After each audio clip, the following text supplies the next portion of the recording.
I'm ready. I'm ready.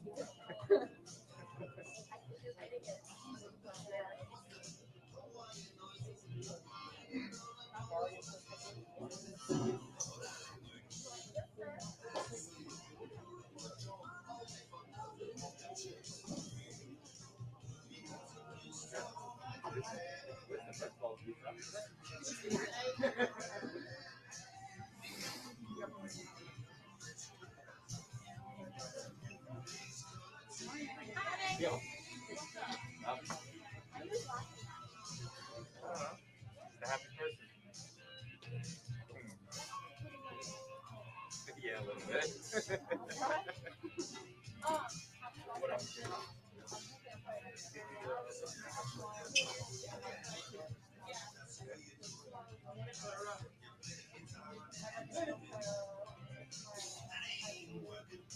What's up, German? Cold?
We'll put all our names at the bottom.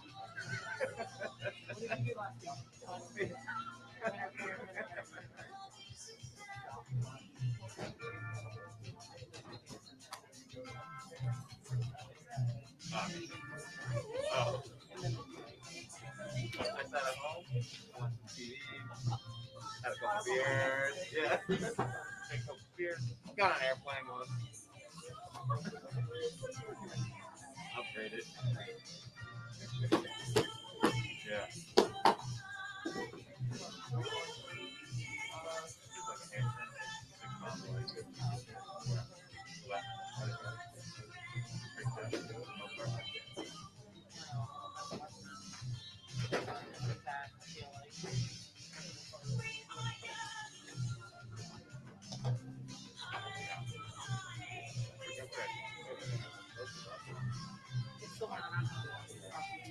Yeah.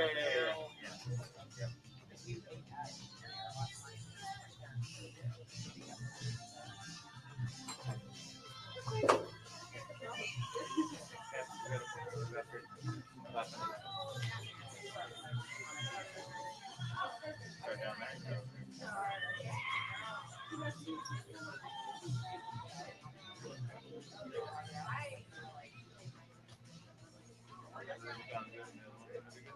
Pretty good assumption. Yeah.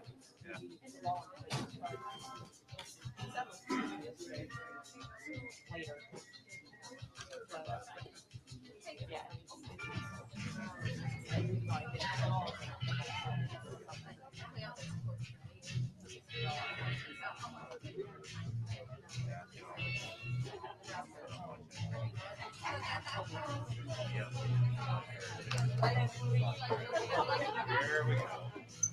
Just in the car.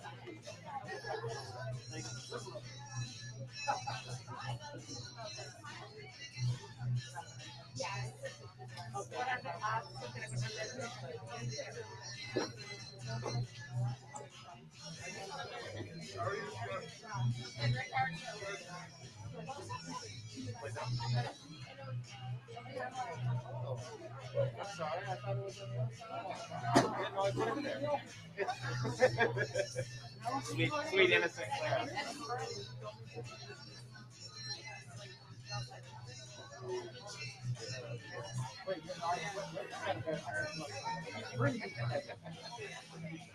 Friday.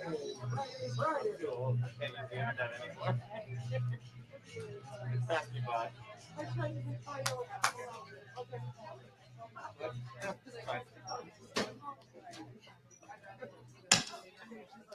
right, good morning, athletes.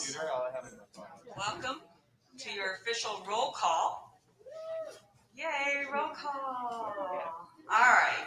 I'm Tennille Milligan. For those who do not know me, welcome to your first PWBA event. On hand with us, we have Mike Flanagan with Bull TV, Caitlin Nelson, Client Services, Cecil Scarborough with Player Services. On hand with us, Rick Barbero from Brunswick. And super excited to have him back calling the action, Mr. Emil Williams Jr.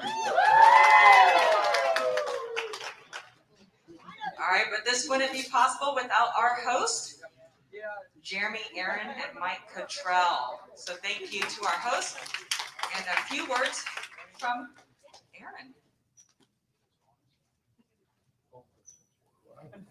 All right, thank you, Tennille.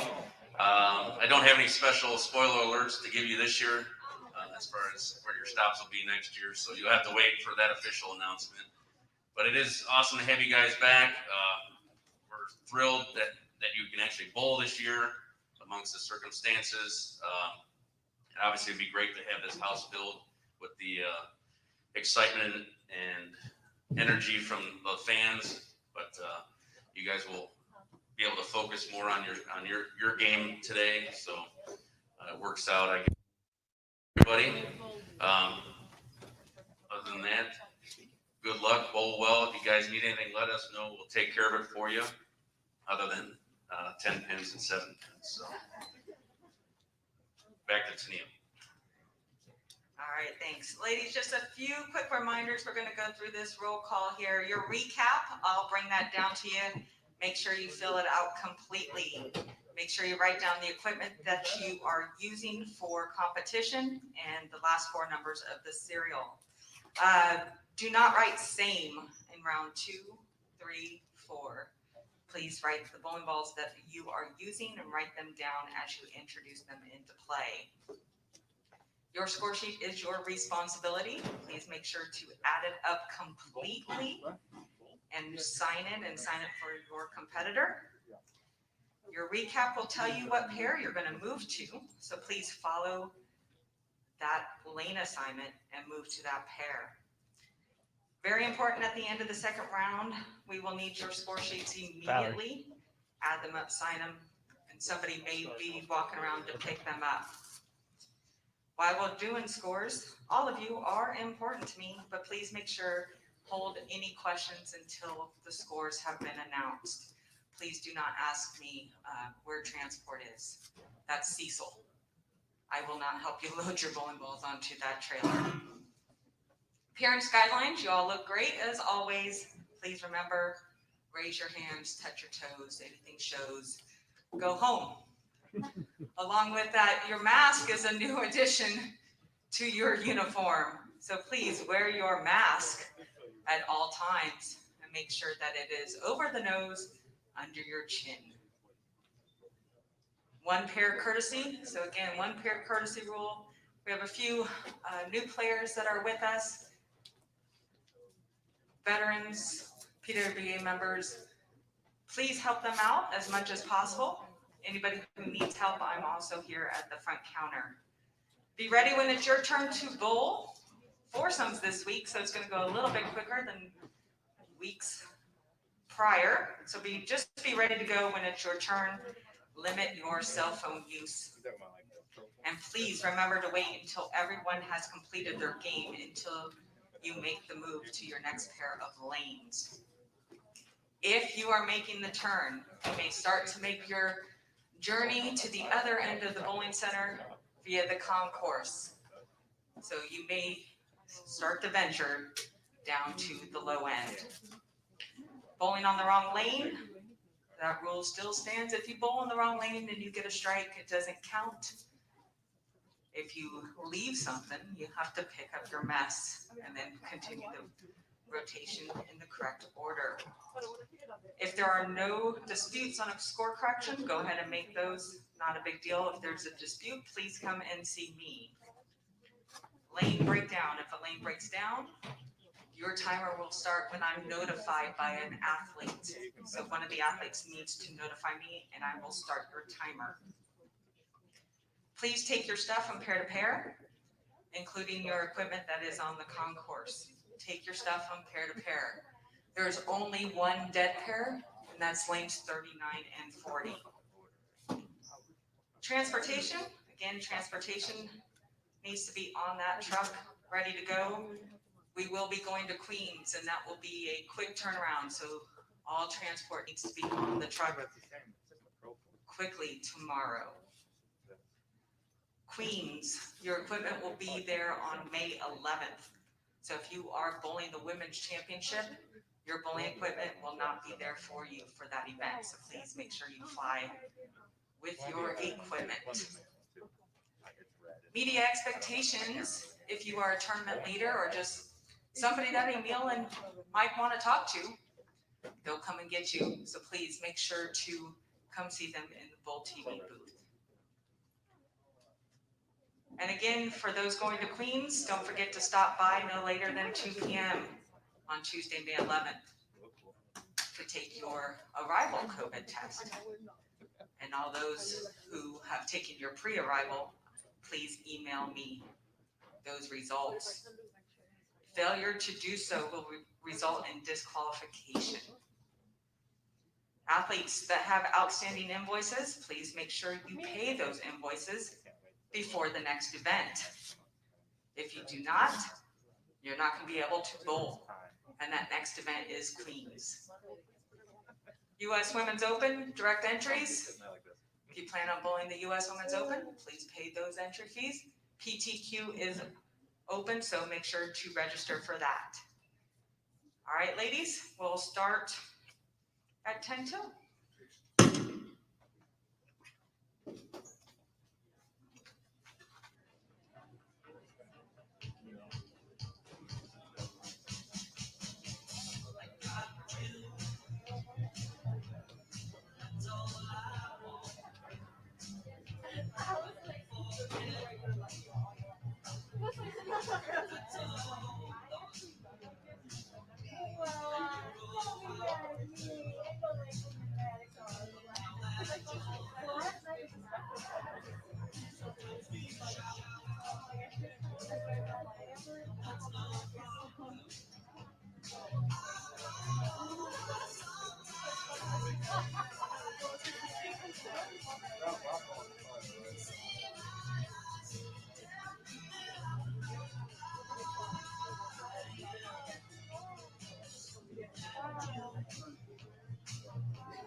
get PWA 4s right there. So I didn't know. Yeah, but it's to do that, it's gonna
So now in StreamYard, I got PWBA 3.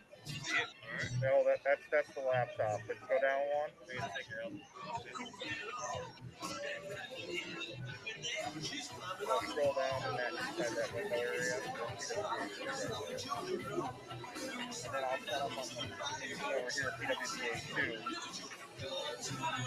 And then if we ever want one for some reason, I'll put it on that PWBA.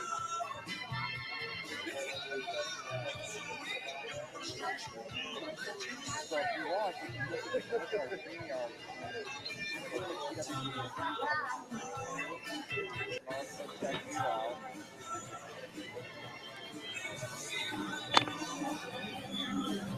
Hanging on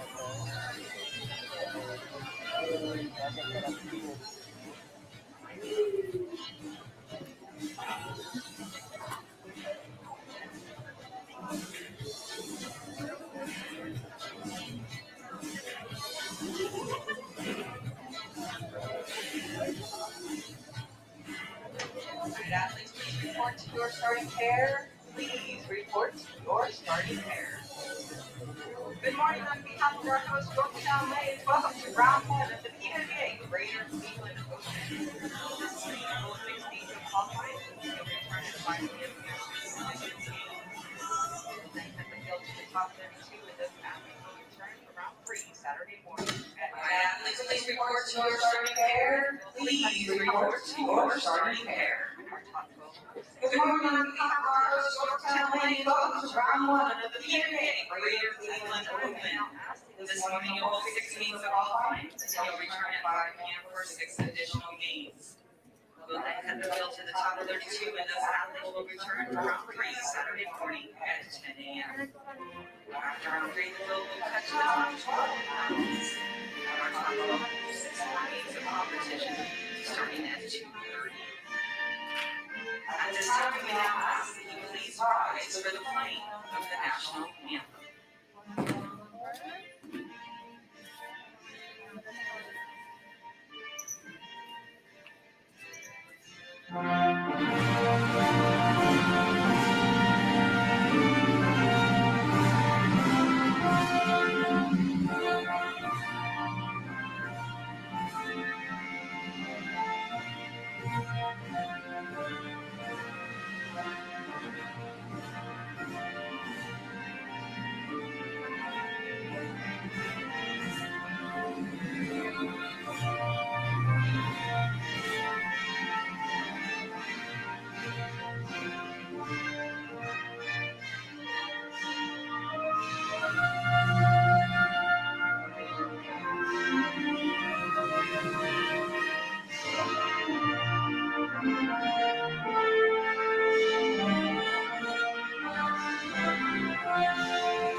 Athletes, your lanes are now coming on for 10 minutes of warm-up.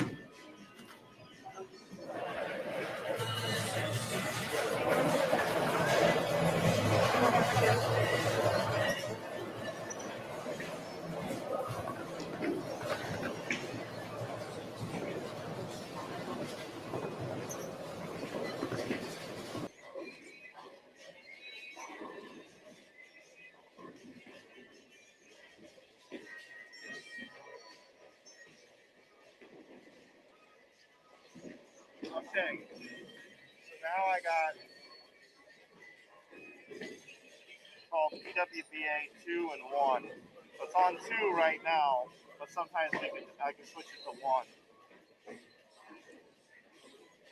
Any reason why I said, oh, okay. So if I click this right now, we're not live. No, we're not live. So let's check. So, yeah, add to stream will take you. So if you want to go, let's go check in on lanes 27 through 30. You just click that. Boom. Let's go check in on lanes 21 to 24 or whatever it is. 25 to 28. That's PWBA 3. You can just scroll down and go to PWBA 3. Boom.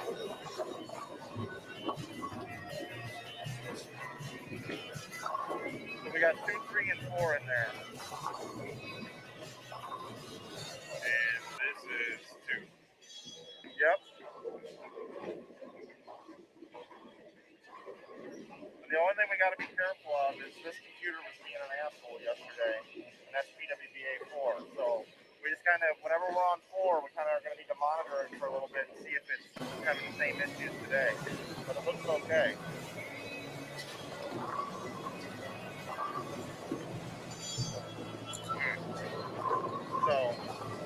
So yeah, so I'll start the show, and I'll have them come in to just view on the screen. Okay.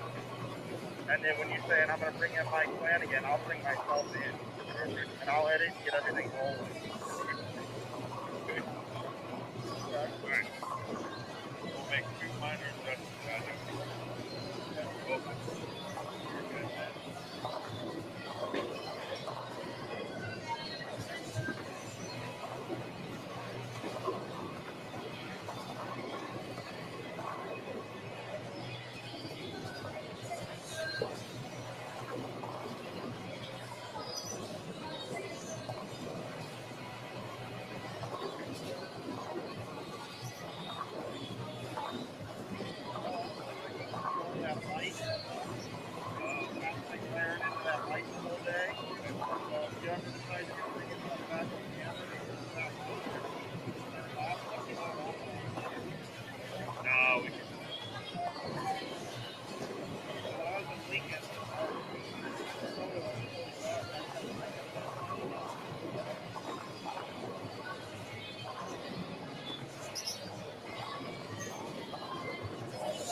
that come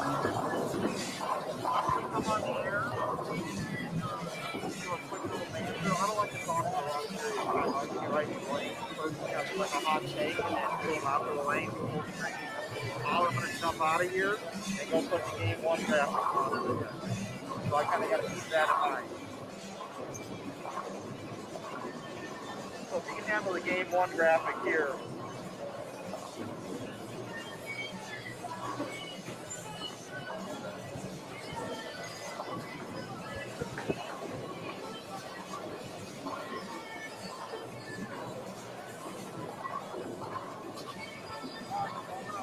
Get ready to roll this thing.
Oh my goodness. And there it is.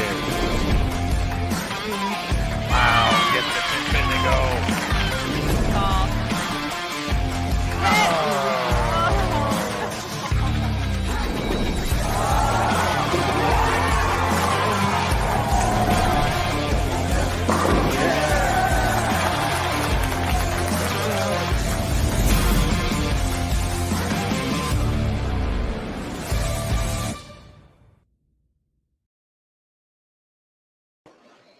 And a very, very good morning, a very top of the morning to you as we near 10 a.m. Eastern Time live, Carmel Heights, Ohio for the PWBA Greater Cleveland Open. Again, along with Mike Flanagan. My name is Emil Williams Jr. Pleased to be here with you. Again, the wonderful hosts here, Jeremy and Aaron, the brothers, family-owned Yorktown Lanes here for what is now the 6th overall event, the 3rd event of the second swing of the PWBA Tour, and it should be a very good one. Practice is now over. Competition is set. And let us bring in Mr. Mike Flanagan. And Mike, simply put, we talked about it a little bit yesterday in our pregame show. We saw practice. There were some strikes. But we know to keep our eyes open because that may not always be the case this week. Yeah, absolutely, man. This is when everything gets started. We get to see the pace of play. The first couple games are going to be huge.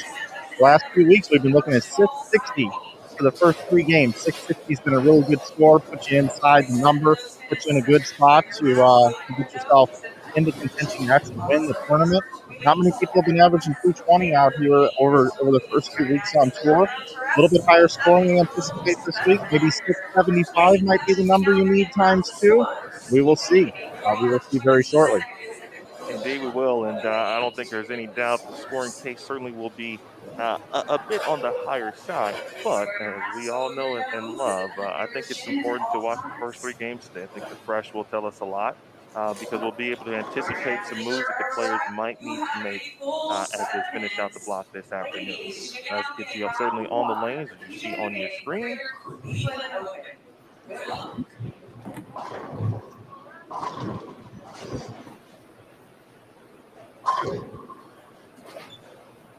We'll start with PWBA 4. And of course, we have 4 channels this week. ITC's off and running as well in Wyoming, Michigan.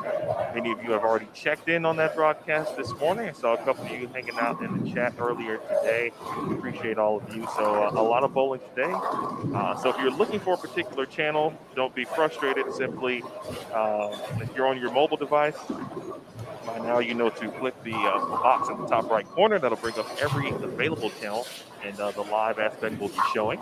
If you're on your desktop, simply use the scrolling arrows left or right to get to the channel that you are indeed looking for. All of the pairings and the rosters, of course, are online, and here we go.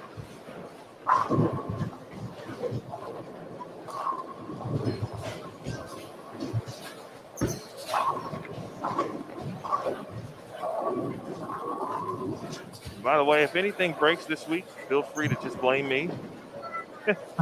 I'll take the hit this week, being the new guy, if you will. So I'll take all black clouds too. Let's just go ahead and get that out of the way. Okay, from cool. Mike. Hey, that's great. That's Let's great. just alleviate some pressure off his back, and we'll be off.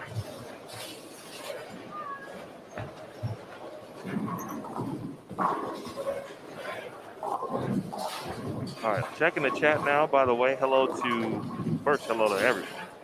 I did have a very brief sip of coffee, but I did eat. My wife will be very happy to know that. So hello to Brian. I appreciate you, Brian, as always. Thank you very much. CP, Olsan Maury, Russell, Joe. Are there any lefties? Yeah, we've got a couple. I mean, I know Shannon Pluhowski is here. Let's see. I'll answer that question for you as we move along. But I know we have a few. Charles, hello. Thank you, Bonnie. Thank you, Charles. Appreciate that, Danny. My man, Troy. Kyle Hort is watching Ashland today. We'll keep our eyes on Ashland as well. Holson, thank you very much. Angie is indeed here.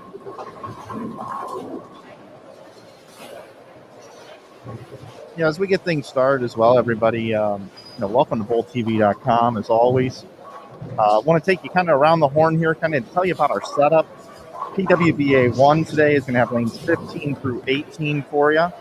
PWBA 2, lanes 19 through 22. PWBA 3, lanes 23 through 26.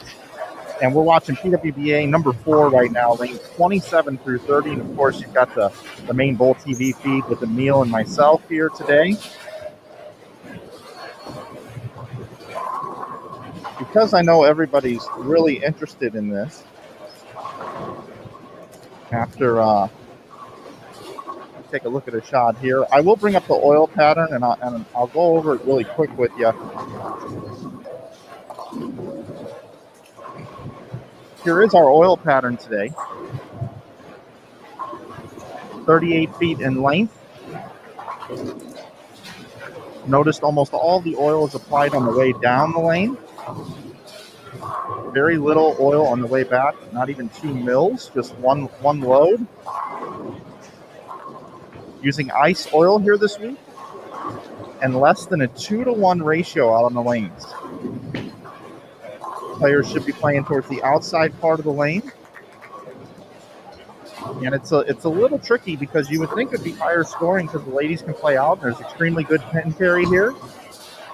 But it is less than a 2-to-1 ratio, so don't let it fool you, folks. We anticipate higher scores, but it wouldn't shock me if the scoring pace is exactly in line with what we've seen the first 2 weeks. That's why the first 3 games are so critical. That is a great point, Mike. The ratio, we heard a lot of players talk about it actually yesterday, and I asked some of the reps regarding to being fooled, because I think it's very easy to be fooled because you'll see your ball really do the things that you hope it would, especially making the 1-3 or the 1-2 seem as big as the ocean. You've heard that phrase. I'll use basketball as an example. Someone's in the zone. Hey, I feel like I was throwing it in the ocean. But that's how big the rim was, and that's how big the pocket can seem on a very favorable lane condition, or when you have a favorable ball range. It looks the case on the fresh, but the ratio may deem otherwise later in the block. So one of our interesting things we'll keep an eye on. See Verity Crawley off to an early start here. Got a double over on the right side of your screen. We got Rocio, Verity, Jacqueline Evans, Brianna Andrew. Left side of your screen, Brianna Cote, two-time champion now on the PWBA Tour. Ashley Scott, Suzette Draper, and Sandra Morgan. Nice shot by Brianna. I actually expect big things from Brianna this week. I don't know why. I just have a bit of a feeling.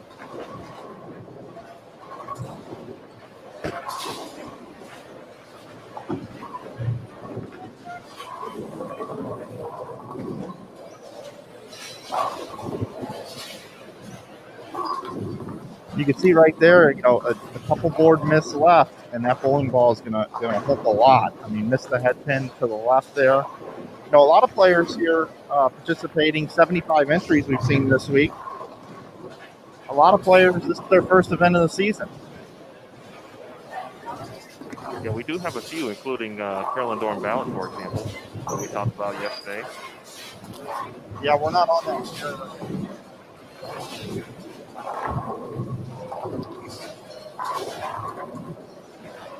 Emil, one of my favorite things about working these events is how the players interact with us.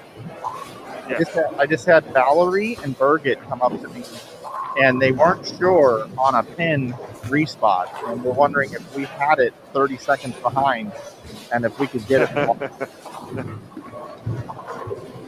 So sometimes mid-sentence, if anybody ever hears you or I just stop talking about whatever we're talking about, it's typically because somebody needs something from us. There you see Ashley Scott. We first met Ashley at this very event 2 years ago. I believe she bowled both the national event and the regional event. Was held that weekend. She is in the United States Navy.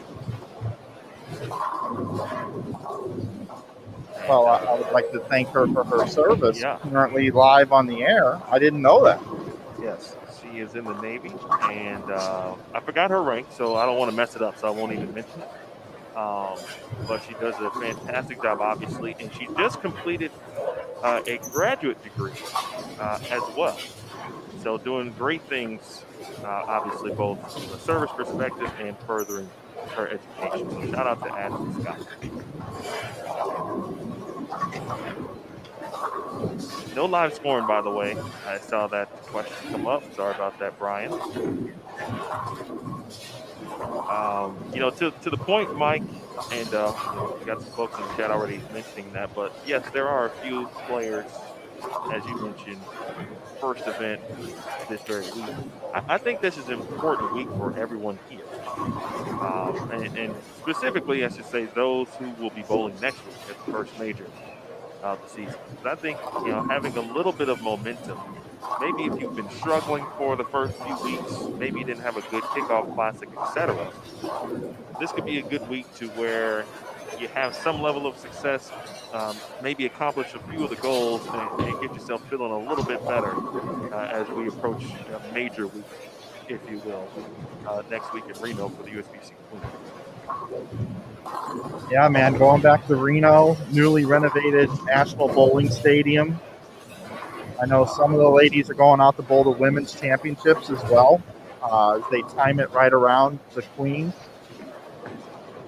You know, Stephanie Johnson bowls so well in that building. She made a nice run at the Queens.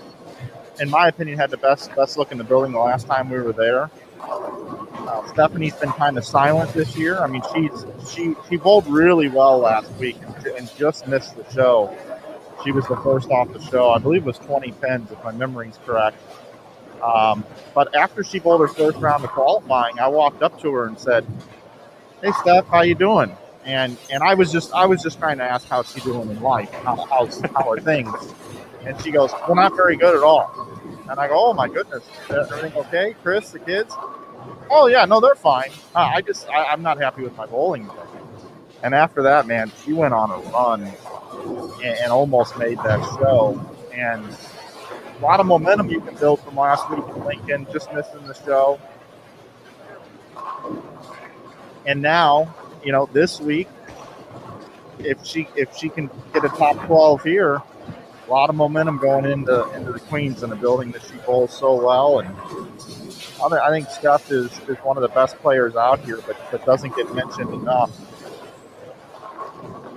Yeah, it's She just weird goes to about her business. yeah, it's weird to actually think about that. But I think you're right. There's no question about her ability. Without a doubt, she is one of the best and has been one of the best since she assistant towards been back. She's been one of the best players really since we can go all the way back to collegiate, her days at Central Florida.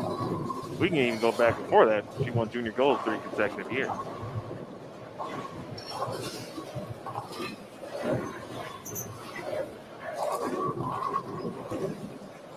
Keep an eye on ball changes, or not ball changes, excuse me. We'll keep an eye on ball surface, because we talked to some reps yesterday and they felt that surface and even rolling bowling balls, very slow response, specifically with the term that one Nathan Bohr used, for example. They don't want anything generally quick off the spot this week. That is not going to be, generally speaking, successful. Now, of course, things change, and sometimes movements and changes that are kind of off the cuff, if you will, may work every now and then. And that's when you just got a really good player who can do something that, sometimes everyone else in the building can't. Yeah, Emil, I'm going to switch this over to PWBA 1. Quite a few strikes here.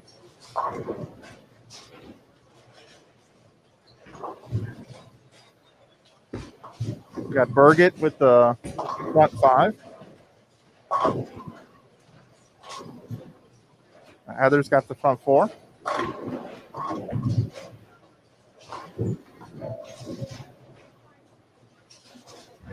Good to see. I briefly talked, congratulated her, of course, on getting married, and also had my first shot at pronouncing her last name. And needless to say, I'm gonna need a little bit of work. Need some practice. Well, here's the thing. You're better than I am. I actually had people tweeting at me last week about some of the names that I say on air. I'm going to pull out a William Hung here from American Idol to date myself, but he always said he had no professional training, and I'm going to say the same thing. I have no professional training.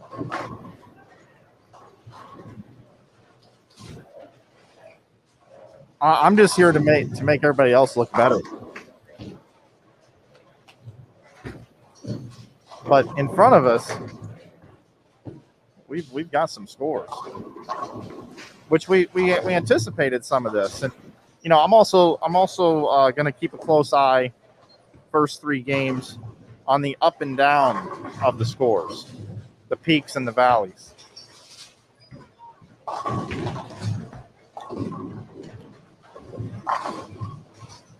See where Burgett's playing here.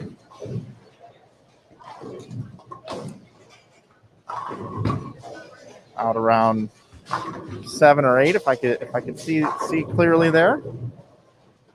It's off to a great start.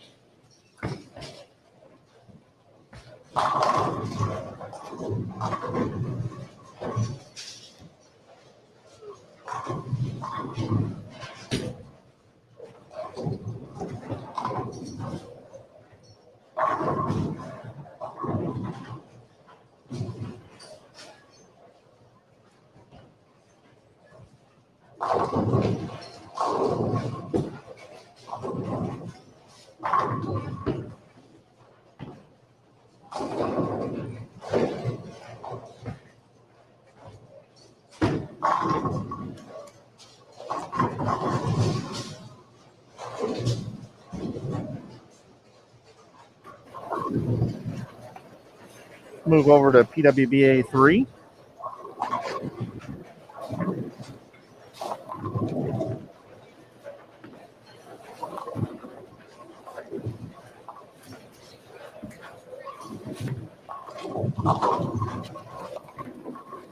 Gigi Mason, Liz Culkin, Sandra Gongora, Caitlin Johnson, Maria Bolanova, Giselle Post, Danielle McEwen, and Krista Sam.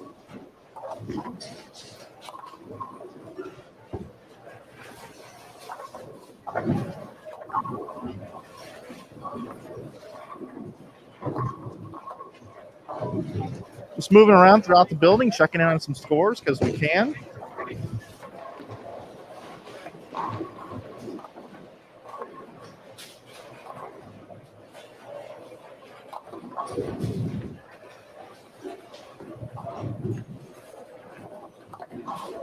Appreciate everybody regarding scoreboards over on 15 through 18. That should be good. Put it out there early. If anything's wrong today, just go ahead and put it on me. I can take it. It's no problem. Having said that, though, while I was down there, yes, the scoring pace, as we talked about, should be, I wouldn't be surprised if we see a few games over 270 within the first 3 games on the fresh. Right now, it's Utica with the front 7 on 17 and 18. Yep, we're there now.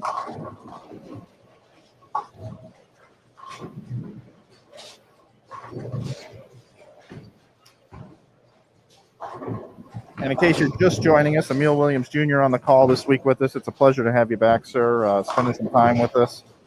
I know you've got a busy schedule, a lot of things going on. Since the last time you've called action here, you talked about during the practice sessions. Congratulations, being a father, and you entered into the father scope of things full board. So, way to go, sir! Way to start your family, and I know you and the fam are doing well in the Chicagoland area. Yeah, I appreciate that, and yeah, in this building, which was, I think the event was in May as well in 2019. Again, had one on the way. That was Trey at that time. And so some of the Bowl TV crew were still around when the baby was born. Mm-hmm. And then I missed the next few events and came back for the Players Tour Championship, etc. Well, obviously no tour last season. Wife and I said, well, you know, what else can we do during this pandemic? And out comes Enzo last December. And he just turned 5 months yesterday. So thank you, Mike. Appreciate that. Maury asked how it feels to be back on tour. It feels great. Without a doubt, it feels great. I knew it would. You know, it's just like coming back to, I won't say the old riding the bike analogy, but when you come back to family, generally speaking, and we all have families out there, everyone's got maybe that one crazy uncle or whatever. But when you meet up at the family reunion, it's like there's no problems, right? Everyone loves each other, and that's exactly how I felt here. Not that analogy certainly was over the top, but in fact, I couldn't have been more loved. I even got an ovation at roll call. Yeah, this morning it was pretty funny. It was Neil goes, and working Bowl TV this week, Mike Flanagan is here. Crickets in the building, folks. Crickets. And then you know, shout out to Kegel, you know, thanking everybody, and back calling action is Emil Williams Jr. Everybody in the place was clapping. I thought the national anthem had just played. Yeah, I appreciate all the players. Again, you know, when you spend a lot of time, and Mike, you've been out here now for 6 events. It's your 6th event, and you've been out on tour before in a different role. Of course, but you know the relationship that you build, and the players start to talk to you, and in many ways trust you as well. And that's what we built over the course of multiple seasons. And pleased to be back, and pleased to be able to share it with the Bowl TV community, because I'm part of the community as well. Yeah, so Birgit's her run comes to an end here. I'm gonna do my perusing of the building, looking for any other potential front whatevers, and see what we have going on. Check a little scoring pace. I'll be back in just a moment. Emil, don't forget, if there's somewhere you want to go, we've got our streams up here in our switching software, which is a little bit different than before. So feel free to drive the bus, and if you get stuck, wave your hand. Might be some hand waving. Appreciate Mike. Good to see Kayla Bandy.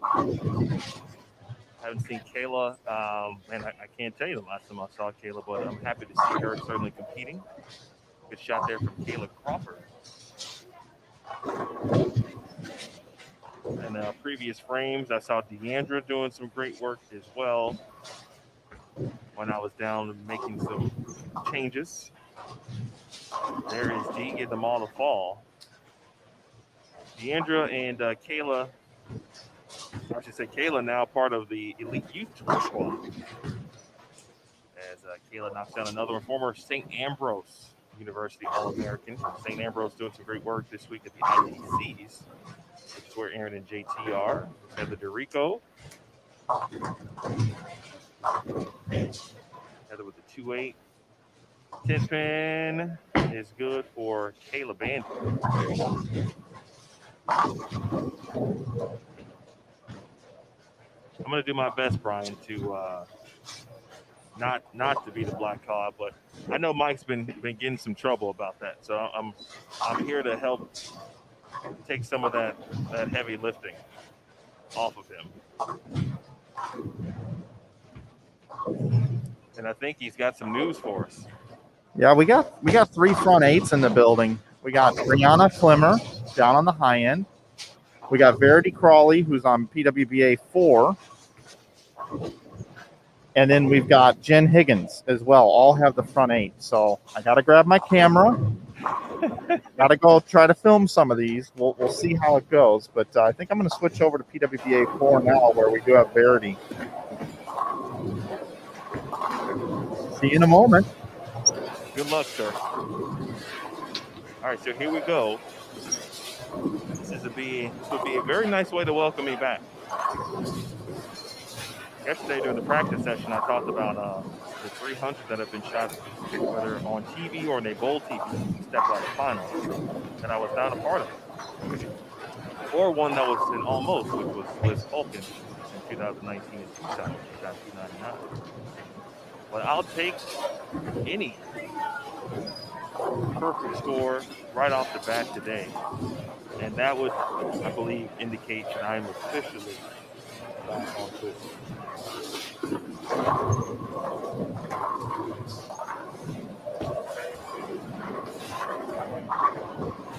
Had a chance to speak with Verity yesterday, and just talking about how things are going. Life, very happy to see her. Obviously, I believe her story has been well documented regarding the visa, and so she is certainly not wasting any time and making use of every single day that she has to be on tour. Here is Crawl for the front 9.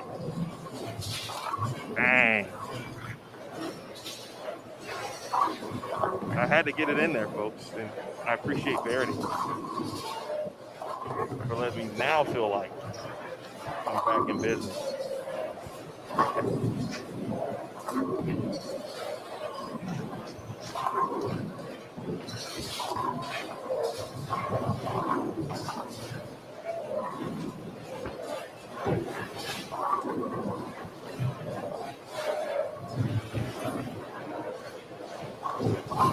So Mike mentioned Verity.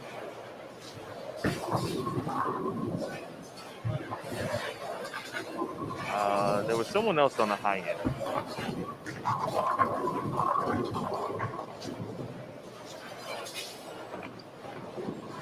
I know someone mentioned or asked about additional coverage. I would imagine, and I'm not sure, so don't quote me.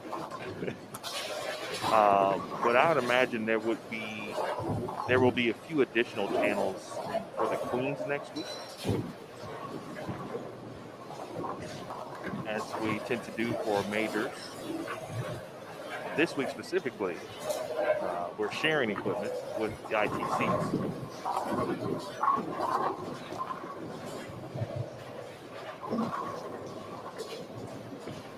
I have seen Verity Crawley, and you guys have seen it too, right? Making big moves. I believe it was in Minnesota. 21, 22 in a row. I have personally seen her throw 23 in a row, 290, 300 back in 2017 or 18, I believe, in St. Petersburg, Clearwater.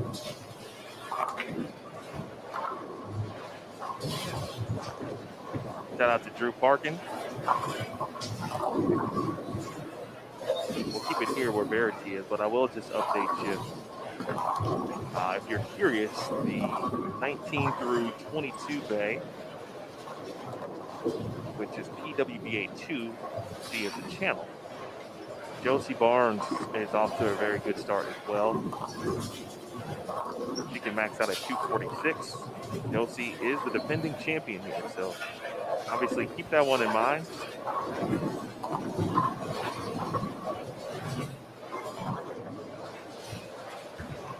It seems a bit different simply because the Hey, quick update. Go right ahead. Sorry. Go down there. Jen Higgins, I went down there. First shot in the 10th frame, 3-6-10. So I took care of her, black clouded her. Brianna Klimmer messed up on her own before I could even get there. But we still got Verity here that we have up on your screen. I'm going to try to get some 4K coverage of that. See if we can get our first one in the books here. Thank you, Mike.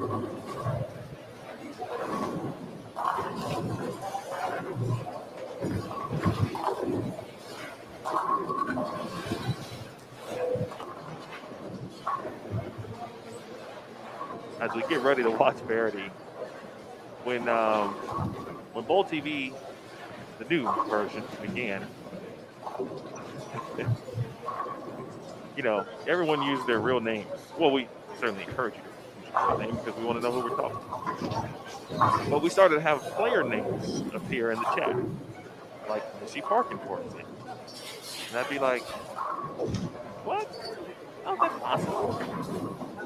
Of course, you know, later realized it was certainly not Missy himself, but Drew, of course. So appreciate Drew, an avid watcher and viewer, an overall good person. Congratulations on all of his latest success too, my good man.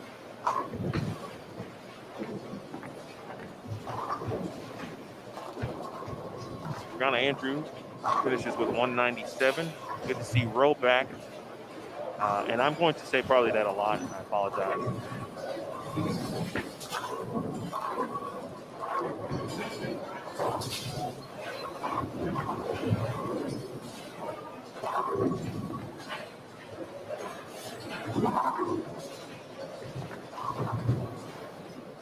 Bowl TV has added a couple of tricks to the coverage, and so I am getting used to some of those. Here's Crawley, looking for 10. Bang. Verity Crawley, 10 in a row. We open up things here, qualifying PWBA Greater Cleveland Open. Live from Yorktown Lanes.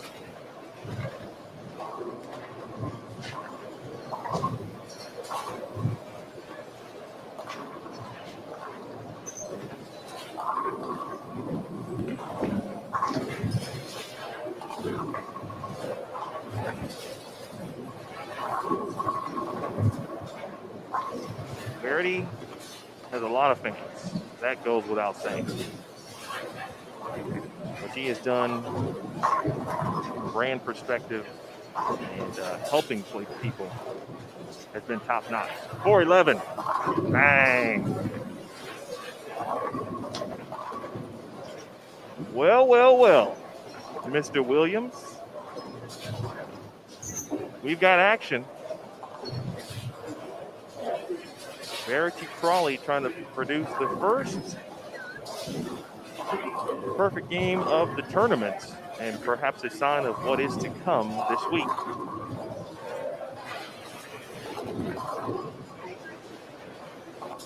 Jackie Evans finishes with 164. Suzette Draper 149. Ashley Scott about to finish the job as well. Brianna Cote, very nice start, 234 for Greece. Already a champion here in 2020.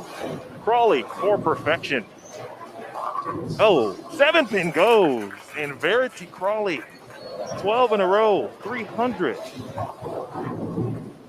Welcome back, Mr. Williams Jr. Thanks, Verity. I appreciate that. Now we're cooking.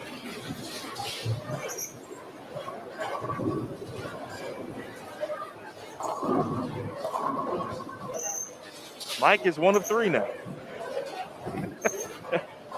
And that is any indication of what we're in for. That was just game 1, folks. However, keep that in mind, folks. Again, it's already coming to fruition. We talked about the scoring pace and how we thought it would be high. I said the first 3 games on the Fresh I thought would probably be the most high scored and perhaps the most important. Mike, what did you see? Yeah, there's a lot of scores throughout the building, Emil. I think I'm going to be busy running around, capturing front nines and seeing what happens from there. I talked with Verity's ball rep, Jim Callahan, and he told me that the way Verity's attacking the lanes with the bowling balls she's matched up with, she's going to have a hard time going high.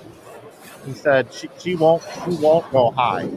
She's created hold on the lane. I don't know how because I was too busy filming. But Callahan said she's got an unbelievable ball reaction and she can't go high. And he said she's going to bowl 300 whether the black cloud is here or not. And she did. Daria Payok, someone that I thought had the best look in the building yesterday from practice, started with 2-0. Made a few bad shots down the stretch, but Daria's got a good look again today. Just to report on that if you joined us for the practice session yesterday.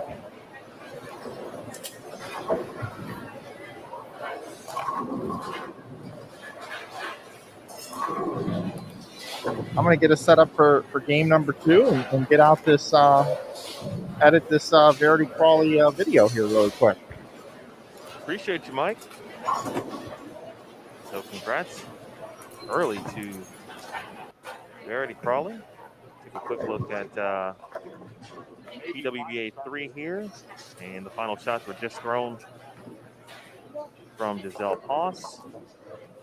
You were throwing the 5-inch one? Right now, there is no bowling at the moment. Actually, no, it looks like there are a few finishing up there, but just out of range from our camera. So, ladies and gentlemen of the chat, I'll ask you, man, what do you think about the scoring pace? What do you think it's going to be at this point? Already won 300 game. We had a couple of players with front 7s and front 8s. I think when we get to game 4, we could see 800 for the first 3 games without question. Once we get to game 4, we see some transition. And some of the players mentioned yesterday, there are a few pairs certainly that may not yield high scores, and there's some more favorable pairs as well. So, and always keep that in mind.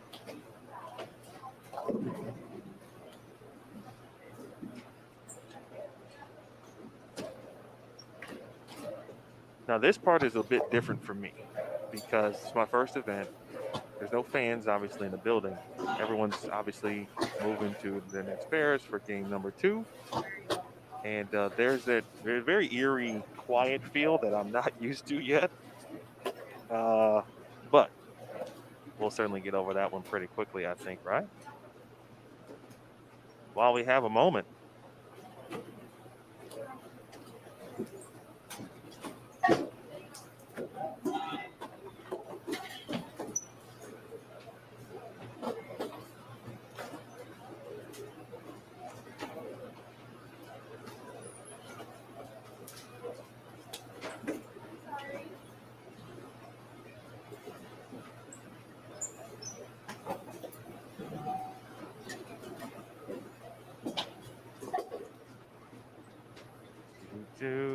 We'll get there in a second. All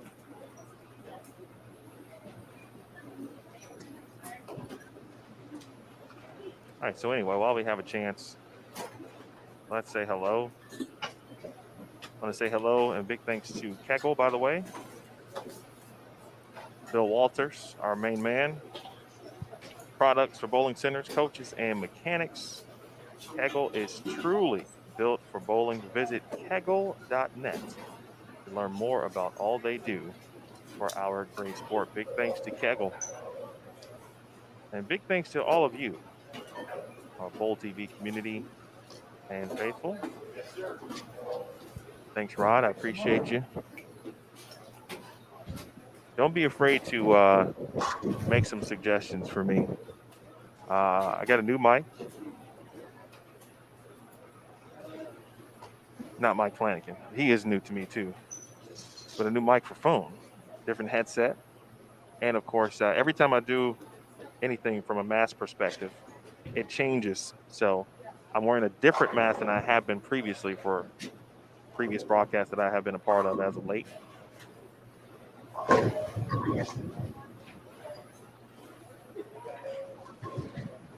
If you are just joining us, well, you couldn't have picked a better time. We are now heading into game number 2. We start with PWBA 3. Let's see where Verity Crawley has moved to. All right, she is on 35 and 36. So we do not have cameras down there, so we will keep you up to date verbally as Mike makes his rounds. I'm going to make a quick change. Someone mentioned no sound on PWBA 1. I'm going to go check that, and we'll be right back.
All right, folks, back with you. PWBA 1 should be good.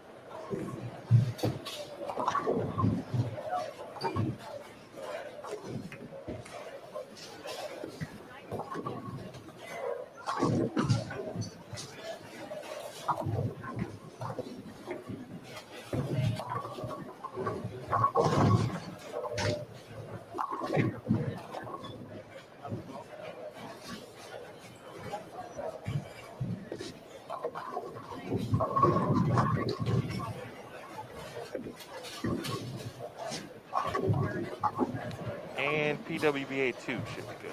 And if it's not, please let me know.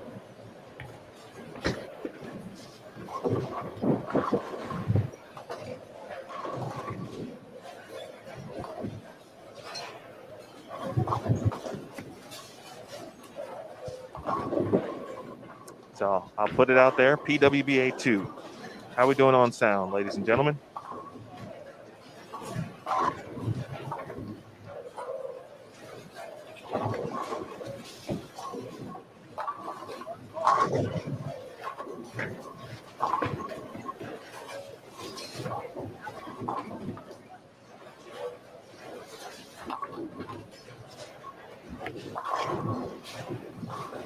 Haven't heard anything, so I'm guessing that we're good in regards to PWBA 2. I do have some scores. And let me know also if my audio is a bit better or louder.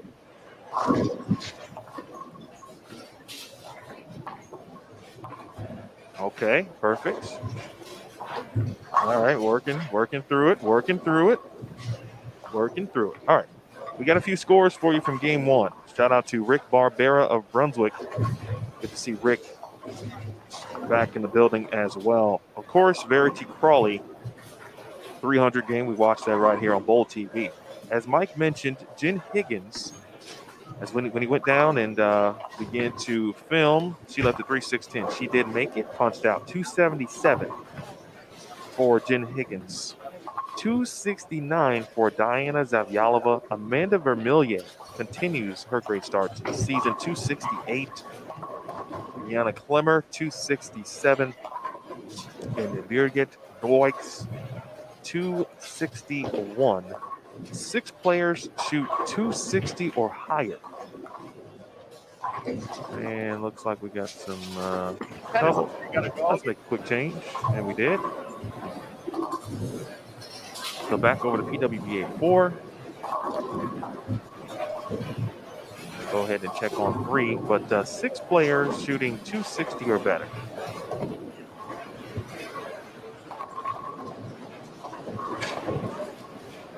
Dasha Kovalova, 258.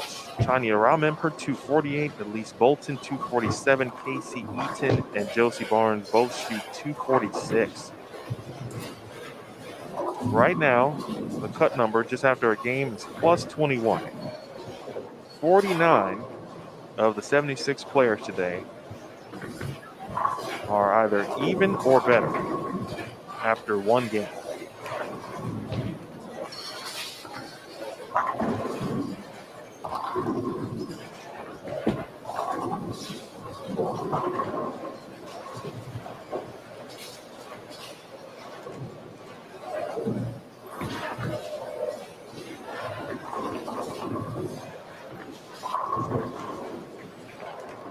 That is some serious bowling right here. So again, not off the pace, I think, for what we expected in regards to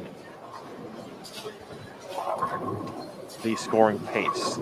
The thing we're all going to be watching for is, will the scoring pace taper and start to kind of wean its way out a little bit, if you will, once some transition and some serious transition start to take place. Will we see the transition? Maybe it'll just be high scoring for 6 straight games. I doubt it because of the ratio. It's one of those, again, you may have to get your pins early, which could spell a lot of good things for a stepladder final because there's less bowlers. Theoretically, that pattern, when it's applied in the stepladder, should hold up a little longer. Obviously, we've got a long way to go before we even get there, but just something to keep in mind as you look ahead to the rest of the tournament. And you're seeing how good the fresh is. Imagine what it could look like in the first match of a stepladder final.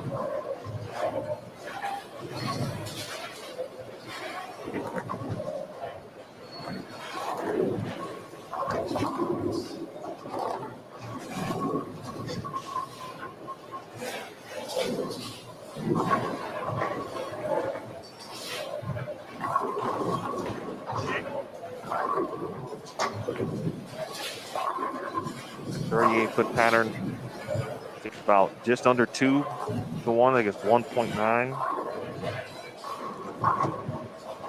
We'll have Mike. He had a great breakdown of the lane pattern when he comes back. Some very good information, of course, from our guru, Nick Hoagland.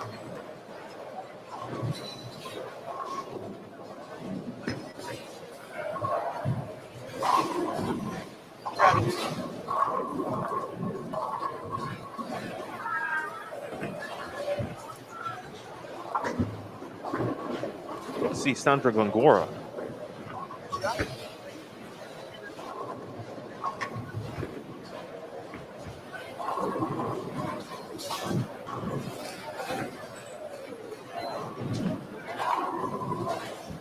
Sandra Gongora, Liz Colkin, Josie Barnes. She's our defending champion.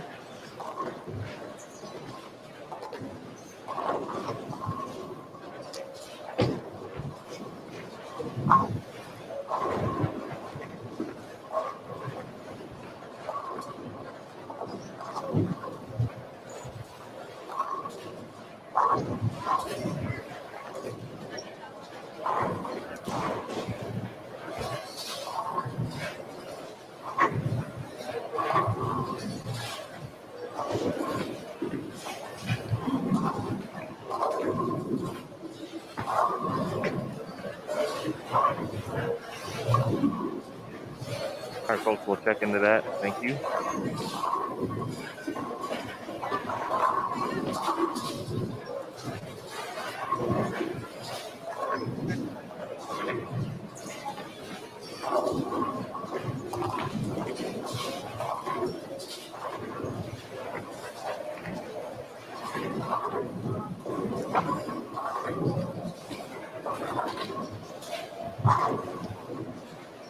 All right, let's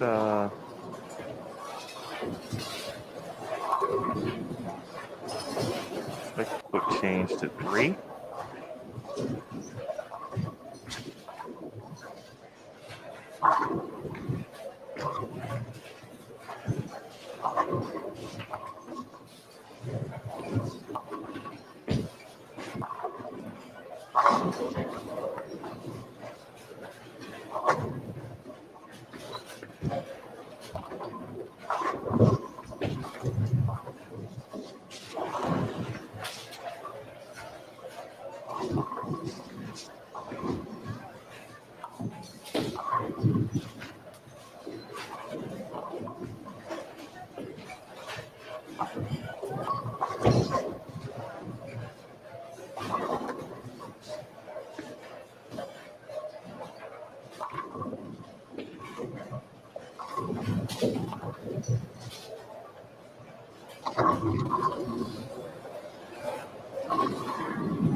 Yeah, that's not what we need.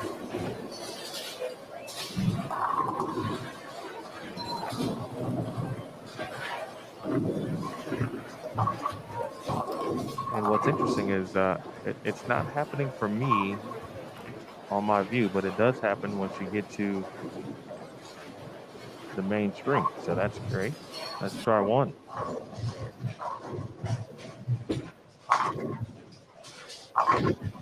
Oh.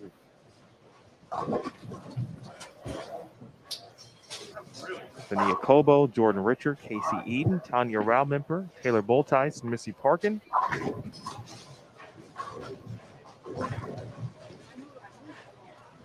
Really nice shot there for Tanya.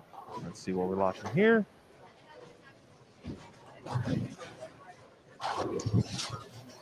Yeah, I'm gonna go check on a few things. Right now, PWBA 1 looks to be okay. You guys confirm in the chat for me.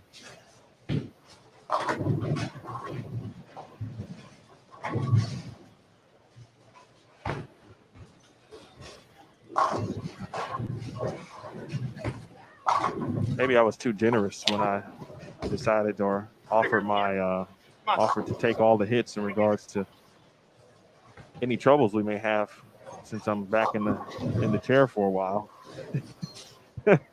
Look at me, always being too generous.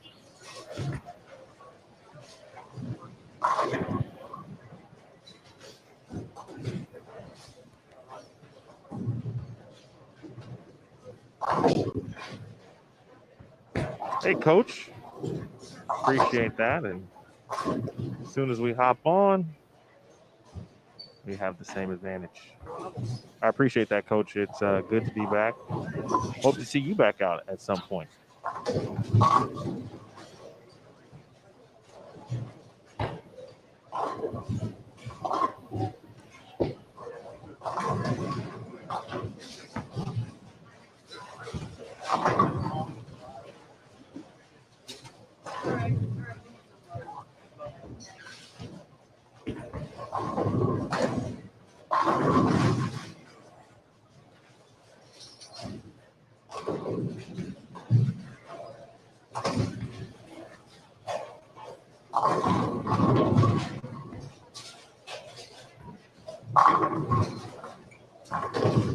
Hi, Tina Williams. Hope you're doing well. Mike Flanagan back with you here in the booth. Emil's out on assignment right now, correcting a few bumped cameras at the moment. I know Emil went over the standings with you guys,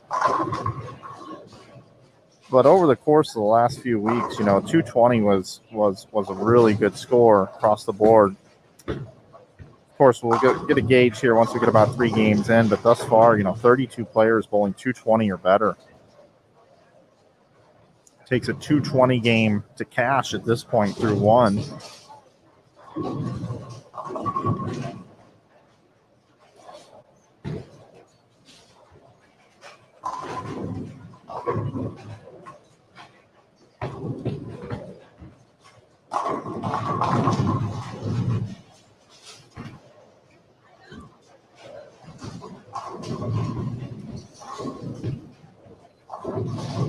Standings available, of course, over at PWBA.com.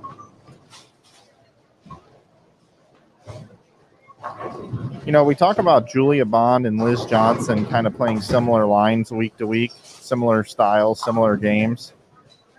Liz Johnson and Julia Bond, Liz bowled 185 and Julia bowled 184. Those are a couple of games that really stand out to me here as I look up and down the standings.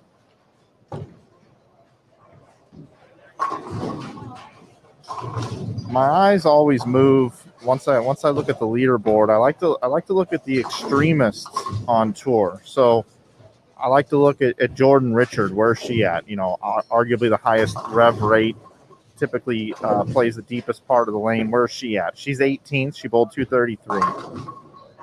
I always like to look and see where Liz, who arguably throws it about the straightest on tour, where she's at, and you can also add Julia to that list. So they're 61st and 63rd. And then I like to look at where's our lefties, where's Shannon Polhowski. Shannon Polhowski is in 53rd. She bowled 189. So then I might go look for Angie Ramirez, who I'm familiar with her game.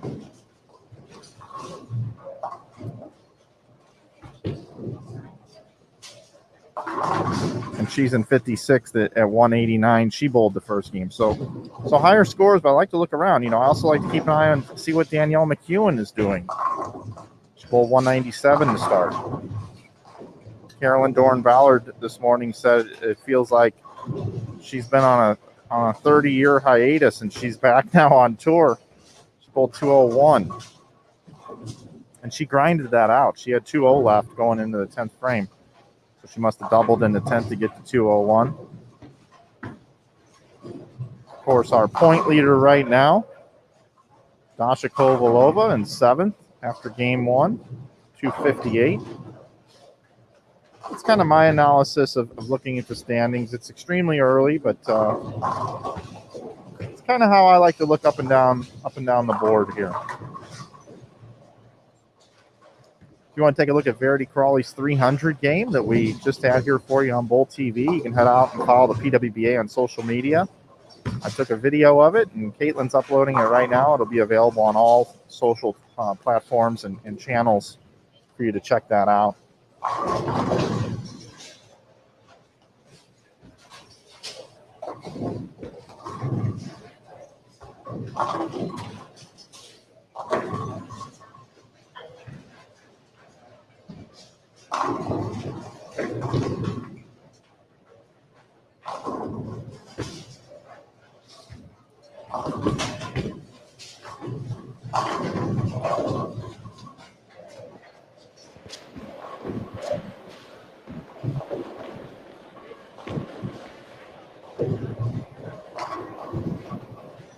All right, what prediction did I miss?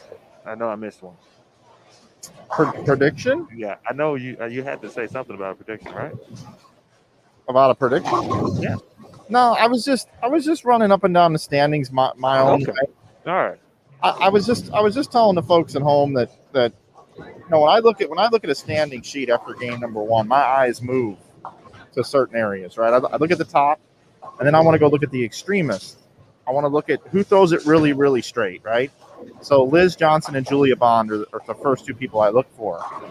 And, I reported that, Liz Johnson is in 61st place and Julia Bond's in 63rd out of 76 players. Then I like to go look at Jordan Richard, highest rev rate on tour, in my opinion.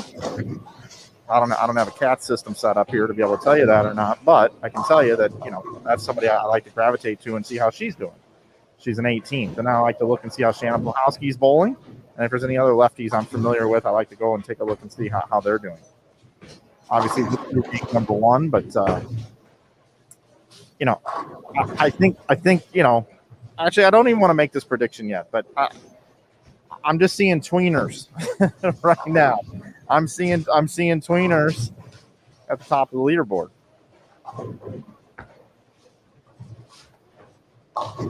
Well, I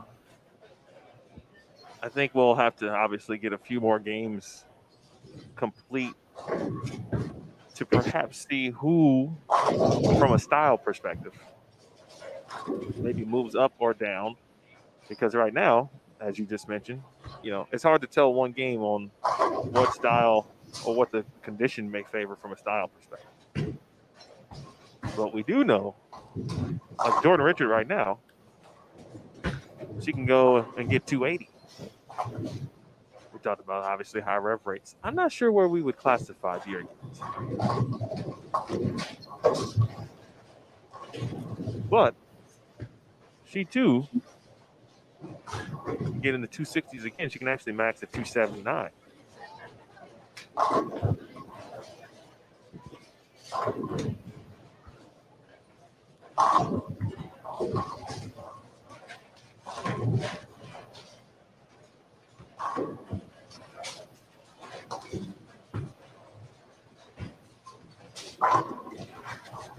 I will ask for just for everyone, obviously, to bear with us throughout.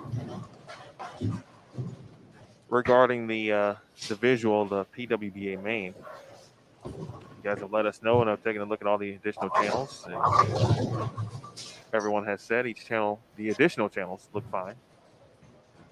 So we'll have to figure out how we can make main a bit clear or clearer.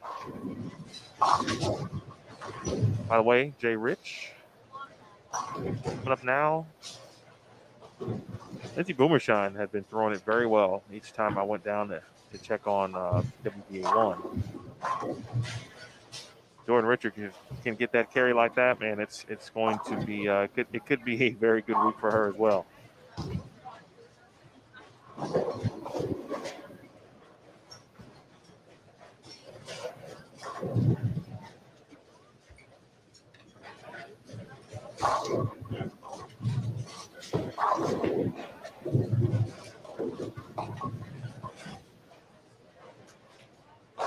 I like where we're at. I don't know if you just switched over here, but I like Jordan Richard here. Now, the PWBA 1 regarding our main channel has been the best from a visual for the viewers right now. So we're going to keep it here at the moment. Mike, let's welcome in Leo. I don't know if you can see Leo in the chat, but Leo is a new subscriber. First of all, thank you, Leo. Thank you for subscribing to Bowl TV.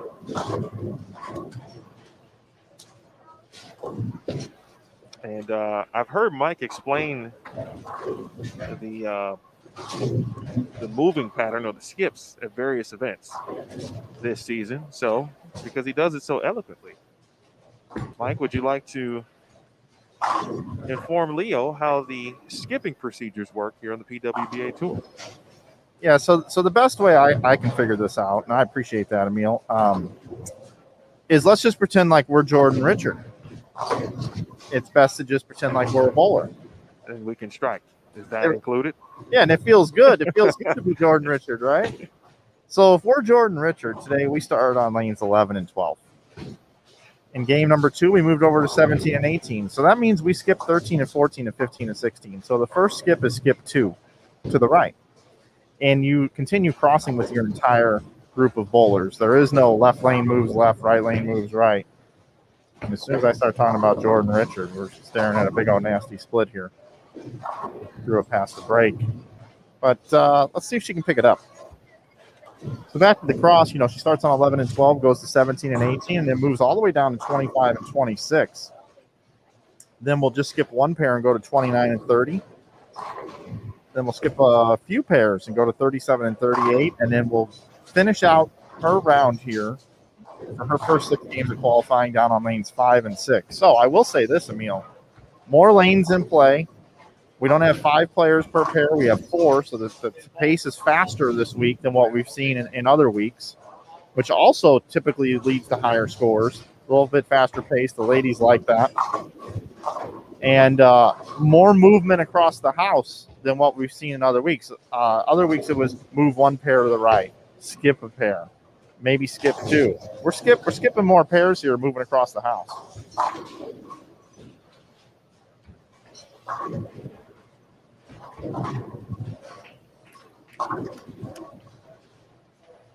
I haven't seen a good split conversion. I'm hoping Missy Parkin can maybe provide something here. Now, every split I see, I just think about the Anthony Nyer 710. She'll give it a run. Oh, my. Missy Parkin. That was the slow creeper. Hey, I can't get and rightfully so, Anthony Nyer 710 make at the U.S. Open a few weeks back, and Mike, you were there obviously for that. So every split I see now, I'm like focused. I'm honed in on what could happen to make it the best call we have.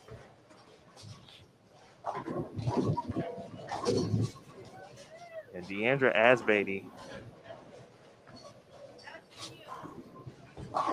Yeah, hey everybody. Yeah, Deandra, right? So she goes 6-2 in the first. And then after that, what does she do, Emil? Well, I see a lot of X's and consecutive, which generally is a very good thing in this ball game. And this thing we like to call bowling.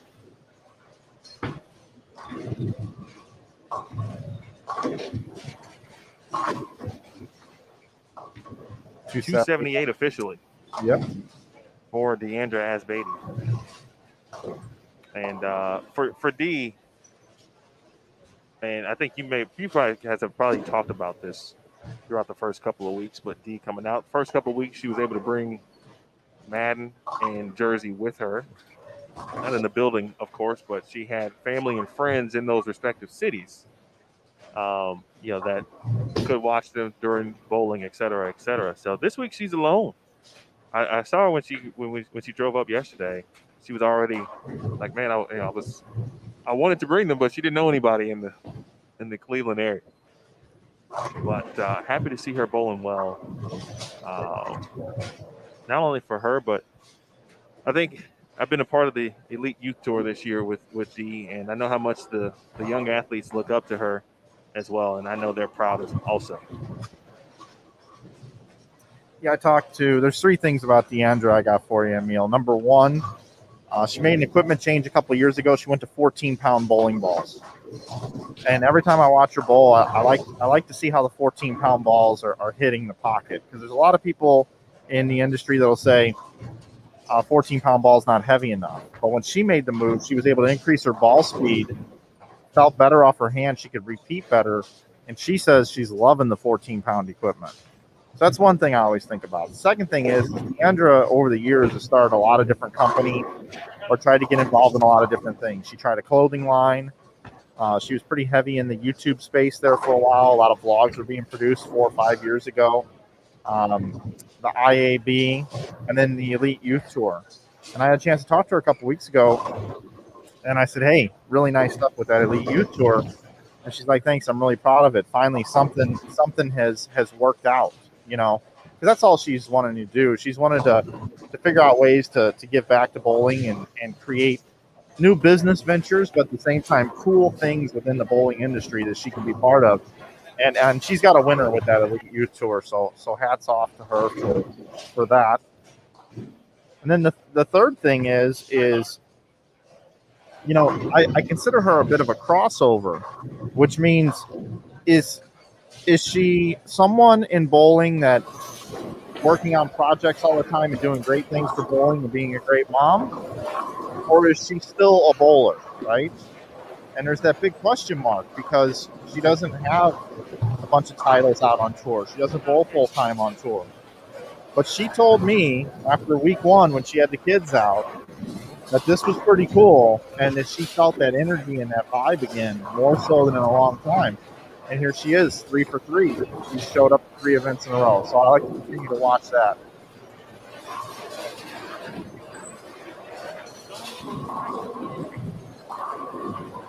I don't know if you heard that, viewers, but just a small exchange with Chuck Gardner, Team Brunswick, talking with Heather DeRico, talking about zone changes and where he felt Heather thinks she still could be.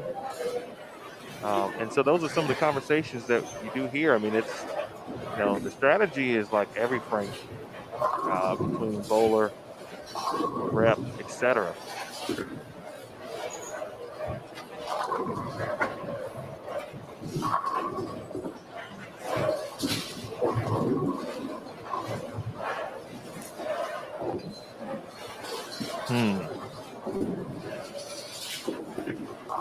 Our final shots here on Jill Kramer.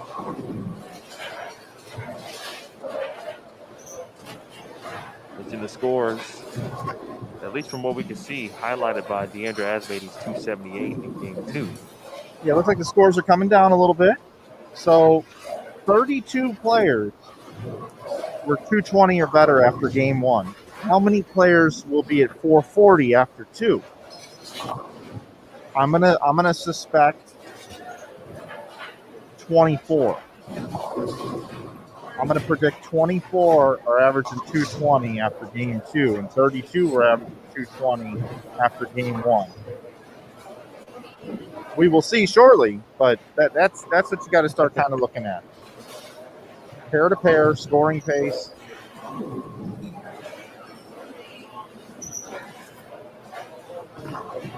All right, so we have reached that time. Game 2 is just about in the books. Mike's going to go make a few changes. Folks, hang in there with us regarding the PWBA main channel. I would say we've got probably just enough from a bandwidth perspective, but we will make do with everything that we can.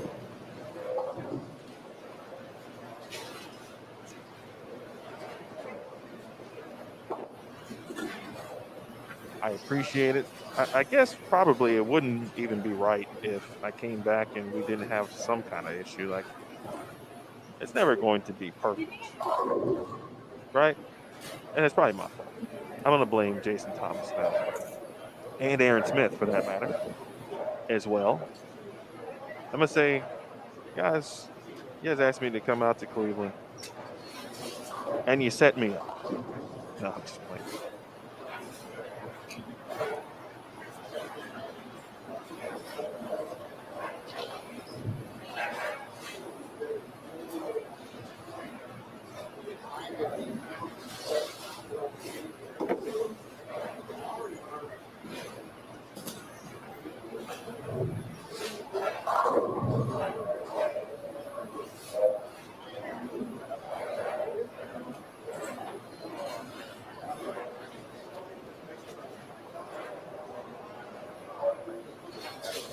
thanks to 3G, by the way.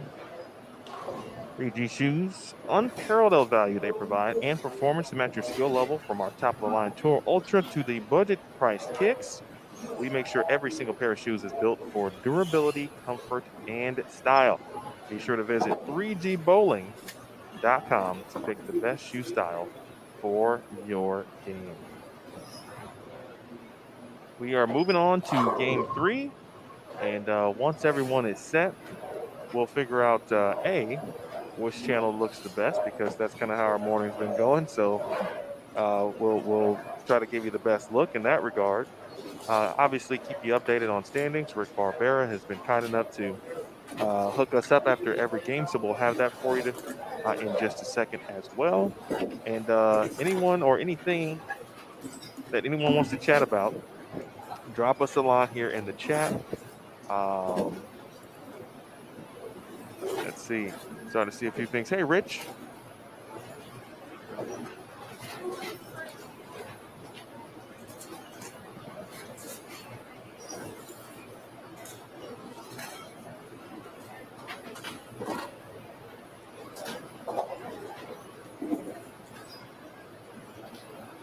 Appreciate that, Joe, by the way. I missed your comment earlier. Just scrolling up. And when Leo dropped in the chat, and again, thank you, Leo. I think we later added an additional sidebar overlay. So next to the chat, if you click on the information tab, essentially, that basically connects you to the PWBA.com/live page. And but it lists everything from scheduling, the roster, pairing. So if you need to know and want to know where your favorite players are going, which lanes they'll be on, and what game, that's where you'll find that. We've talked about the lane condition today, but you can check out the graph yourself. And all of today's results will be found there as well.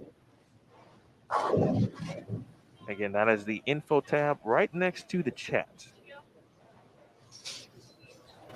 Right here on Bowl TV. We will tell you what Verity shot in just 1 second in game number 2. Hello to Tony watching in Jersey.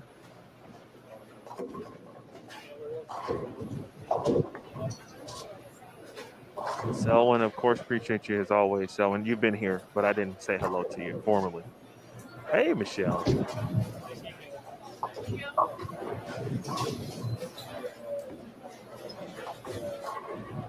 I didn't think I said hello to Chris Pulliam as well. Hey, Joe.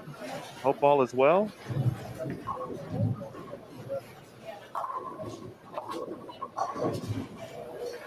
Deborah, thank you.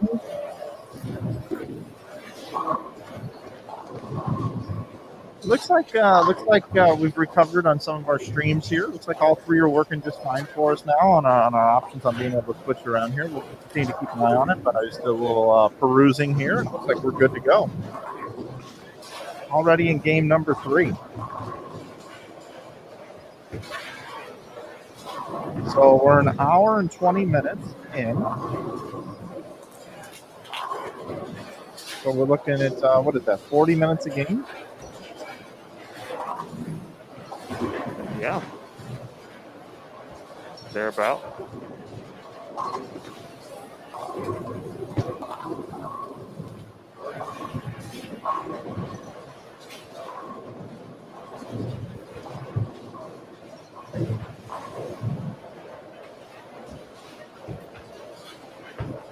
So a couple of people have brought up a few things that the Bowl TV community knows about me, Mike.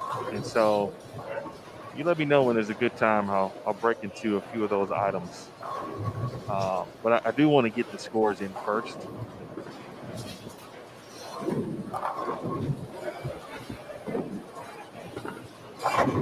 I guess one is quick, so I could probably discuss it real quick. But before we get into that, Mike, what are we watching?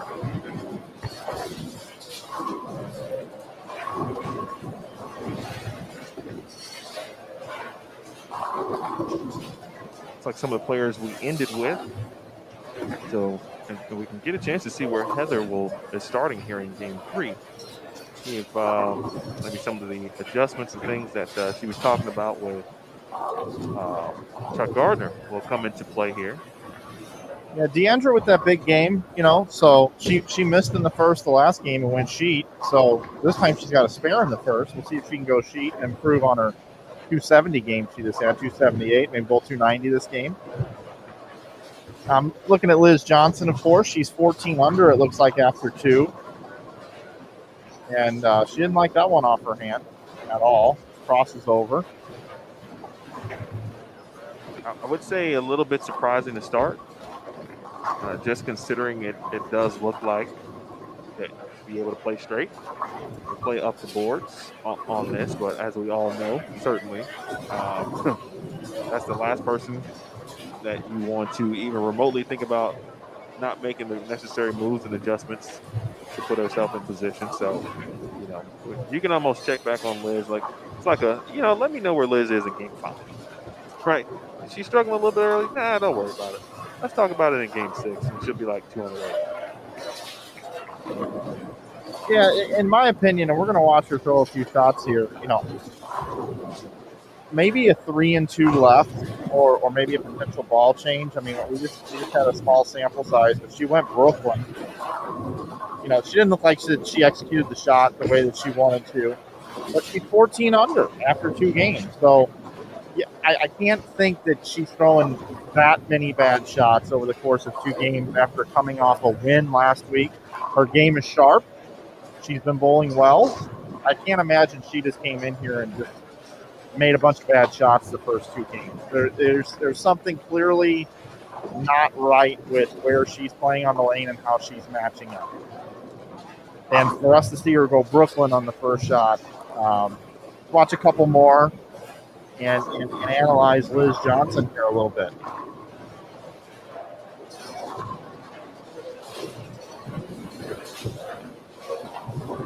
We also get an opportunity to see Lauren Pate, who, if I recall correctly when we talked yesterday, she trips a 4, is just about complete with her graduate degree. It's that was a 2-year, I believe, 2-year program at McKendree, and so I think she is going to be out for the remainder of the season in regards to the PWBA Tour. And I mean out as in she'll be out bowling, not out as in not competing. Lauren able to start this season, her first event, right in her backyard. Lauren from Inver Heights, Minnesota. Of course, Egan right down the street. I talked about Liz Johnson, and here she is.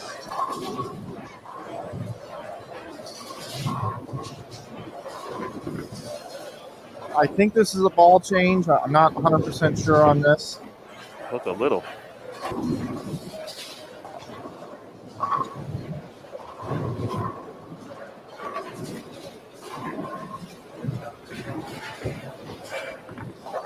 I just saw from the, I'm going to go from the footing perspective.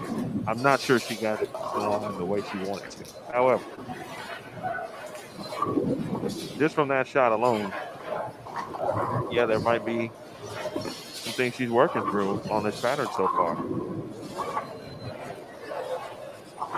I think I'm starting to see, even the straightest players starting to bend it just a little, where we might be talking 3 to 4 boards down lane.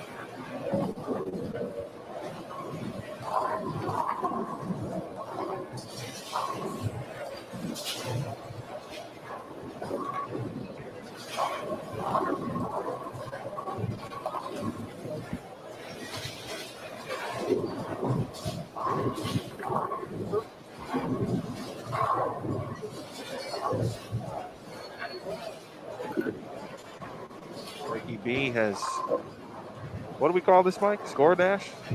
Yeah, he's our Score Dash delivery driver this week.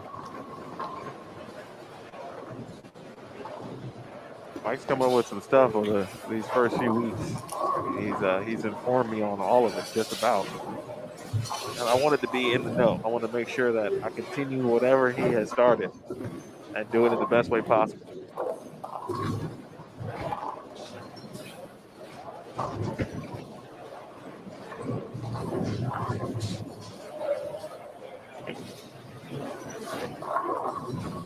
All right, bud. You wanna run us through and Yeah, let's do that, and then I'll turn it back over to you, maybe provide an additional angle of analysis or two.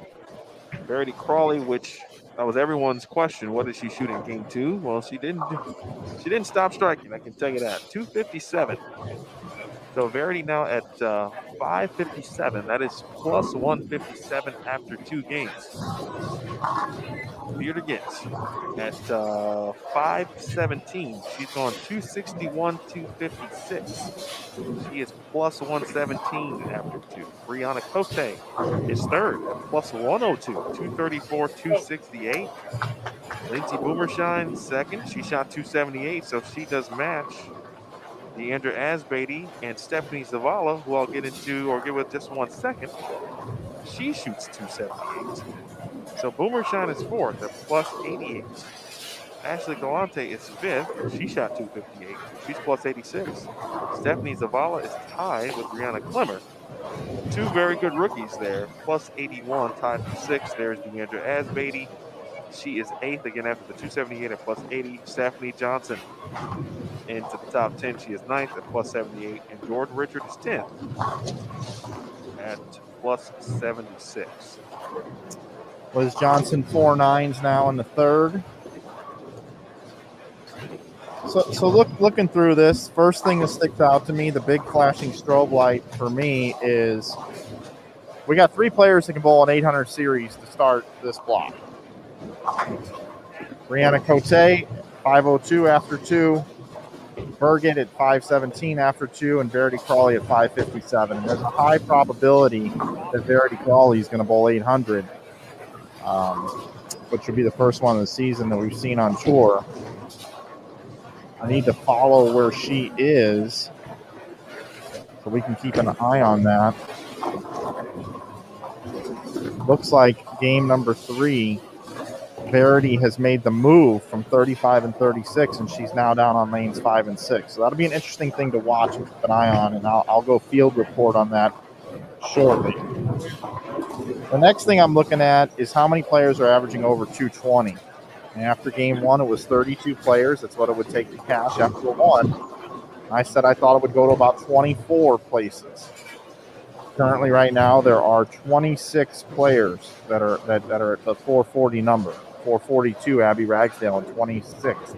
Tied for 26. So 27 players averaging 220 or better. That number went down by 5 players.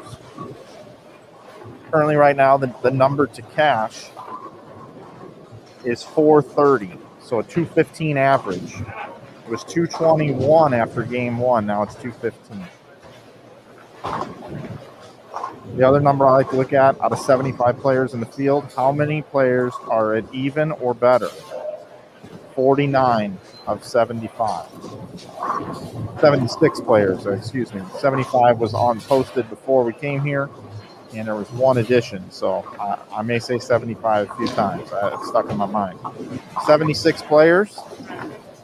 And Lindsey Boomershine, Brianna Cote, Verity Crawley, Ashley Galante. Similar styles.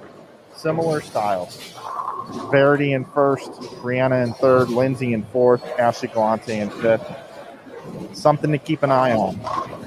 Also, I like to look and see what players are bowling the most consistent. Of course, Verity with 300 and 257. That's 2 big games. Burgett, 261, 256. Big games.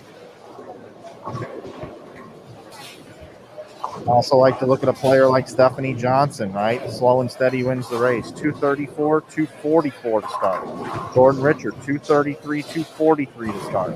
Carrie Smith, not a name we always see near the top.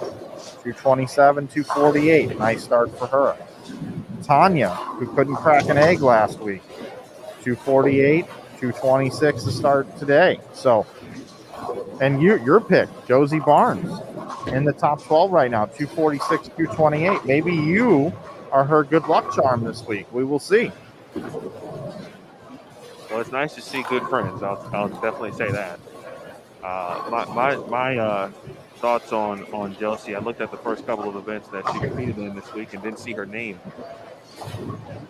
in familiar places that we all normally see Josie's name, and that is bowling on Saturday. So for me, it's just as simple as, all right, she's the defending champion here. I know that's not something she is looking for or, looking at, but when you break it down, okay, let's maybe get back to basics.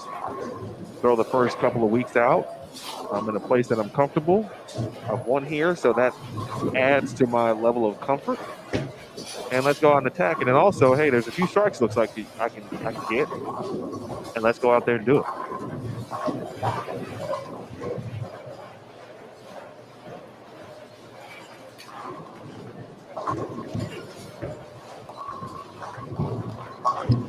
Big, again, the big thanks to our community. I do want to mention just a few things.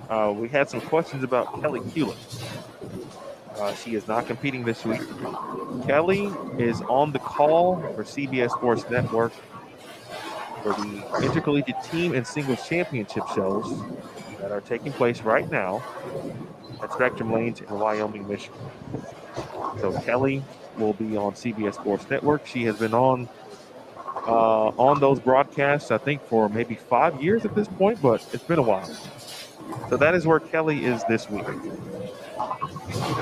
Speaking of Kelly, there are, of course, a few additional players who you might see earlier, or I should say normally will see out on tour. One being, of course, Shannon O'Keefe. Shannon is coaching this week at ITCs and ISCs with McKendree. Sydney Brummett, a normal tour player you would see week to week. She is with Mount Mercy coaching this week. Alicia Current is coaching this week with Delaware State. And Brandy Branca also coaching this week with Maryville University. Again, so just for those who just had the questions, obviously you would expect Kelly to be here considering her start to her season, especially the last two events, obviously. But she's in a different role this week.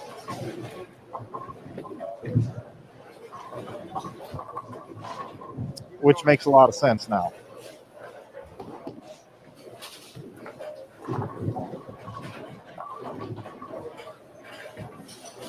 Shout out to Jason Thomas checking in too, by the way. Appreciate it. Yep, that was actually me.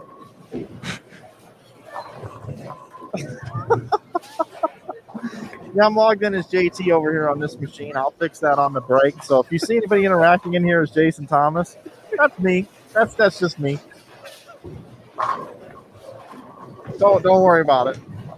I was just telling the story earlier about when we started BowlTV.com, and we added the chat feature. How we would see players who were competing also appear in the chat.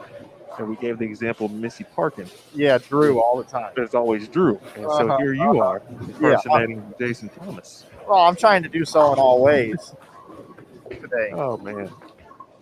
Pretty good stuff right there. I moved us over here because, Lindsay Boomershine bowled 210 and then bowled 278. And she's perfect through 5 shots here.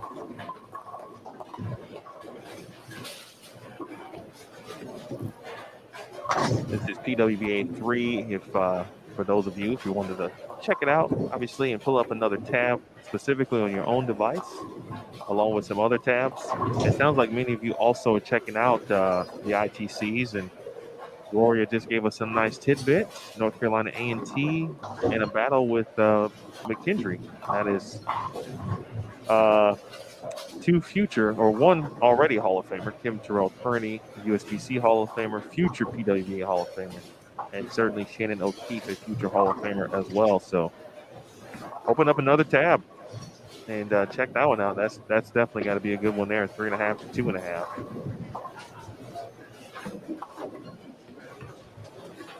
It's been a good week, or I guess the last 2 weeks, in regards to if you're a fan of college bowling and a little bit of nostalgia, especially with Lincoln,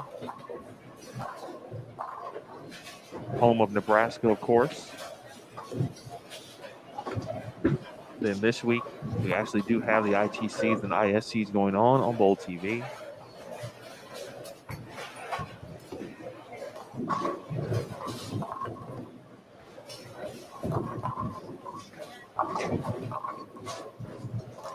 And Jordan Richard in a situation or in a building that does produce some decent to good carry. We've heard that from multiple people. She is just throwing pins around like nobody's business right now.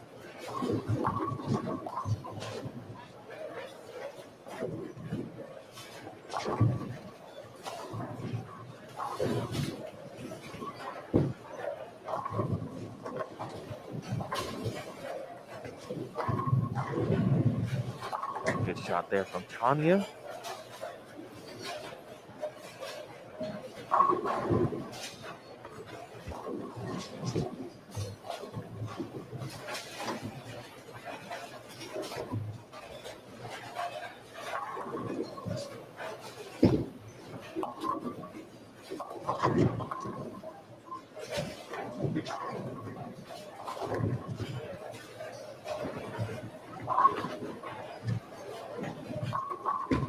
Taking a quick peek across, let's see, Melissa Berenders. And I believe Melissa, I think her last name is different, but pretty sure she has bowled a few PWBA events in previous years. Someone down on the high end has a strong string. Melissa had the front 6. I see someone with what looks to be the front 7. I cannot tell who that is.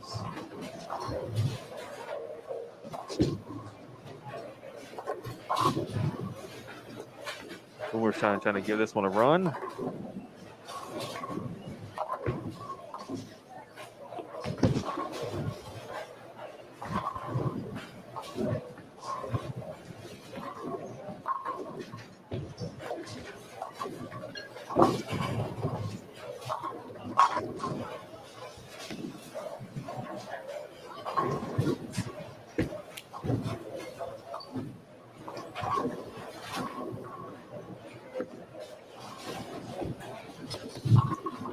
Emil, a little update. Just walked the building. Brianna Cote, front 6. Kayla Crawford, front 8. Verity Crawley can still bowl 267 through 5 frames.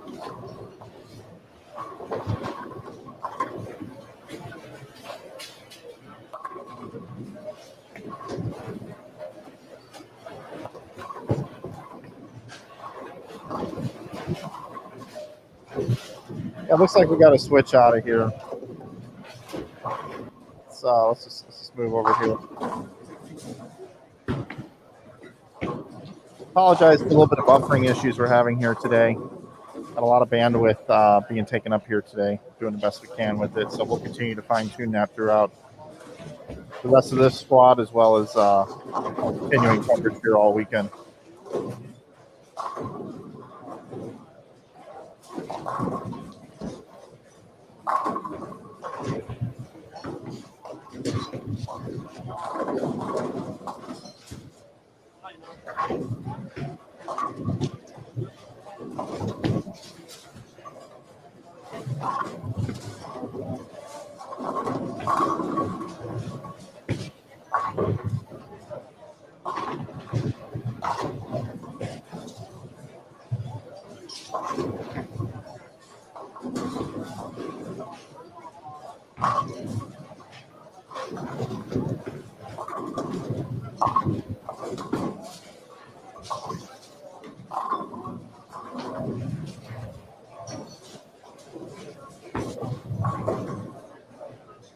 Pair here.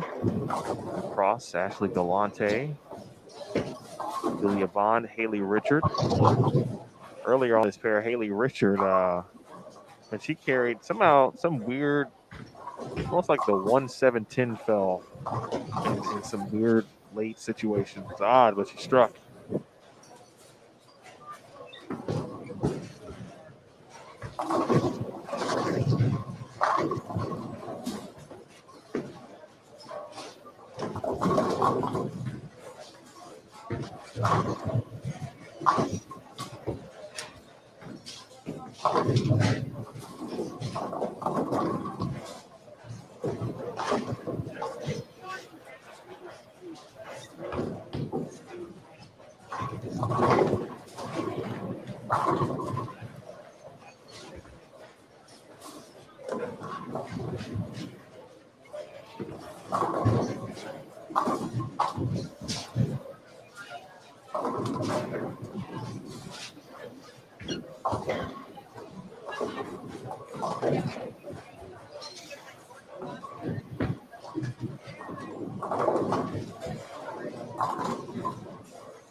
All right, that scoreboard should be a bit more readable. Taking down, turning off a light in front of me. That is pretty funny, Impa. I'm not gonna lie to you. I appreciate it. I can appreciate that type of joke.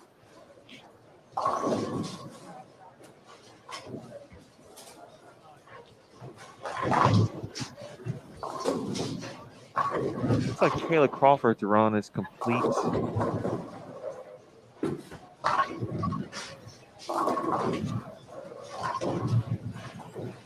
And I do see another strike from the talented right-hander in her rookie season. The battle for Rookie of the Year will be impressive, and it wouldn't shock me if that came down to, at the moment, the final events on the schedule will take place in October.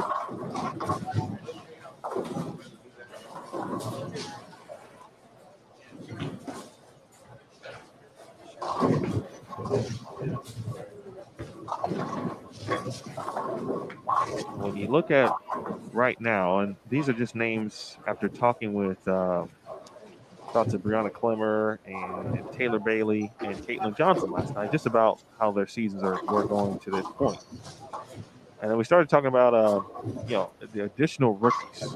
And let's see, we came up with Brianna Clemmer, obviously, Caitlin Johnson, Taylor Bailey, Kayla Crawford, Abby Ragsdale, Maria Bolanova, Bridget Jacobs with the Maryland Eastern Shore, Alexis Nair with the Delaware State, Mia Cobo, Stephanie Zavala.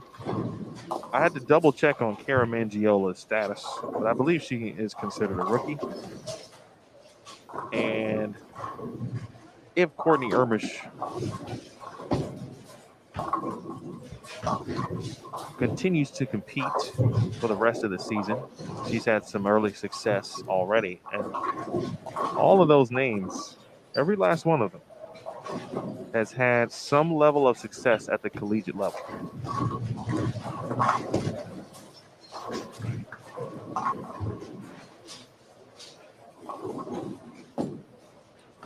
Jody Shearer at plus 53 after 2 games.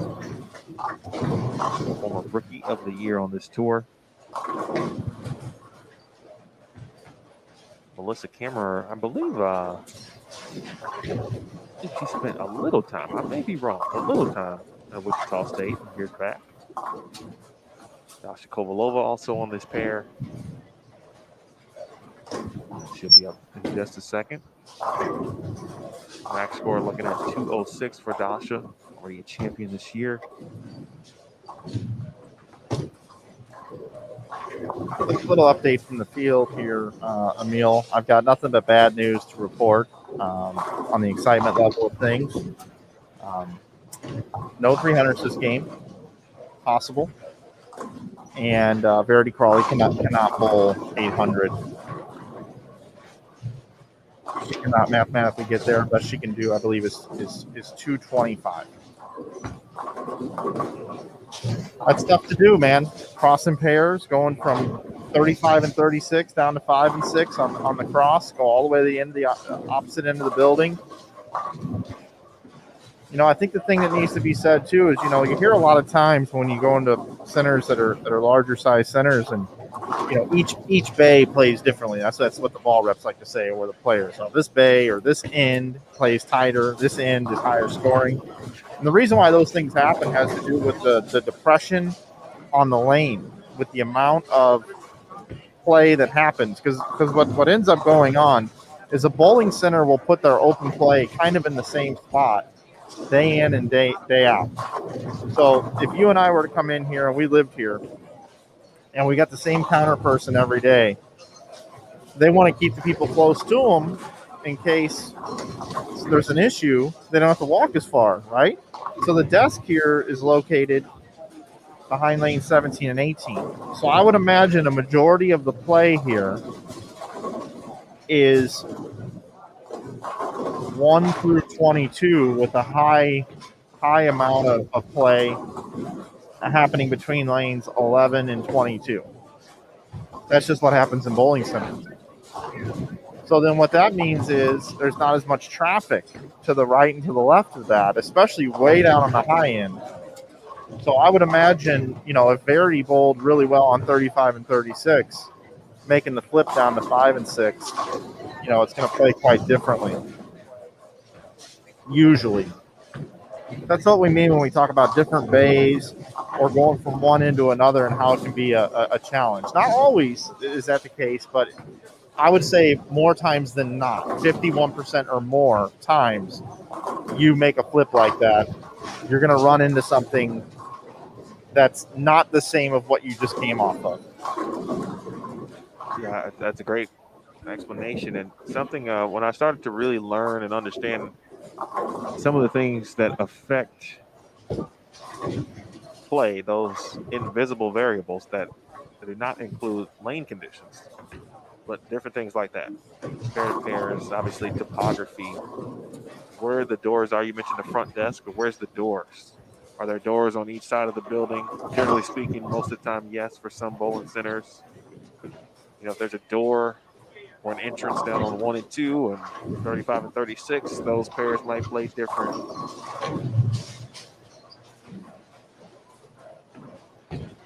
Here's Jody. That looks pretty good. Oh my goodness. Now I'm officially back. Hashtag Team No 8 Pin. That's the first 8 pin I've seen in person. And it's just as mean as when I left it.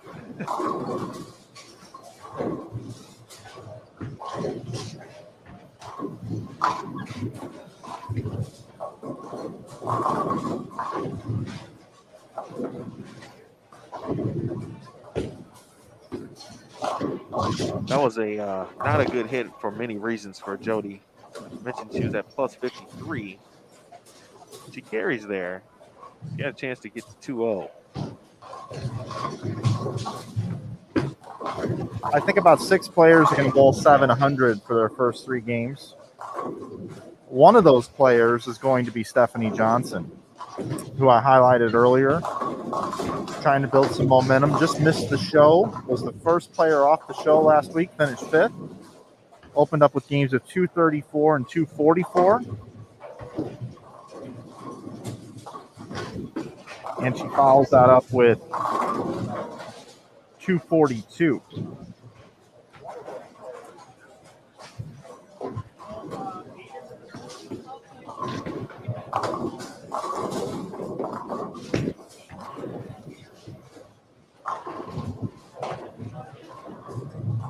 Jen Higgins, I missed this. She got the opposite century award. She bowled 277 and 176, bouncing back this game with 226. She was in 18th place coming into this game.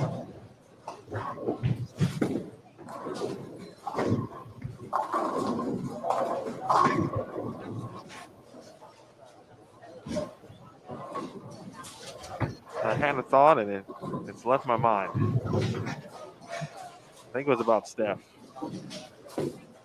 Oh yes, she was shining last week. Yeah, the goal. Talked to her about that. She told me if I thought that was shiny, just wait and see. So she's got put something it out there. else, huh? Okay. I don't know if it's going to be this week. Maybe she'll save it for the Queens. But it's something for us to pay attention to.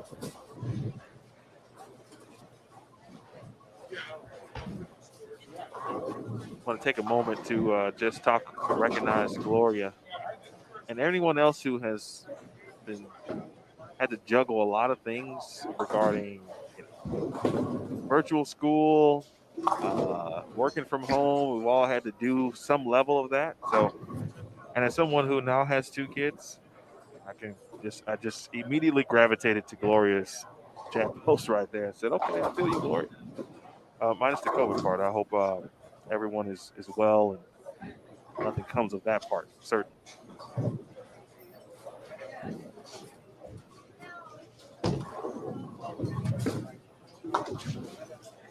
You mentioned lefties earlier, and Angie finished with 160. She was at minus 42 after the first 2 games. And watching her practice yesterday, man, she looked like she had a really good look.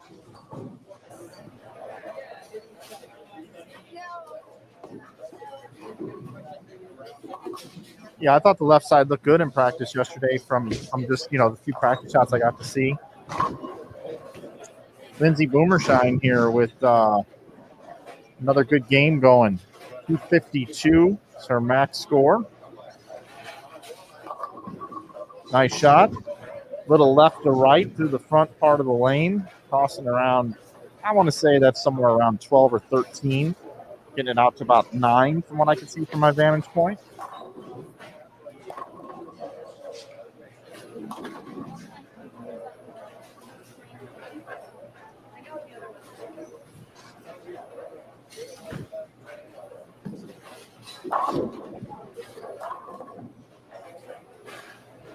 Arkin and Boomershine to finish out game 3 here on 23 and 24. It looks like we had a camera bump. So we're going to make a few adjustments once they are complete.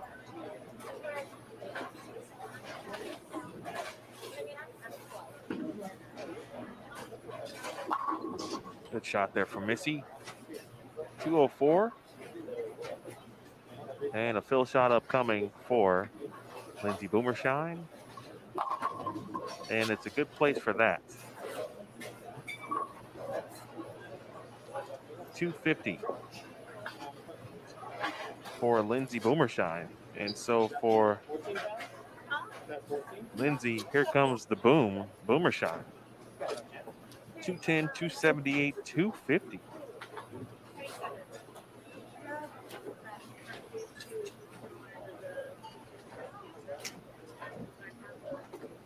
Here comes the boom. Here comes the boom. Oh, here comes the boom. Here comes the boom.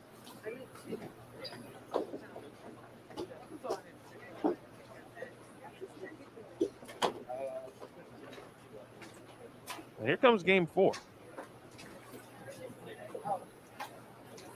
If you're just joining us, my name is Emil Williams Jr., along with Mike Flanagan. Big thanks to Neil Milligan, Caitlin Nelson, PWBA staff this week, Jason Thomas, Aaron Smith, and Wyoming, Michigan for the intercollegiate team and singles championships. Welcome to BowlTV.com, exclusive home for all things PWBA. We're heading to game number 4. Our day started with the first 300 in game 1 of the tournament. Verity Crawley shot 300 in game 1, followed with 257, and I believe Mike said Verity shot 225, if I'm not mistaken, Hosan. But we'll get the final official numbers on that in just a second. Year to get, Norweeks has been fantastic so far. Brianna Cote has been solid. Lindsay Boomershine just added 250 in game 3 after starting 210, 278. If you joined us yesterday regarding practice, watch a little bit of the practice session. We talked about the scoring pace. It was going to be certainly on the surface a little higher than what the previous weeks have provided. That has certainly been the case, but the pattern is flat overall. 0.9 to 1. I think it's 1.93, but just shy of 2 to 1. It's a flat pattern. And so there are some mistakes to be made. Players do have to be careful.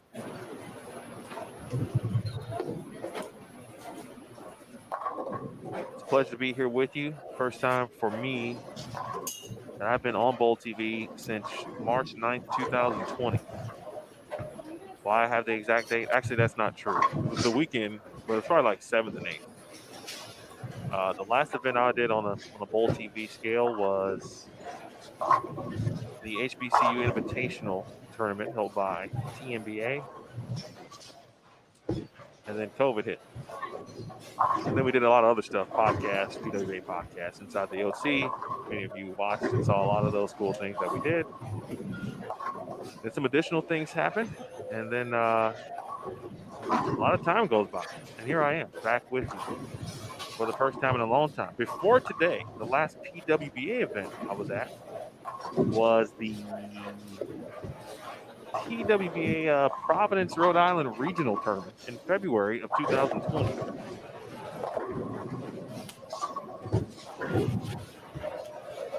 It was fun to be back with you. And my man, the Score Dash.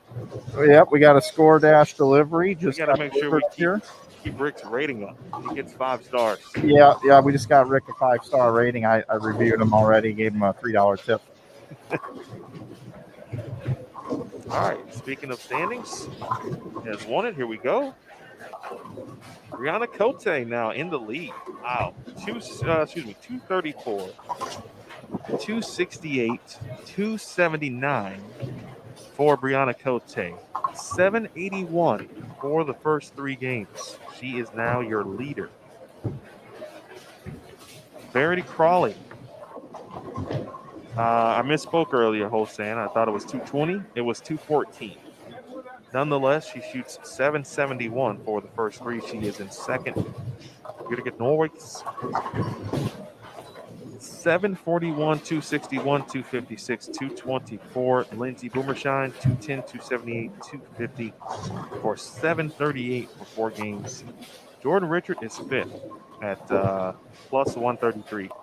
Jordan shoots 733. Deandra Asbeatty, 728 in 6th place. Stephanie Johnson, 720 in 7th. Kayla Crawford, the rook, having a very solid start. 719. She's 8th with 719. Tanya Raumemper is 9th at 707. Ashley Galante rounds out the top 10. And the last of our 700s for the first 3 games at 706. Wow. How about that? Yeah, 17 players are averaging 230 or more. Currently, right now, 32nd position is Kayla Bandy at 633. Actually, 634 is the number. A little over 211 a game right now to cash.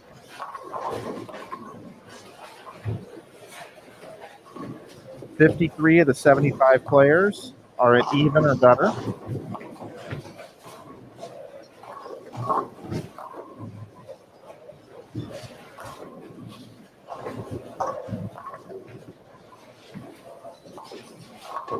Last week's winner, Liz Johnson, off to a horrendous start.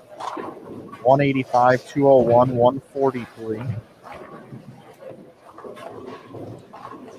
And toward the end of game 3, Mike, I saw Liz make her way back from the locker room with a different bowling ball. That makes a lot of sense. Shannon Polhowski in 40th, 23 over.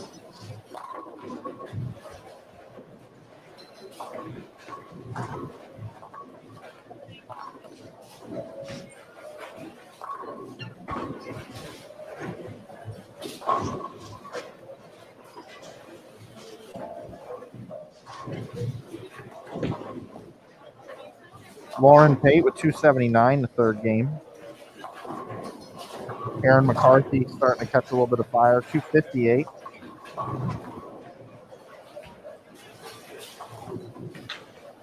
So it looks like a pair of 279s in game number 3. Lauren Pate, Brianna Cote. Had one 300 today already, Verity Crawley. If you haven't seen it, so check it out on our social media at PWBA Tour. And all the standings to check and see how your favorite player out of 76 in the field is bowling. You can head over to pwba.com and check it out.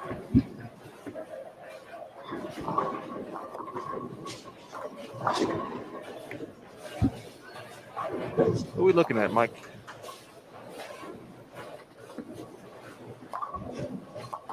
Yeah, we got Dasha and Jody and Jen Higgins. Who, Jen, that's a good question. How's Jen doing here? So 277, 176, 226, and now she's on a pair. Obviously, she doesn't have a good start here.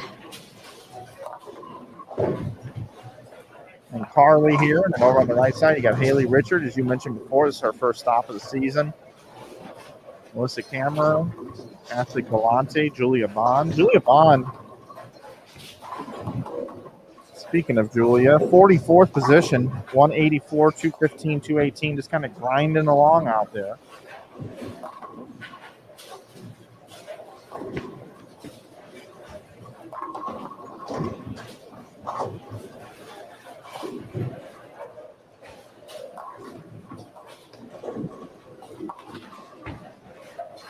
Ashley Galante inside the top 10, as you mentioned, both 706 to start today. It's a player that puts in a lot of practice, constantly working at her game.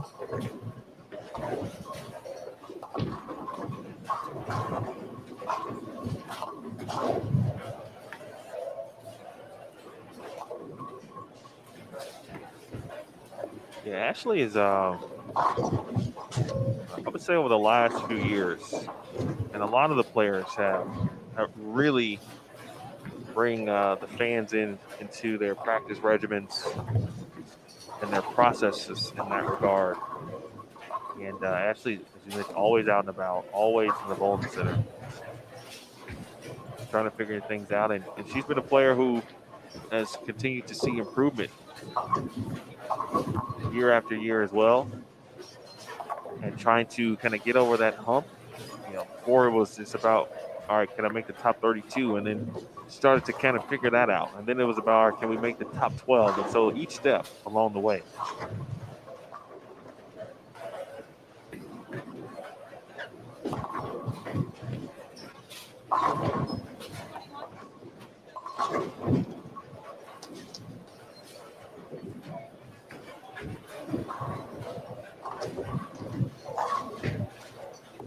Question about Kayla Crawford's Game 3 score, 268.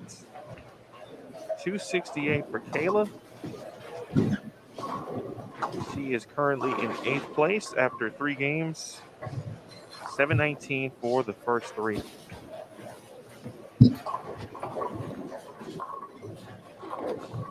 Looks like ITC's currently on break mode, so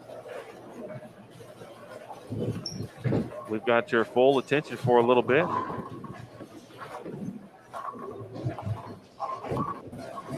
I'm gonna move us over PWBA number 1. Yeah, let's do it like they do on TV, right? We'd like to welcome in our audience that's been watching the ITCs here today. Mike Flanagan, Emil Williams Jr. here with you from the PWBA Greater Cleveland Open.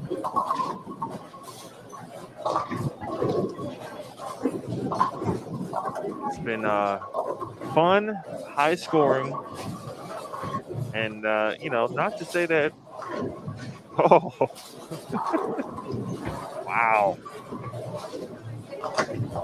Some serious breaks down on 22. We'll talk about that. But Kara Mangiola off to a very good start this game. She's got 4 in a row. Meanwhile, like we talked about, now for me, I mentioned this earlier, Game 4, what's going to happen? Because I think we should anticipate some level of transition, generally speaking. And so if that were the case and if that takes place, then we'll kind of see how this block is going to end. I would expect a few players to still have a pretty solid look. But we may see the field kind of taper off a little bit as the overall scoring pace may take a dip. It may stay the same, and hey, for some reason it could even increase. There's still strikes out there.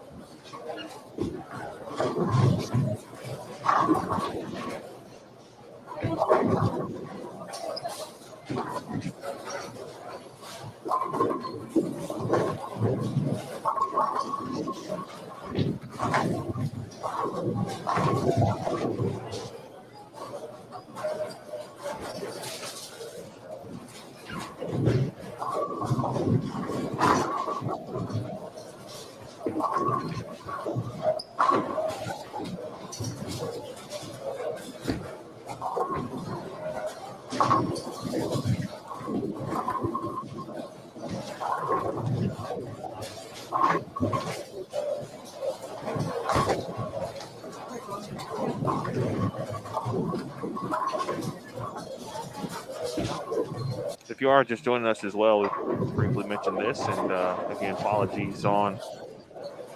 We have experienced some buffering today, and just trying to work through the bandwidth as best as we can.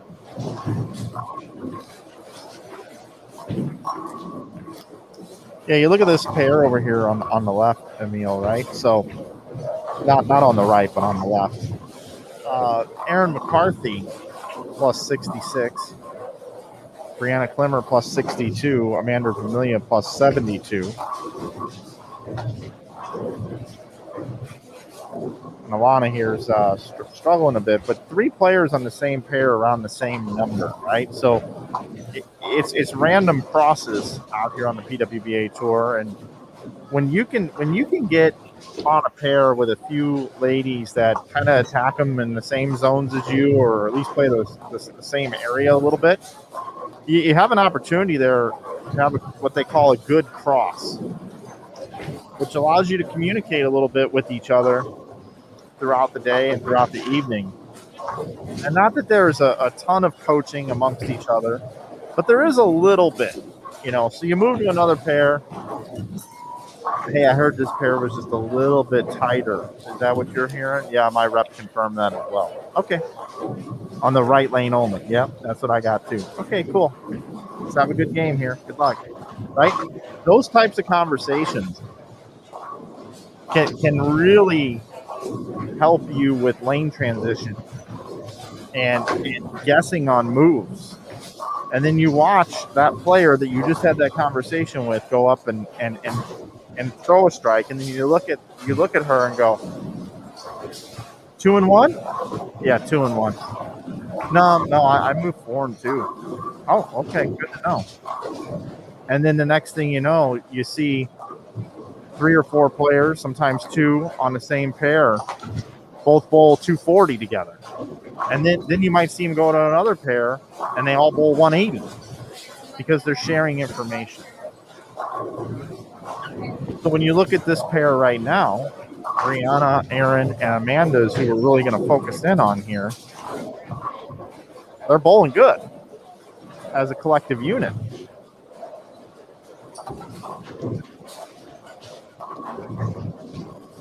Information sharing, I think, also it's almost inevitable. Because generally, every player out here that has at least one person that they trust. And so, if you've got one person, there's probably going to be some level of info shared because it's just natural, right? I mean, that's what we do. Hey, how did things go on this pair? Did you see anything weird? And some people are just more forthcoming with information, too. Sometimes you don't even have to ask a question. Right. Because they just flat out say, all right, they may see you coming to this pair, or they know they're following you.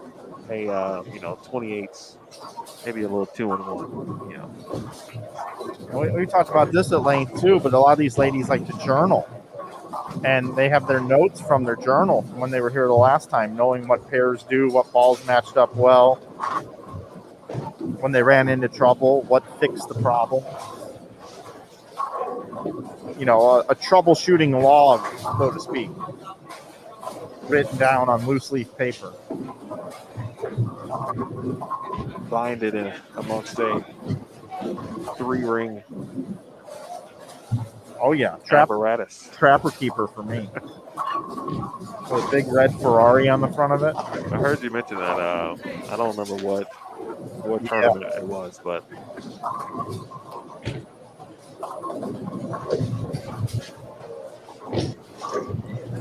DZ also not on that pair as Mike talked about, but on your screen and on the pair to the right with Abby Ragsdale. Yeah, and Abby's bowled well this year.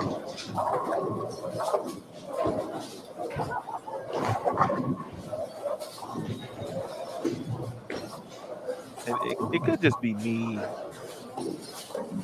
seeing all of these rookies at one point bowling collegiately for many years at this point. But I know that my expectations for those players, I'm expecting them to bowl well because I'm used to them bowling well. Now, obviously, there's going to be some level of struggle, especially from the rookies, because there's some learning and a learning curve. Sometimes it can be a bit more severe, just depends. But I think Abby learned a lot at the kickoff classic, and she's been able to apply what she learned during her practice regimens and processes to be prepared for this second swing. And the results are really, really showing. Absolutely.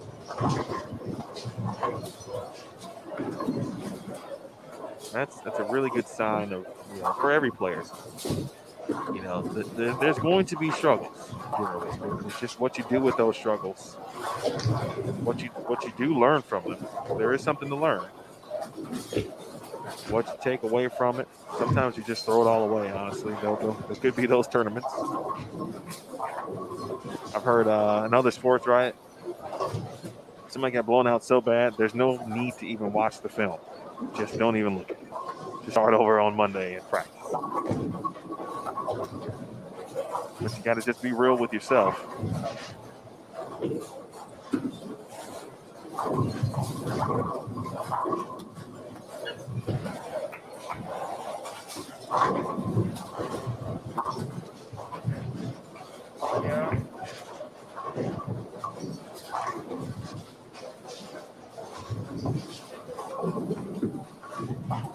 Oliver.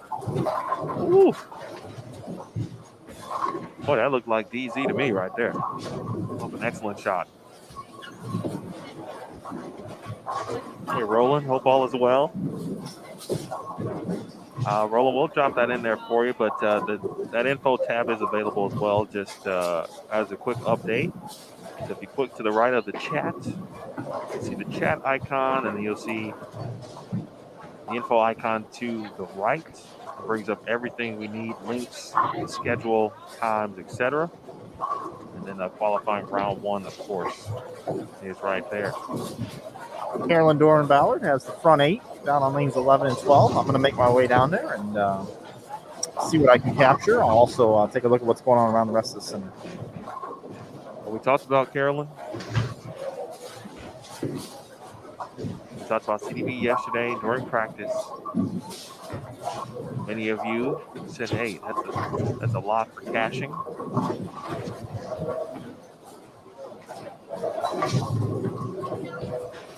Took a look at the pattern and I said, hey, I think there certainly could be something for CDB. I'm anticipating, I haven't seen her throw one shot today, but I anticipated she would be up the lane. So we'll keep our eyes and our ears ready.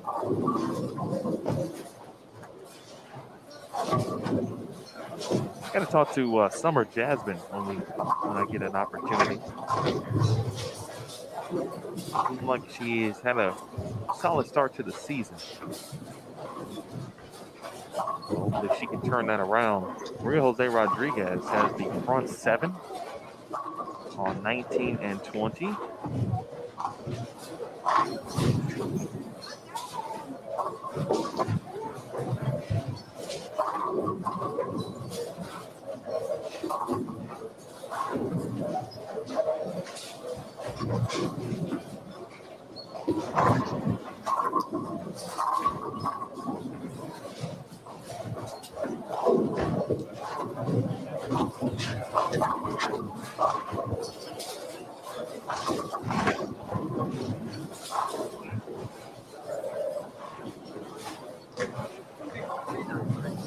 Scott and Gloria.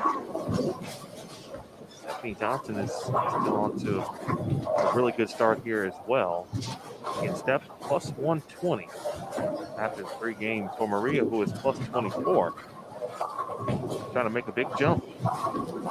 Right now, Rodriguez is outside of the top 32. tied for 37th with her Team Colombia teammate, Clara Guerrero.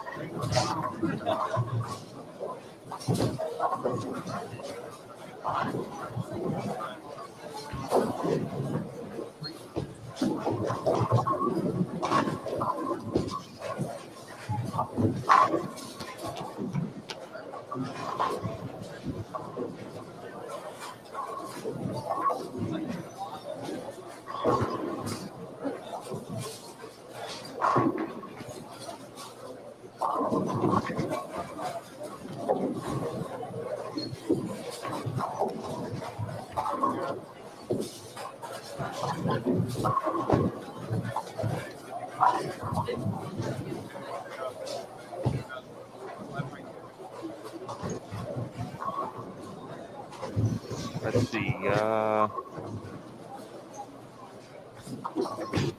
PWBA 1 is just out of range for where CDB is.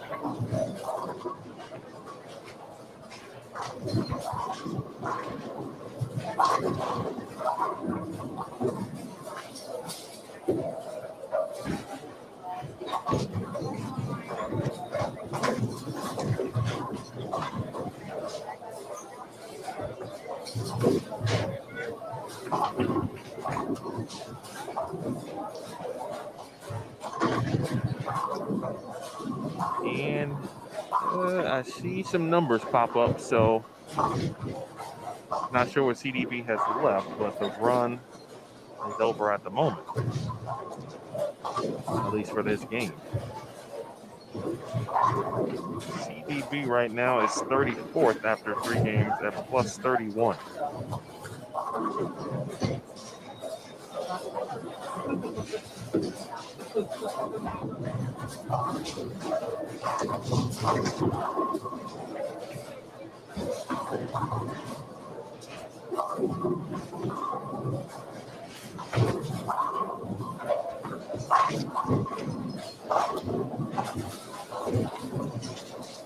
CDB did not strike in the 9th frame. She left the 7th pin. Mike? You know, Emil, I just realized something here.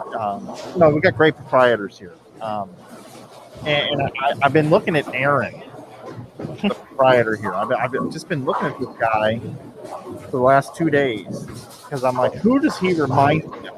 Who does he look like? And with the masks on, it's even easier to try to draw a comparison because you only got to look at part of someone's face makeup. He looks like Jeff Carter, PBA footballer Jeff Carter, to me. I finally figured out who I thought he looked like. I can see that. Yeah, that makes a lot of sense. Aaron and Jeremy Cottrell, the brothers, family-owned bowling center here at Yorktown Lanes. So if you're ever in the area, located in Parma Heights, Ohio, south side, of course, or I should say in the Cleveland area. Well, not officially in the city of Cleveland, just outside.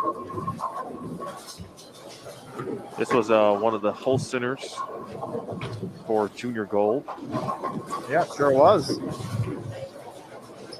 And my first encounter, and Tennille's encounter as well with the center. And they did such a great job. They were in the mix and put in a bid to host the PWBA event. And here we are. And I think Abby Ragsdale's happy that they did because she's got a good lookout on the lane. She's got 5 in a row now.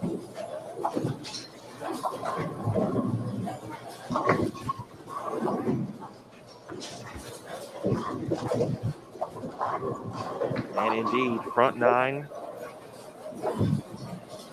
for Maria. And that is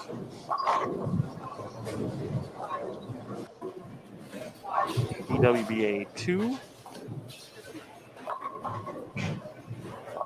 And this is where you tell PWBA 2, okay, PWBA 2, let's give it the pep talk. We can't have you acting all up. We need you to be stable, visible, and secure.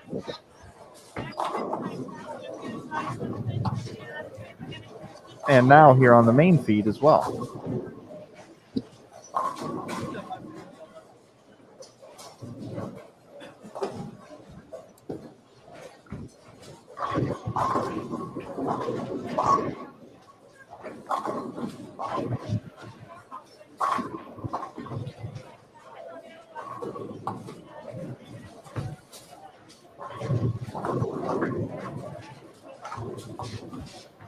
I don't even have to move for this one. Don't you enjoy when that happens every now and then for you? Yeah, I can record this from. This is exactly where I'm standing. I am right behind Maria's pair, directly behind 19 and 20.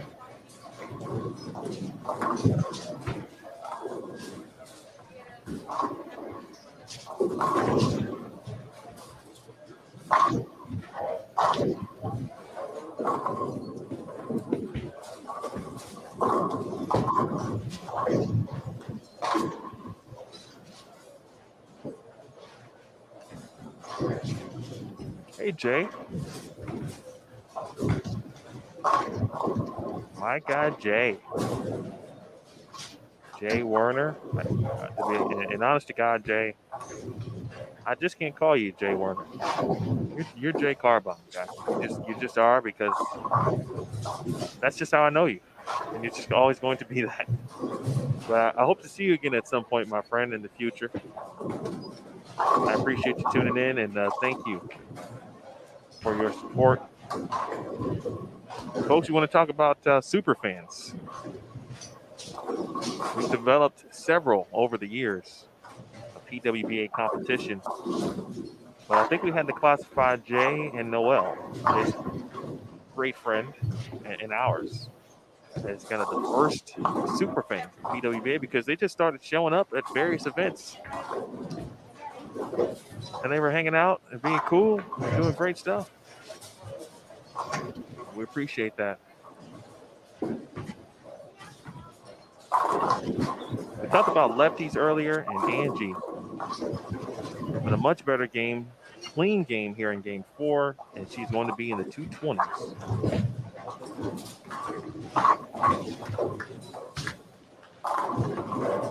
On Maria's pair, Reno Sabo and Jennifer Hofersack. Hofersack finishes with 198. We'll see Jada Horn, young player, trying to figure out some things, if she wants to be out here full time or not. Jada out of Memphis, Tennessee. Right now in the bowl every other event. And got a chance to actually get to plus right here. So here's Rodriguez.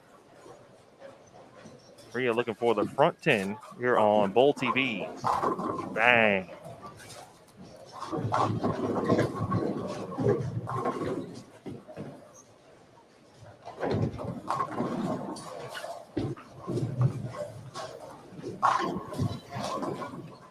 Did you say Memphis? Yes. When you haven't got a prayer. Well, boy, you've got a prayer in Memphis. You got a prayer in Memphis. What a great song. Rodriguez. Can she make it 11? She can. Well, we've got one in the books. Right now it belongs to Verity Crawley. Yes, sir. Do we have two? Do we have two? I believe Maria certainly at this point has become a household name on the PWBA tour. Major winner, standard winner.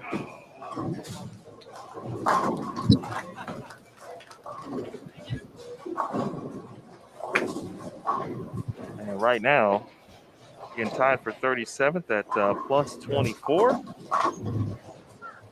Gonna make a nice move up the leaderboard. Looking for 12 in a row. Oh, high flush. The 9-pin goes. 4-pin remains, so 299 for Maria Jose Rodriguez. And Jada Horn to her left, about to finish business on this particular pair as well. She can get to 237. Be on the lookout for Jada Horn folks. Right now, a lot to like about her game. See the power in revolutions. You don't see too many players plant these days, and one thing I noticed about Jada. So I looking forward to seeing Jada more at some point. So keep an eye on her throughout the rest of this tournament. But big news right now: Maria Jose Rodriguez shoots 299 in game number 4. That'll put her certainly into the top 32. I'm gonna go. Yeah, well, because the scoring base is so high, 299 normally would get you probably 10 to 15 spots. I don't know if that's the case today, but she'll be in the top 32 nonetheless after 4. I showed up the Yorktown lanes and the scores were high because they are high, because they are high, because they are high. Da da da da da da da. Right? I was gonna go to sleep, I appreciate that. but something happened. Hey Emil, I think we're gonna be here for some more live streaming here this weekend. You think so? I think so.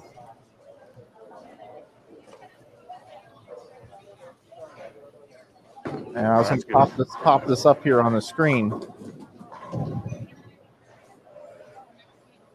We will be back here today at 5 p.m. Eastern for our second round of qualifying. Then back again tomorrow morning at 10 a.m. for the round of 32, round number 3 of qualifying. And then we'll cut the top 12 for our round 4 at 2:30 p.m. and be back at 6 o'clock for our stepladder finals right here on BowlTV.com. Glad you're with us here today. We get ready to move into game number 5 from Yorktown Lanes. Moving to game 5 indeed.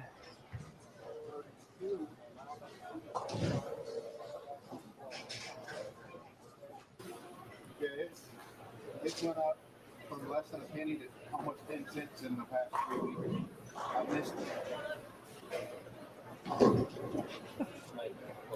it. Love the jokes in the chat.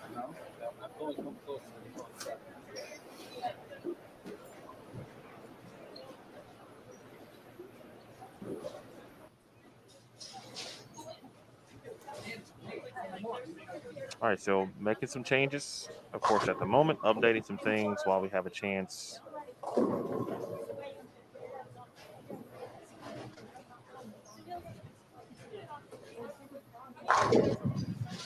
Big thank you to Brunswick, proven industry leader for over 100 years.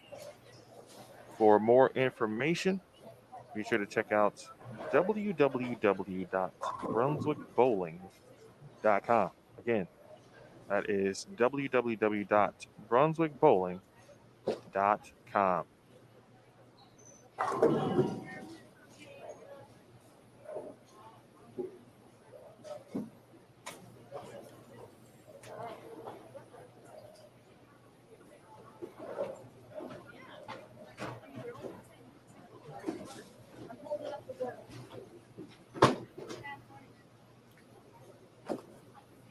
So we're off to game number 5. Players are almost set. That will allow me to take a very small break. And I'll be back with you in just 1 second. Emil will be back. Next time I'm going to get him to sign off with, I'll be back. I don't know if that quite fits me. No, it doesn't, but I would like to hear it. All right. I don't think my singing that I just did with that song fits me, but I pulled it out. God, no. I went into the bag of tricks. I'll be back. Since there's no bowling, this is our vantage point right up here, or at least my vantage point. Emil is just right over there.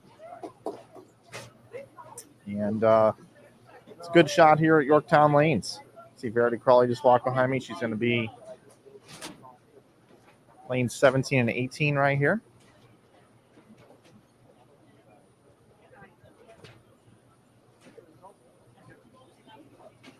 just joining us, let's see which side will pop up right here. Here's the lane pattern. Boom, right there. For those of you that haven't seen the lane pattern yet, 38 feet in length, ice oil.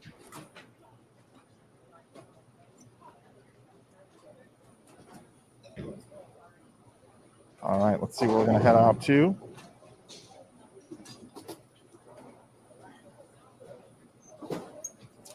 Getting ready for game number 5 here. Let's see Alexis Nair, Carolyn Doran Ballard, Stephanie Zavala,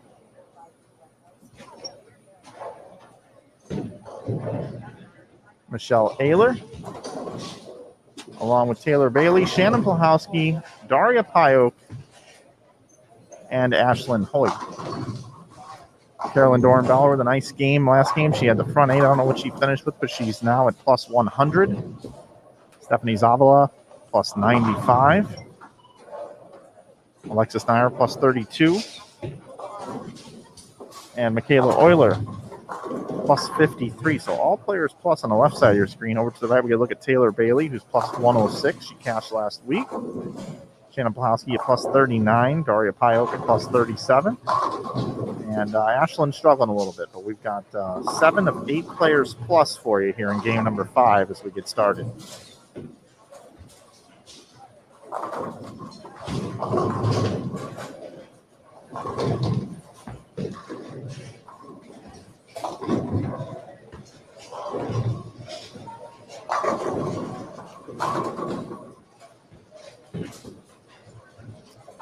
If you're just joining us, we have 4 different 4-lane bays for you here on Bowl TV. PWBA 1 is lanes 15 through 18.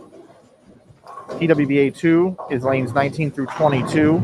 PWBA 3 is lanes 23 through 26, and PWBA 4 is 27 through 30. So we have lanes 15 through 30 available for you here in this bowling center. We are using lanes 1 through 36 today. We have a score dash update. Our delivery driver, Rick Barbera, just brought him by.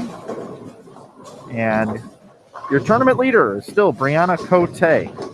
She is bowled 1048 for her first 4 games.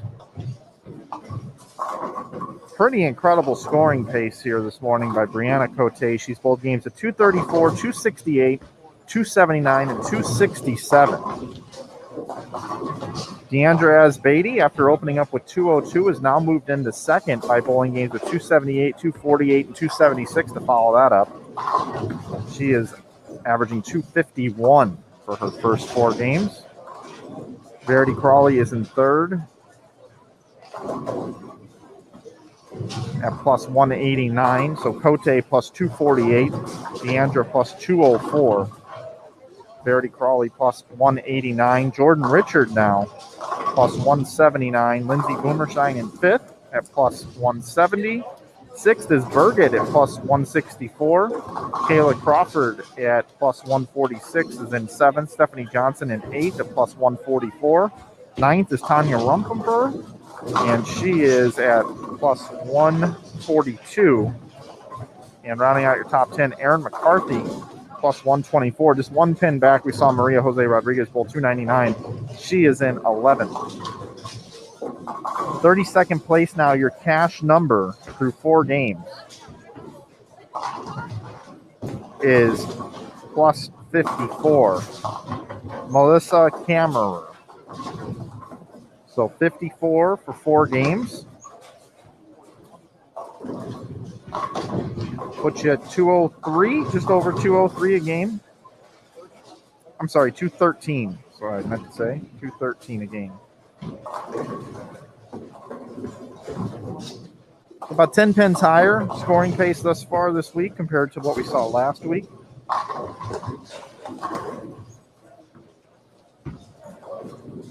Out of the 76 players bowling, 53 are even or better, and Danielle McEwen is in 53rd at even. She is dead even after 4 games.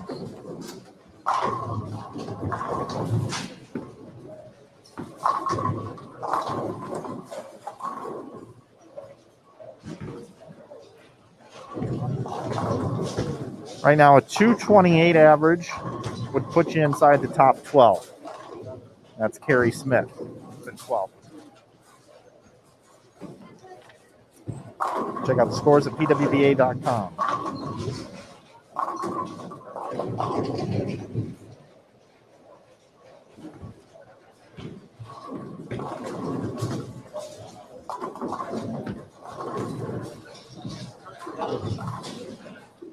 Got a question on how is Jasmine Mason competing? How's she doing? She's bowled games of 225, 202, 266, and 206. She is plus 99.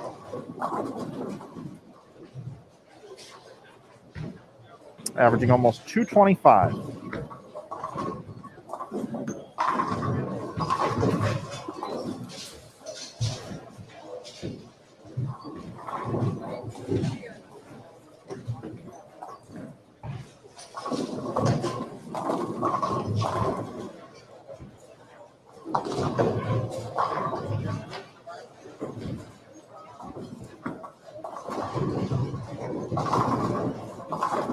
Nice shot by Stephanie.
Carolyn trips the 4-pin.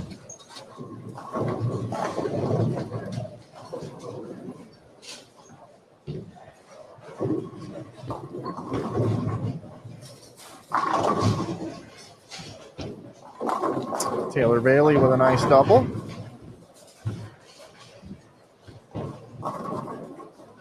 It's been a pleasure having Carolyn call the action on our televised finals here on Bowl TV last couple weeks. Great to see her out here competing though as well.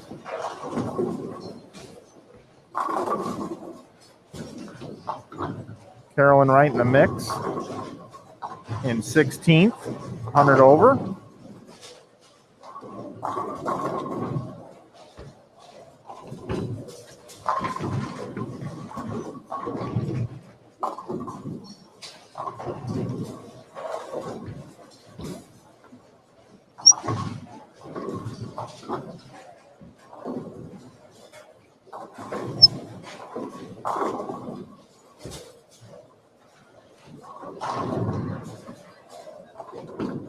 Shannon Palausi crossing around the 6th board. Mixes them up.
Ramon, it's funny. It says it's funny if you look at Taylor Bailey, she looks like a mini Shannon O'Keefe.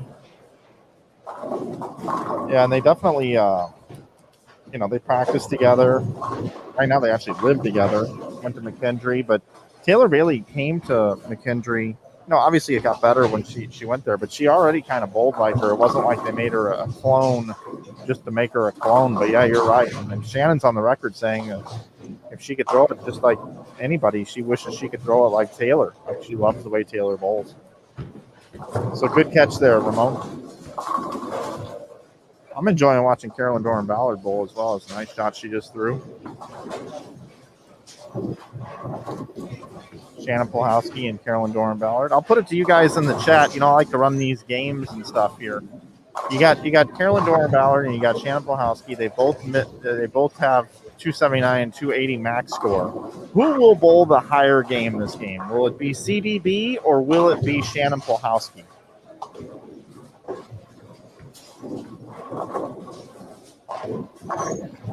I think if both players hit the pocket every frame here on out, I'd have to give the nod to Polhowski with the way she's attacking the lanes. But if you had to have me make a guess, I would take Carolyn Doran Ballard this game over Shannon Polhowski. Let's see how it turns out. Looking forward to seeing what you say in the chat. I think we're going to have close to a 50-50 split here.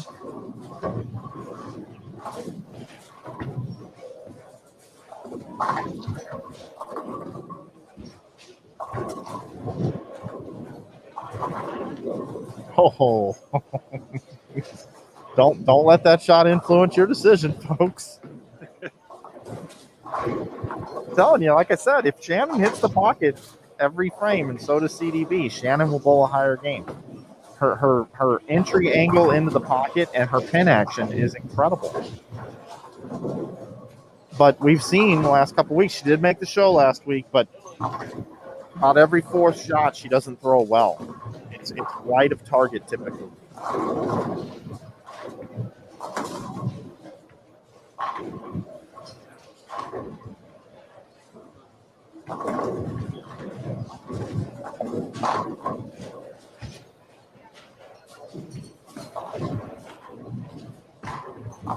There you go, Carolyn. That is a patented Carolyn Doran Ballard hit. Got 7 out. Ball makes that slight turn down lane. You're not sure if it's going to get up the hill. It does.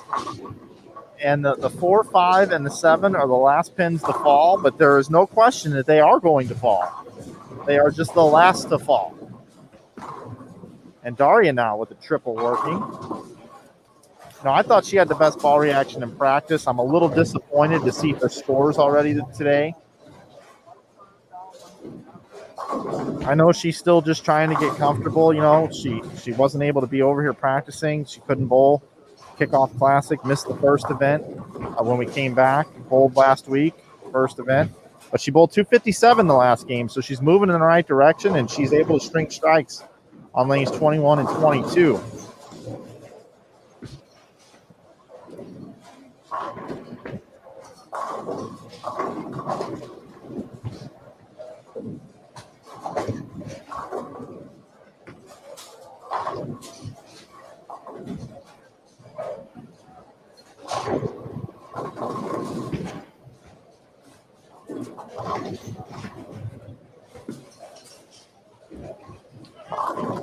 What were the?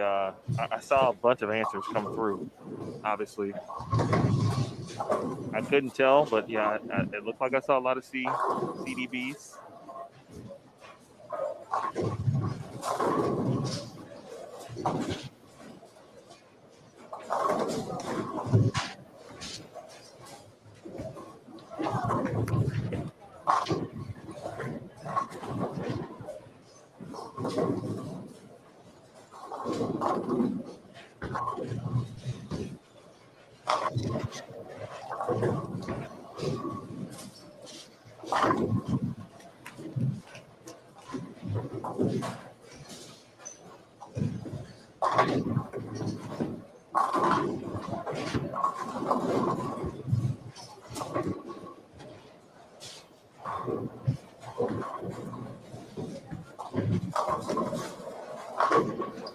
Polahowski and CDB up here in just a second. Stephanie Zavala, she's bowling great. She's got a triple up there. We knew this would be a fun two pairs to watch here, with 7 of 8 players being plus. There's Polahowski. Oh.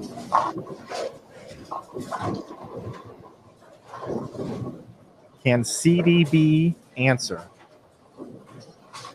in Game 5 of qualifying? She said, "I'm not. That 4, 5, 7 ain't falling out late on that one, Mike Flanagan." Taylor Bailey. Crept just a little bit high there.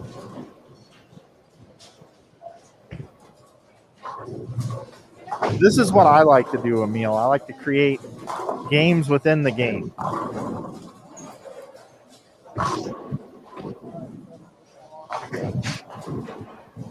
It works out sometimes. I think it's working out right now. Oh, you see that 8 pin over there? No, I'm glad I didn't. Because I would have just put down the microphone. Brianna Klimmer just stoned an 8. I don't like those. Look at Daria. That was a great shot from her, though. There's 4 in a row. Coming off 250. The ball looks to really be continuing through the 1-3, which is a great sign. I don't even want to leave and have to go look for other big games throughout the house right now. I'm enjoying what we got right here on Bull TV.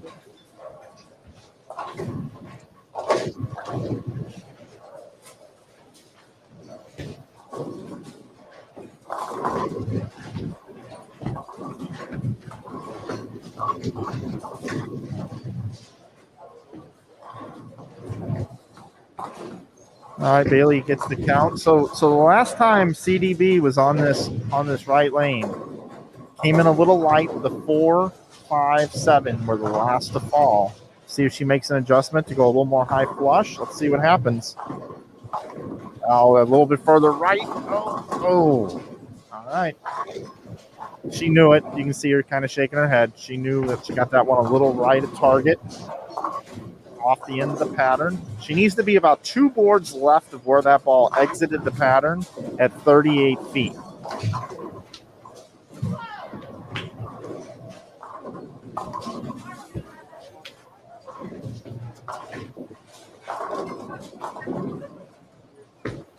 Now here is Polahowski. Look how far left she's standing, Emil. This is probably going to flirt with the channel. Oh, the bird dog. Wow. I didn't know they let birds in the bowling center, man. They do that in Cleveland. Tested negative, so everything's okay. Now, CDB left that bucket, and she just spared it textbook perfectly. See, most people, when they attack the bucket, they hit the 2 and the 5. And then, you just hit the right side of the 2 pin and good. CDB says, "Oh no, I'm going to go straight at it, and I'm going to split the 2 pin right down the middle." She didn't quite have a full bucket. She had a 3-piece bucket. The 2, 4, and the 5. No 8 pin. But Polahowski with that messenger.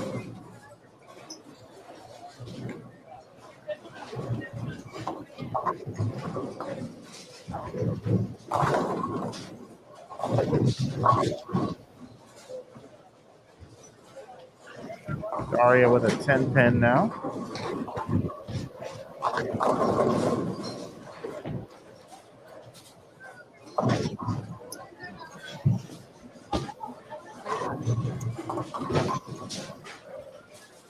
Sue will drop a link for you in the chat regarding scores, but if you click to the right of the chat, there's a little small icon. Oh, someone did it for me. Thank you. What was that, Emil? What did I just miss? Someone was asking about links to the scores. Drop that in the chat. We got a front 8 down on 29 and 30. It was recorded to me. I'm not sure who. It's like Kara Mangiola.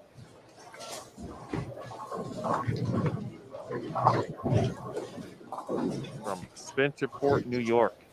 And I was just told that that is now over.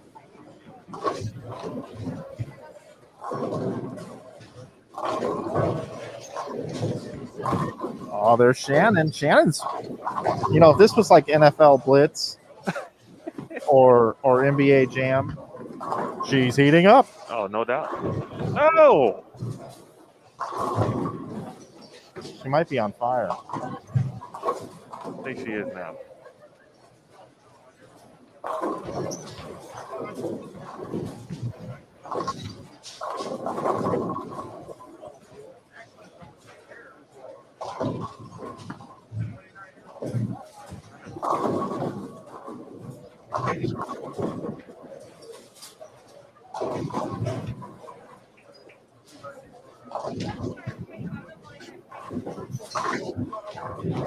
Well, I'll tell you what, anybody that picks Shannon Plahowski, you're looking really good right now.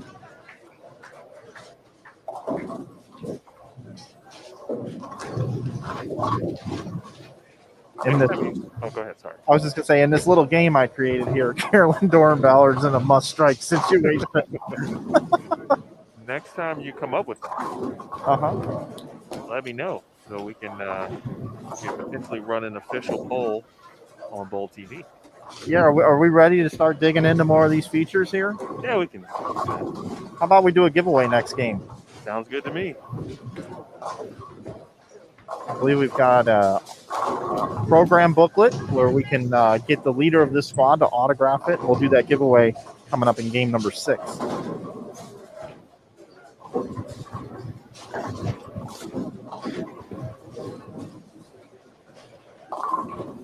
Well, Carolyn didn't like that shot. That's not a good one here. So let's see if Plahowski can pretty much lock this Bowl TV game that we created here up with a strike here in the 9th. Opportunity here to bowl 280. And obviously outside the game, within the game, the overall game. Yeah, she's in 42nd, Plahowski is right now. Outside the cash numbers, she's 39 over. Oh, she's looking good.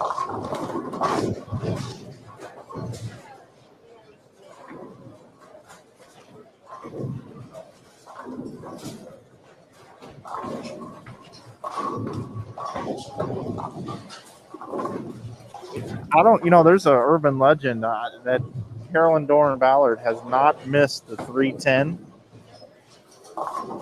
in 41 years. And she's only 30 years old, which is the crazy part of it. We were on the telecast in Minnesota, and I made the comment of, her being a veteran and being here before. And she goes, "How many times do you think I've been here, Mike? I'm only 30 years old."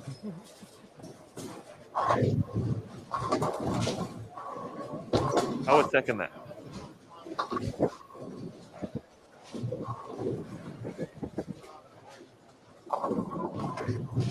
I was surprised to see that ball go past the break point for Daria there. She did something with her wrist there on the way back. Maybe she missed it a little bit at the bottom. That's typically what the player is showing you when you look for that, when you see them do that. You sort of miss at the bottom, causing the ball not to hook as much as you would normally see.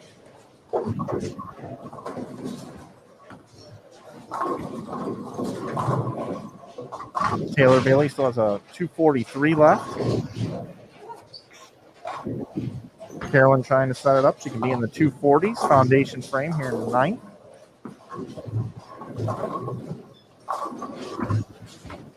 6 does not lean on the 10. Even though, per se in our game here, she's not going to beat Shannon Polhowski.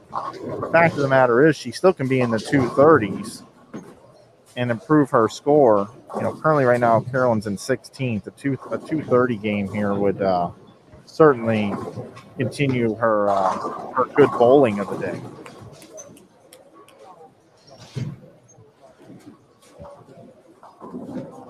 So we got 2-teen, 230, 240, 230 on the left pair left.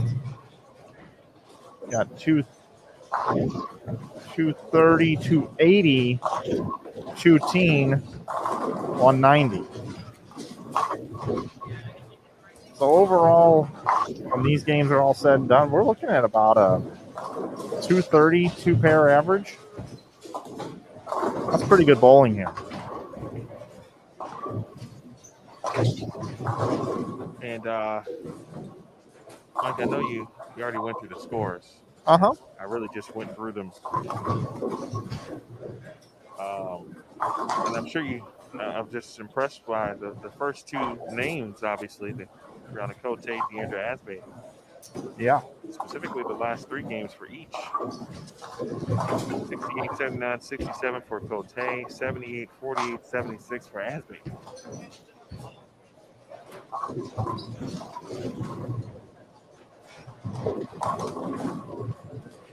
Wow. Yeah, so the scores are high, right? So that's what we've been reporting, and that's what we've been seeing. We see them right here on the screen. Scores are good. But I do just want to remind you that when we do come back today, and I hope you join us, that last week the cut number was 35. And the second time the pattern got put down, technically the third time, because there's a practice session that gets put down, and it gets put down this morning. It's going to get put down again. It's still a 1.93 to 1 ratio out there. So even though they're high now, that doesn't mean that the more this pattern gets laid down and there's pattern memory put into the lane surface, that scores could slow down.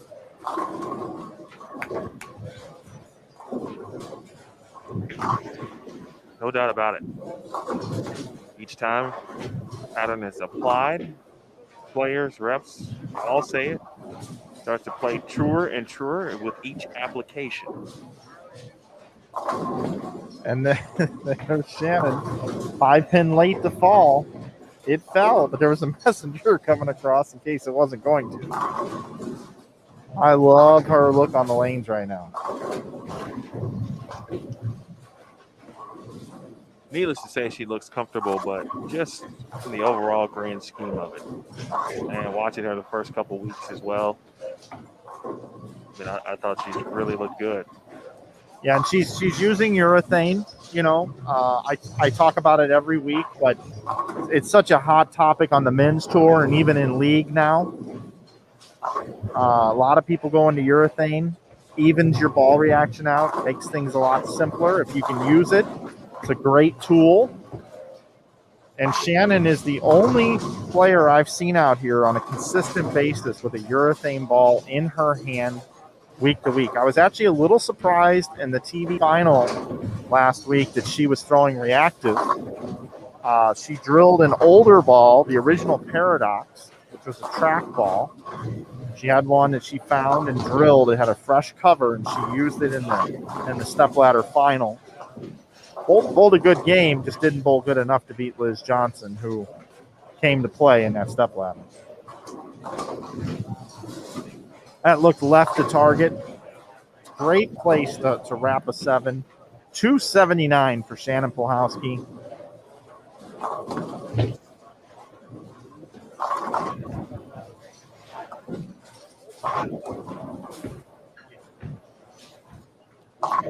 Stephanie here can bowl 243. Carolyn can still get in the 230s. Taylor Bailey with 230 up on the board. This was a fun one.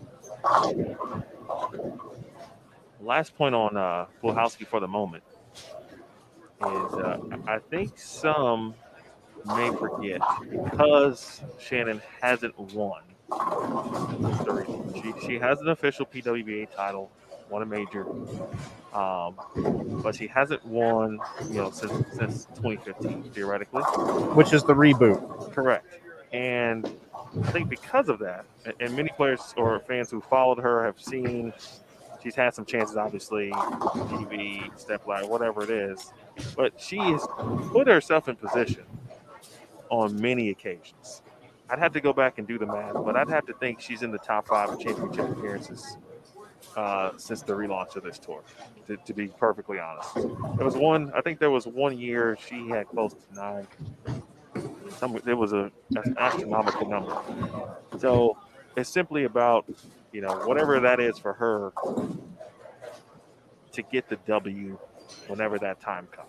Yeah, and I'm just going to throw it out there. It's in her head at this point. It's taking complete control of her. I for sure it did prior to this year we had to take off. I've seen a bit of an improved mental state since the year off. I think the year off was probably good for her mental capabilities. Not good because she didn't have opportunities to compete for titles that year. I think her position at Nebraska, being so hands-on with helping others, she's probably taking a look in the mirror, and having a gig like that it's a paying job, loosens up the arm swing a little bit. She's bowled 2 events this year, and she's made 1 show, so she's 50%. And with the ball reaction we just saw here in game number 5, if she can continue to have that look from out with urethane, I'll just go ahead and say it right now. Not only could she make the show, but she could lead this thing once we're through 24 games quite convincingly. Even though there's some big numbers up there right now, Shannon Puhalski's on her way to the top. Pair to pair, we'll see what happens for her. But that's a great look, and there ain't a lot of traffic over on that side of the lane, Emil. Yeah, I was going to say, she's the lefty with the best look. Yep, she is. She is. All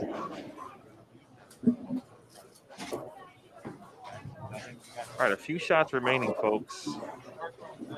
And let's get you over to those shots. So you can see Brianna Klimmer trying something there on her fill. There's Erin McCarthy in the 10th frame. Spare will give her 204. And Amanda Vermillier, who left a 710 a few frames back on that very lane. Needed that one, so she's going to give a few pins back. And we'll try to limit the damage to just 25 pins this game. Now max score at 175.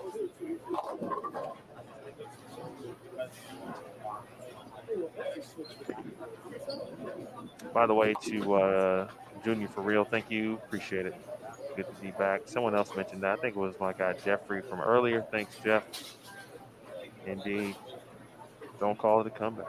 Yes. Brianna Klimmer, who I had talked to, she started with split and a double.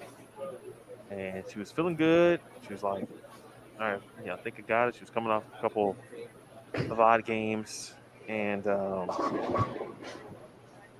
she began the day 267, 214, and she is on 181, 184, now 177. But she left 2 8-pins in this game. 2 8-pins. And then the split in the 10th frame. 1, 2, 3, 4, 5, 6 consecutive 9 spares in that game for Klimmer. Who's coming up next? That's a good question. We've been basing it off our streams and making sure all is well from a visibility standpoint. But let's see. PWBA 1 Mike starts with. Yeah, I got you. 15 through 18. Thank you. PWBA 2 is 19 to 22. 23 through 26 is PWBA 3, and 27 through 30, PWBA 4. So, on 15 16, 17, and 18 coming up next. This is PWBA 1. I'm going to go through all of them. Danielle Young, Josie Barnes, Shanna Chapelski, and Jill Creamer. That's 15 and 16. 17 and 18 will be Jasmine Mason, Liz Colkin, Sandra Gongora, and Caitlin Johnson. That is 15, 16, 17, and 18 PWBA 1. And on 19, 20, Maria Bolanova, Giselle Poss, Danielle McEwen, Krista Sant. On 21 and 22, Brianna Cote, who currently is your tournament leader. We'll see after this game. Suzette Draper, Ashley Scott, and Sandra Morgan. That is Hey, interesting, real quick. Yeah. On Brianna's pair, she's 290 over. All three other players she's crossing with are under. Two of them under triple digits. Just FYI on the crosses as you go across. Then PWBA 3, which is 23 to 26. Rocio Restrepo, Verity Crawley, Brianna Andrew, and Jacqueline Evans. Jackie Evans, a regional champion already this year in 2021. Then on 25 and 26, Michaela Oler, Stephanie Zavala, Alexis Nair, and Carolyn Doran Ballard. And rounding out our channels this week, 27 through 30, which is PWBA 4. Taylor Bailey, Shannon Pluhowski, Daria Payok, Ashlyn Hoyt. It will be on 27 through 28. And Aaron McCarthy, Brianna Clemmer, Amanda Vermillier, and Alana Joni Suite, who is, or the pair we just wrapped up on watching on 29 through 30. Emil, I brought it into us here while you were going over that. We're going to do a giveaway this game, right? Giveaway? There it is. Yep, we're going to give away one of these programs right here. That looks great. It's a cool program, man. And, Mike, I'm going to be quite honest. Hi, Lori. I didn't think I would get a chance to see that program this year. And I put a lot of work into it.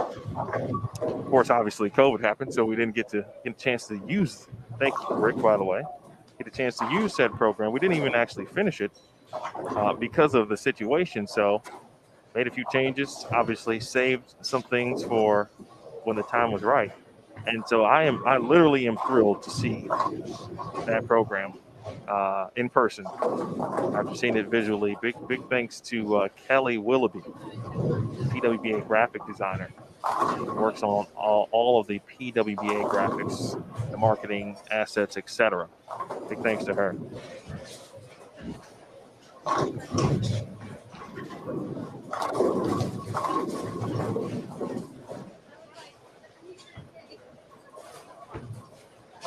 Mike, what frame do you want to do this giveaway? What do you think? Let's do it in the fourth frame. Fourth frame. All right.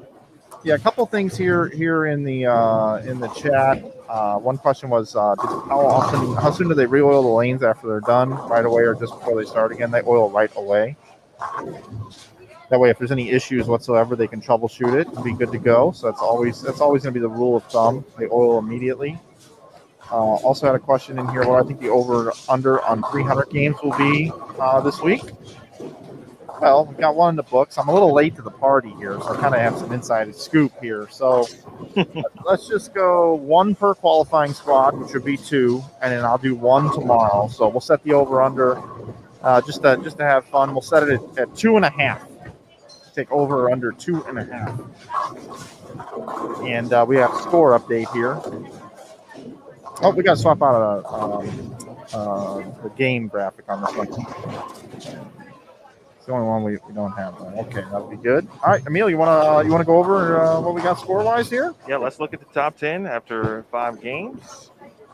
Here we go. Brianna Cote, still your leader with that 242 in game 5. Her low game today is 234. High game of the day, 279, which includes 2 games, or also includes 2 games, of 267 or better. Impressive stuff. 1290 for 5, plus 290. Deandra Asbady continued her great progress and success today. Her low game of the day, 202, came back in game 1. Since then, 278, 248, 276, 248, plus 252. Lindsay Boomershine has moved into third at plus 226, coming off a 256 game. Kayla Crawford, the rook out of St. Ambrose, she has moved into fourth, also 256 in game 5, plus 202. Stephanie Johnson in fifth now. Again, a 250 game, this time 257 at plus 201. Jordan Richard, plus 193 in sixth. Verity Crawley, plus 183 after the game 1 300, if you're just joining us. Bjørke Norwichs at plus 175. Anya Raumann is ninth at 157. Bjørke was eighth, by the way. And Haley Richard. How about the Richard sisters in the top 10 after 5 games of competition? Haley is in 10th at plus 153. Both All-Americans at Arkansas State University. How about that? And Haley winning today. Yeah, Haley's first tournament here of the season. Wow, that is man, I'd love to see that. By the way, Maria Jose Rodriguez, I'll dip into 10 through 15 there, or 11 through 15. Rodriguez, after the 299 in game 4, follows with 227. So now at plus 150 in 11th. Abby Ragsdale, another rook. Plus 146 in 12th. Stephanie Zavala, rook. Plus 140 in 13th. Gigi Jasmine Mason is in 14th at plus 138. And Clara Guerrero is in 15th. It's good to see Clara's name where it belongs at plus 137 currently in 15th place. 32nd at the moment is plus 90. Plus 90 will get you into the cash number. So scores are going up. Scores went up a lot in game number 5. I would say the median average was 230 for the top 32 or so. Also, Jen Higgins bowled 277 the first game. She bowled 277 the 5th game.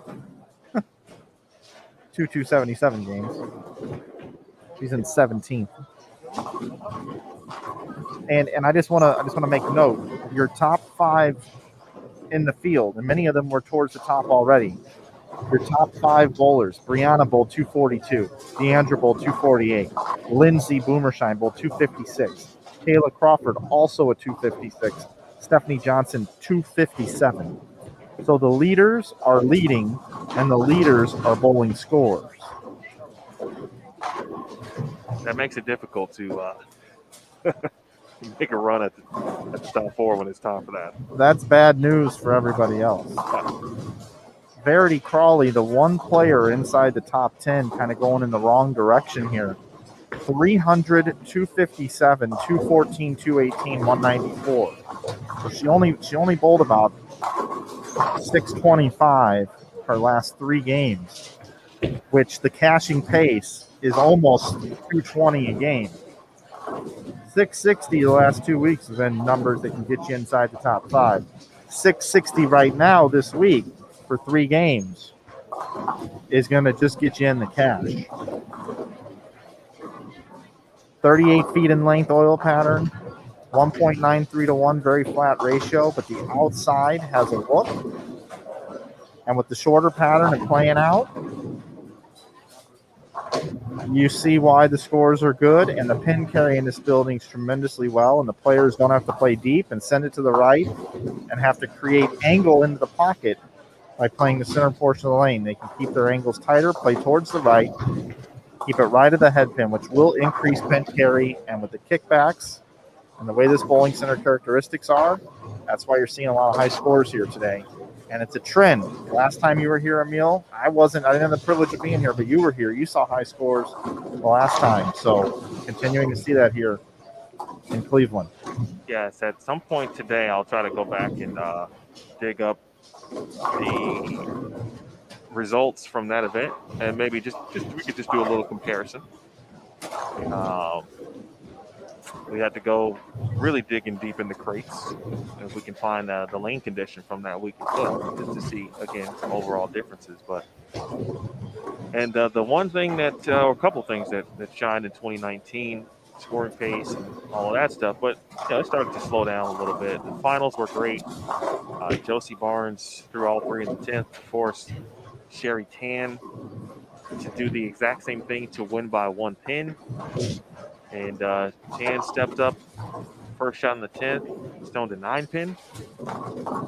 And Josie walked away with the victory. And it was a great start, a great opening event into 2019. That event opened up the tour season.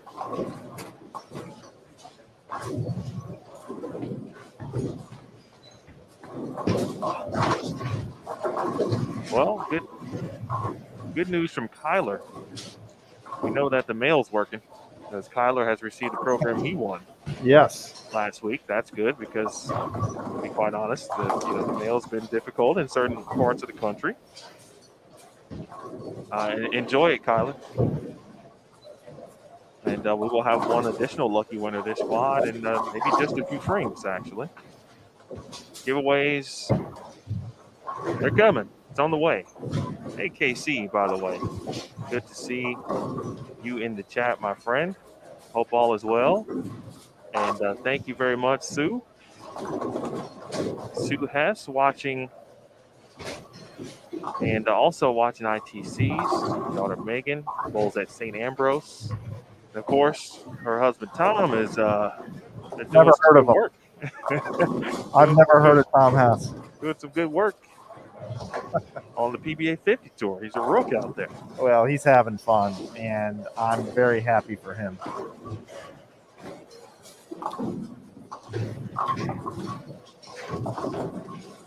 Nice to see Danielle McEwen bowling well this game. We were waiting for her to break out of her slump that she's been in. Is still using that tennis shoe on the right push-off foot due to a bit of a foot injury, kind of a freak accident that happened to her. And it causes her some pain at point of release. So it hurts her repeatability on the lanes, and you can see that. I think she's got a few demons going on too right now, Emil. Because when you're so dominant, you're so good, and she's historically been a slow starter on the tour anyway. But with that year off, and now with this foot thing, it's got to be playing some mind tricks on Danielle a little bit. Now, obviously, she's got the mindset, the training, the coaching, the support system. That if it is anything mental, I don't expect it to last very long. But it's got to be frustrating, dealing with that foot and not performing at the level she's used to performing. Yeah, there's no doubt. I think you ask any great athlete in their respective sport what it's like to battle through injuries and the toll it does take on performance, and again, playing that game and knowing that you're used to competing at the highest level possible, and you're every week, every day, and in Danielle's case, really every frame, trying to get back to that level. And I think she was in some noticeable pain there on that last shot. And but I wouldn't expect anything less from her as that type of champion, an individual. Trying to figure it out each and every week, despite the injury. And as we always say, injury is part of the game. Some are, you can have a better injury, if you will. Depending on where it's at, some may be better than others. But anything that hurts Danielle's repeatability, that's when you know something is wrong, because she might be the player who repeats the best out here. Many of her Team USA teammates, Shannon O'Keefe says it all the time, calls her their robot, because she repeats like nobody's business.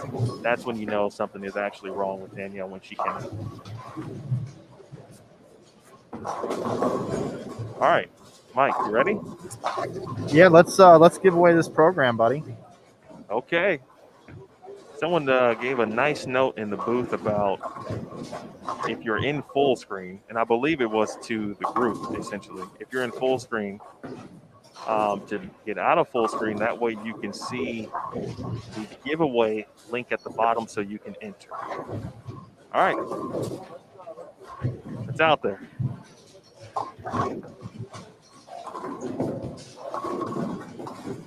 And I'm sorry, everybody. I was going to write a giveaway song and perform it for you this week during the giveaways, but just didn't quite get to that one.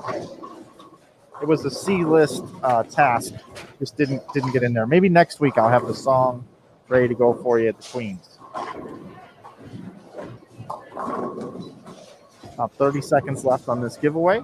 Click the button to enter.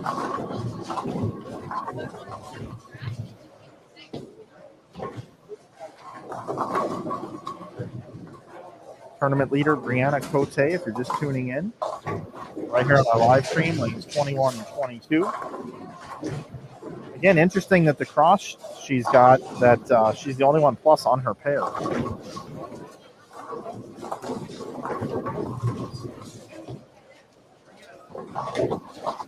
That's a lot of pins, too.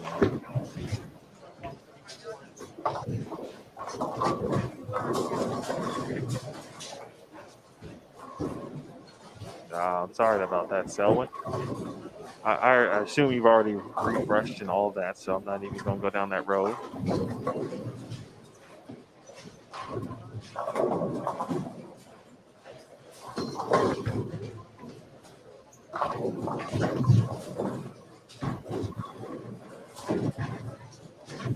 I'll give you an update on Stephanie here in just a second.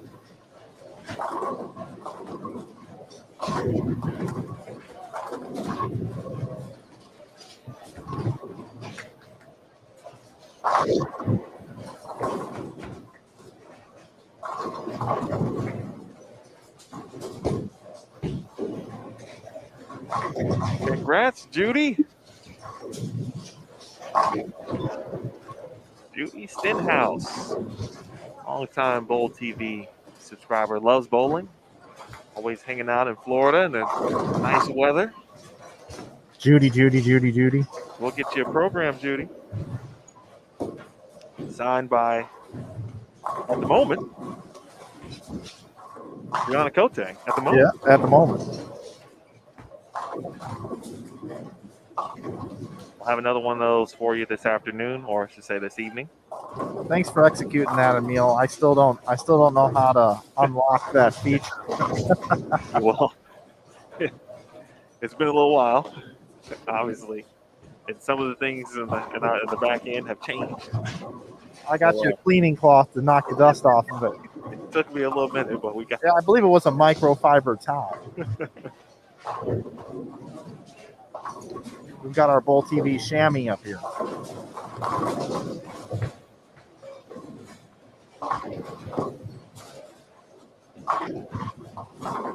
All right, let's see here. Someone asked about first Stephanie Zavala, and Stephanie right now is 13th. She is in 13th place with scores of 203, 278, 213, 203, and 243.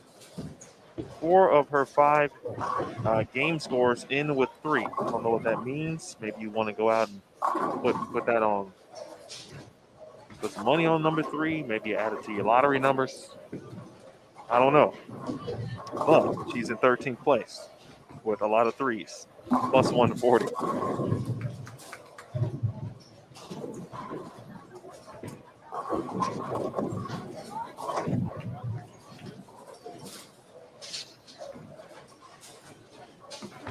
You are welcome.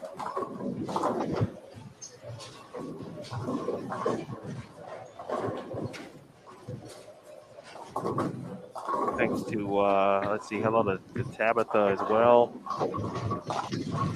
And everyone who has said hello to me, welcome back. Thank you so much. I got to give a big shout out to my wife, Shanice, and my children, because at this point in life, I honestly don't leave anywhere unless it's cool with them. Those of you who have children and to know what it's like to kind of get your family schedule together if you need to leave or whatever the case may be, we're now into that part of life. Booking things and planning stuff months in advance. So who's going to be where? What do we need to do? Who needs to stop by? Where do we drop them off? Thank you all for that. No live scoring this week, JM. And on PWBA 4, as Lance just mentioned, Taylor Bailey indeed with the front 7. Yeah, and Caitlin Johnson also. I don't know if you covered that or not, but front 6. And a little inside information. Yesterday, I had a conversation with 3 young ladies just to the right of you as they were hanging out with you.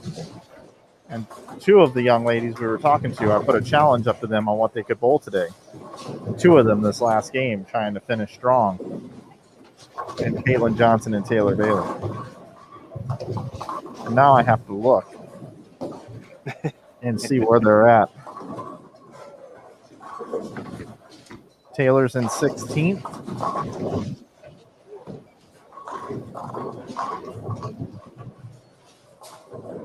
Caitlin's in 48. And Brianna, where's she at? 52nd.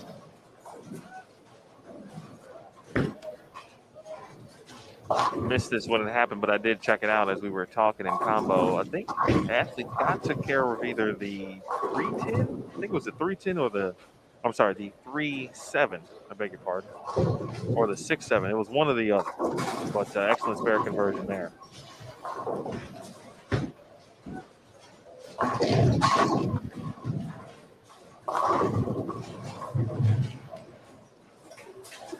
Get a really good idea of, obviously this is game 6, so we don't really know how Bree, from a lane play perspective, where she started.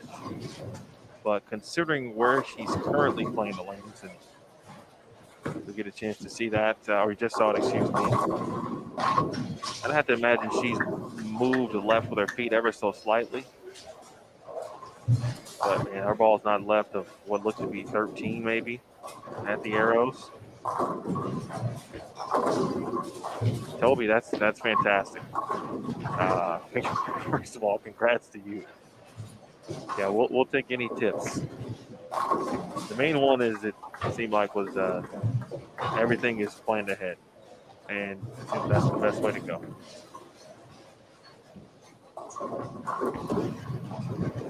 Did you say somebody was going to give us a tip? I was hoping that Toby could give me some tips on scheduling, parenting, and all of that kind of stuff. But if you'd like some additional tips, like what do you think we need, Mike? Oh, we need a tip jar. Oh, that's fair. Okay, so you want to donate money. I walked back over here. I could kind of hear it. I was like, what was that? I heard you say something about tip. Hey, actually, I'm going to give a quick pro shop tip because I know there's probably a lot of people that are watching this in a pro shop today. I saw this in a forum. A pro shop added on their point of sale an area for a tip if you would like to tip your ball driller, which it is a service. You know, we tip bartenders, and if any bartenders are listening, look, I'm not trying to say anything negatory here, but a lot of times, you know, there is a skill involved in making those mixed drinks, but just taking a cap off a beer, you know, everybody tips for that. Well, when you drill a bowling ball, there's a lot of skill involved in drilling a bowling ball, matching it up perfectly for you. And we don't think in bowling to tip out your pro shop guy or girl. So this person added it on there, didn't ask for any tips, and is now receiving a significant amount of tips for not only himself when he drills, but his employees as well, and has helped keep good health in the pro shop. So interesting thing that I read this week in regards to bowling. You know, that's probably something that just kind of goes under the radar, not thinking about it, right? You get your ball drilled, you know, all that, everything you get from your pro shop operator. Yeah. You know, I'm sure some people do tip in their own way, whatever that way is. Yeah. But that makes a lot of sense. Yeah. Like you bowl league with the guy, hey, I got this one, or hey man, you know, let me buy you dinner. Yeah, sure. All right. Well, let's talk to Maestro. The donate/tip button. I can hear it now on our Monday call. Guys, we need to stop this talk about the tips. Yeah, this is going to come up. And I can't be blamed for it, and that's fantastic. No, you blame me. I'm a guest. Taylor Bailey, Michael, does have the front 8, by the way. And so does Caitlin Johnson. All right. So we need to figure out how to go there. Let's see. Taylor is on 28, 27. Yeah, 27 and 28, which is 4. So does that take care of that too? Yep. There's Taylor Bailey.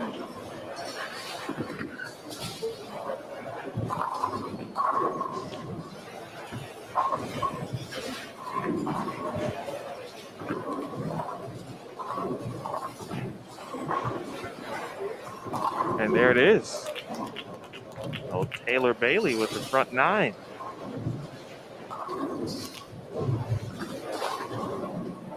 The Michael issued a little challenge here.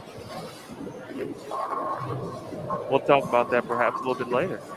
But challenged amongst some of the rooks. Taylor not playing around today. And we also now have up as well, you have the option here, Emil, as I'm going to go remote. You now have Caitlin Johnson availability here on our stream. So you got PWBA 4 down there for Taylor Bailey. She'll be up first. And then PWBA 2 and 1 will be your Caitlin Johnson pair. Okay. Thank you.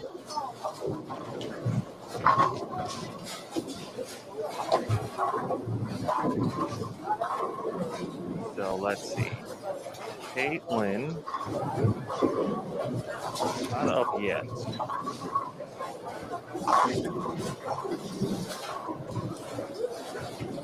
So let's go back to Taylor. This was spoken, by the way. Oh, good timing.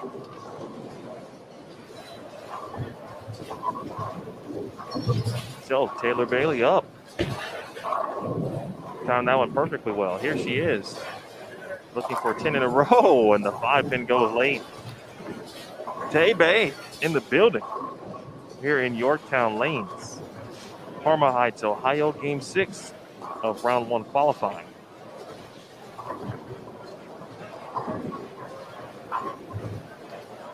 All right, quick move over to Caitlin Johnson.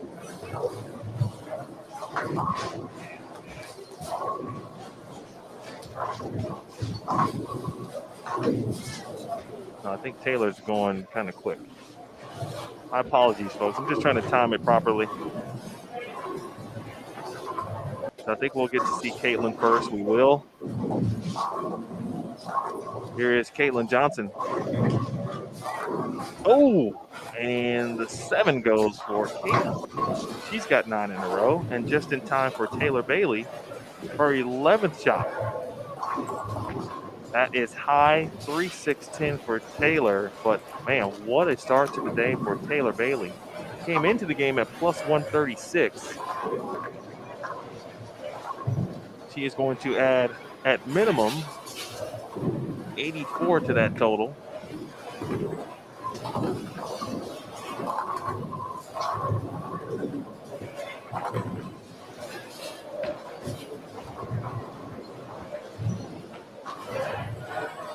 That's a very nice day for Taylor Bailey.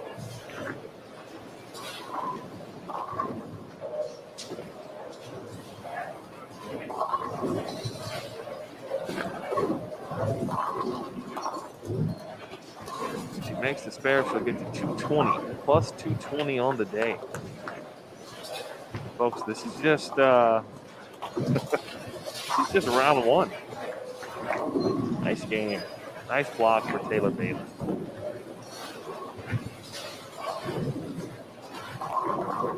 If you're just joining us, Caitlin Johnson has the front 9. Taylor Bailey just had the front 9. She did get to 10 before 3-6-10 ended her run. We've had 1 perfect game today. It happened in game 1. That was from Verity Crawler. Had a few additional chances. Maria Jose Rodriguez shot 299. In game 4. Happened on 19 and 20. We were talking about Chin and Puhalski. After her big game, she shot 278. Oh, I'm sorry, 279 in game 5. And has moved down and get some more carry, and she can finish out today potentially with 238. Yes, sir. Yes, sir. I'm telling you, she looks like she's repeating a lot better in the second portion of this block. She's got the right ball in her hand. I think if she starts with that ball and pretty much uses that ball for the rest of the event, I don't think they're going to change much. I'm telling you, I think she can work her way up the leaderboard. One of the greatest things I've ever seen. Look at this messenger from Daria, man. I don't know how Daria has that score up there with the look that she has. And I love her game and I love her look. There just must be something about a repeatability issue or something, because I love her look. I loved it in practice, and every time I watch her, she strikes. All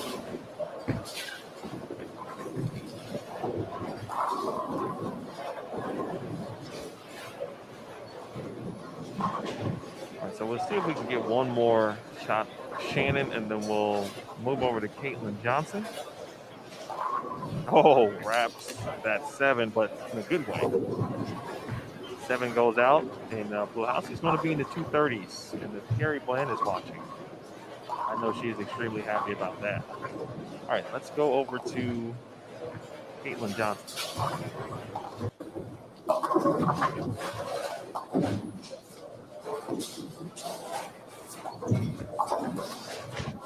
By the way, Brianna Cote is going to be your leader. And Cote has just continued to perform at the highest of levels. I'll have to ask her. She's someone who certainly not used to, or is used to striking. And as you see Caitlin Johnson's 10 shot there, 10 pin.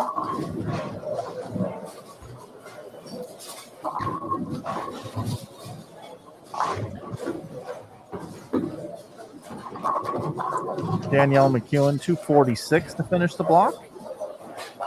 Going in the right direction there.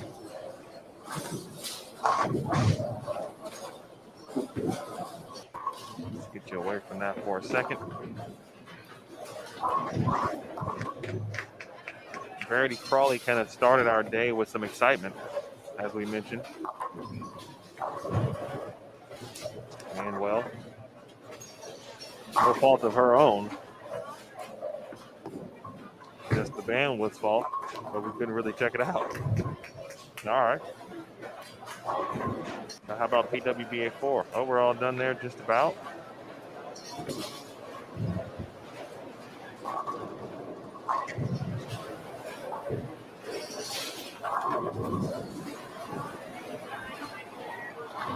Caitlin Johnson did make the spare. She can get to 279 potentially.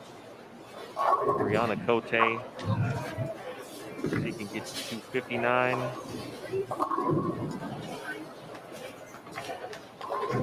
Oh, what a day.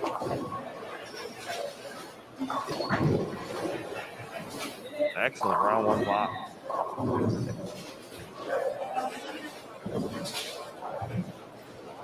I will get Brianna to join us up here. To join you, I should say. I appreciate it. But it's us. This is a group thing. This is us. Great show. It is. Tuesday nights.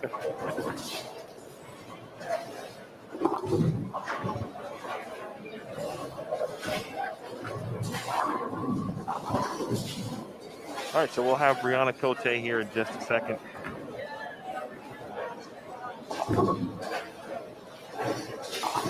She'll need to, of course, fill out our score sheets. Get that all in. And she finishes the day at 15:45 for 6 games. That is an average of 257.5.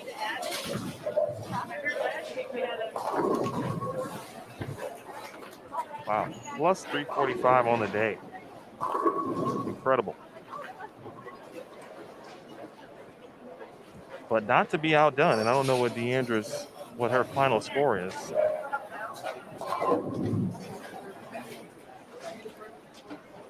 in Game 6, but he was right there as well.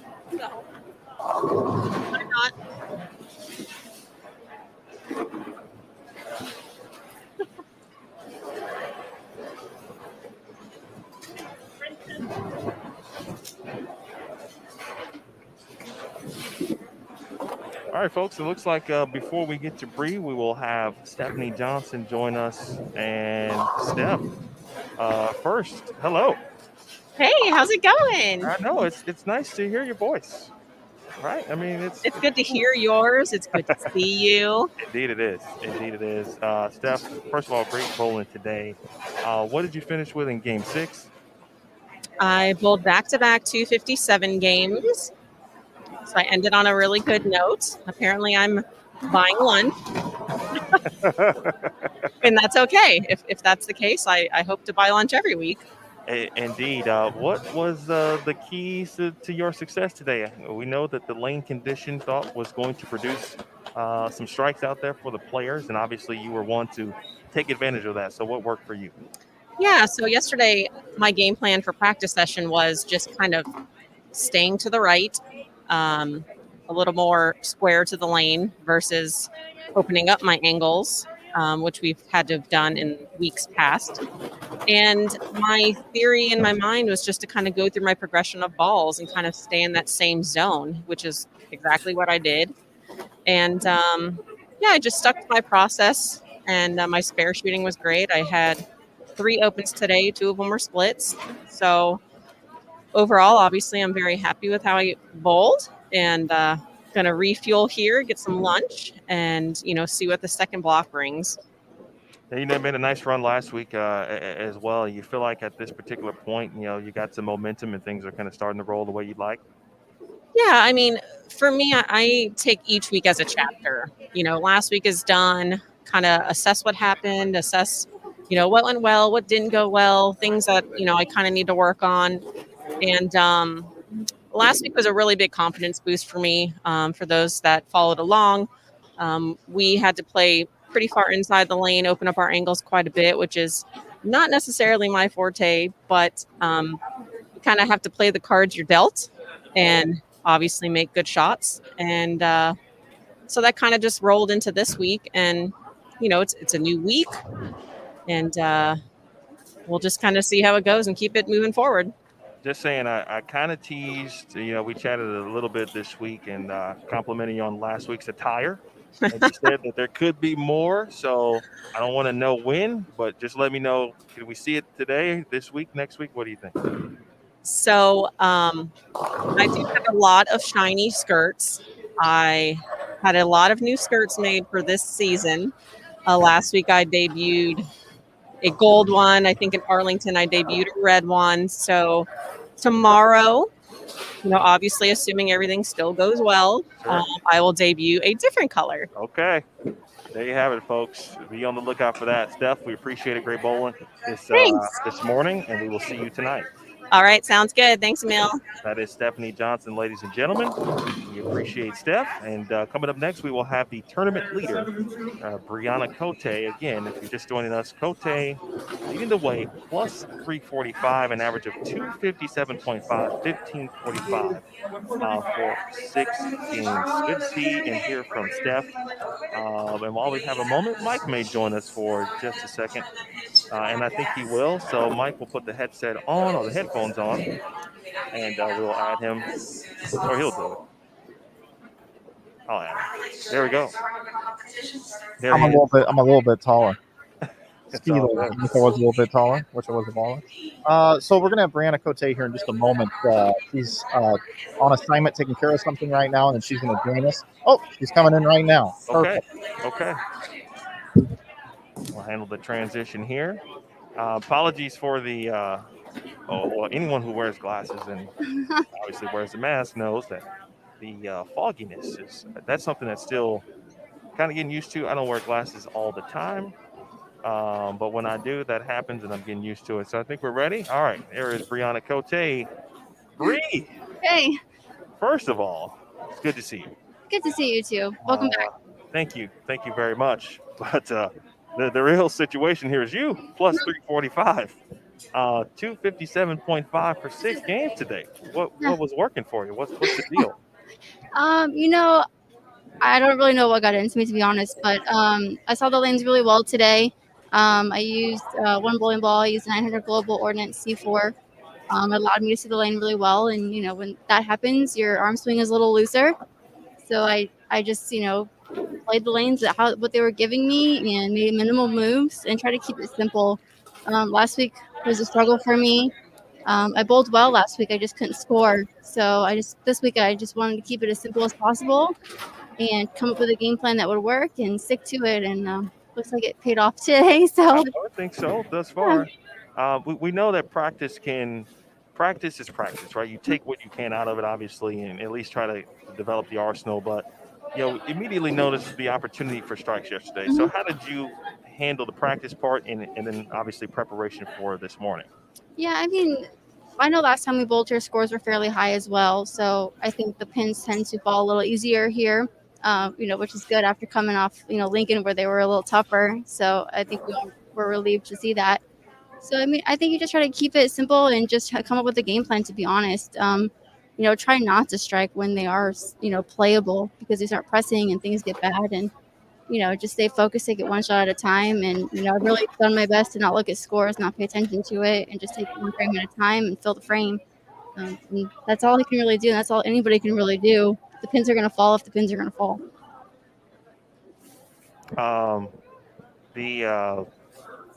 This week, You're good. this week, as Birgit, I'll tell you that story in just a second, folks. Cool. Anyway, Sid is out. She's at the Good. ITCs. I know. So I know the routine for you might be a little bit different. So, from the player perspective, and this might be something that fans don't really pay attention to, but something's off for you this week. So, how do you manage that part of it? I wouldn't say my routine is any different. Sid is gone, and I hope her boys are doing great. She's coaching, doing what she loves, and I know she's missed, and I know she's sad that she couldn't be here, and I miss her. But my routine is pretty much still the same. I still got here on Wednesday, still do the same things. I'm fortunate enough to still have a roommate this week, Shannon Pulowski.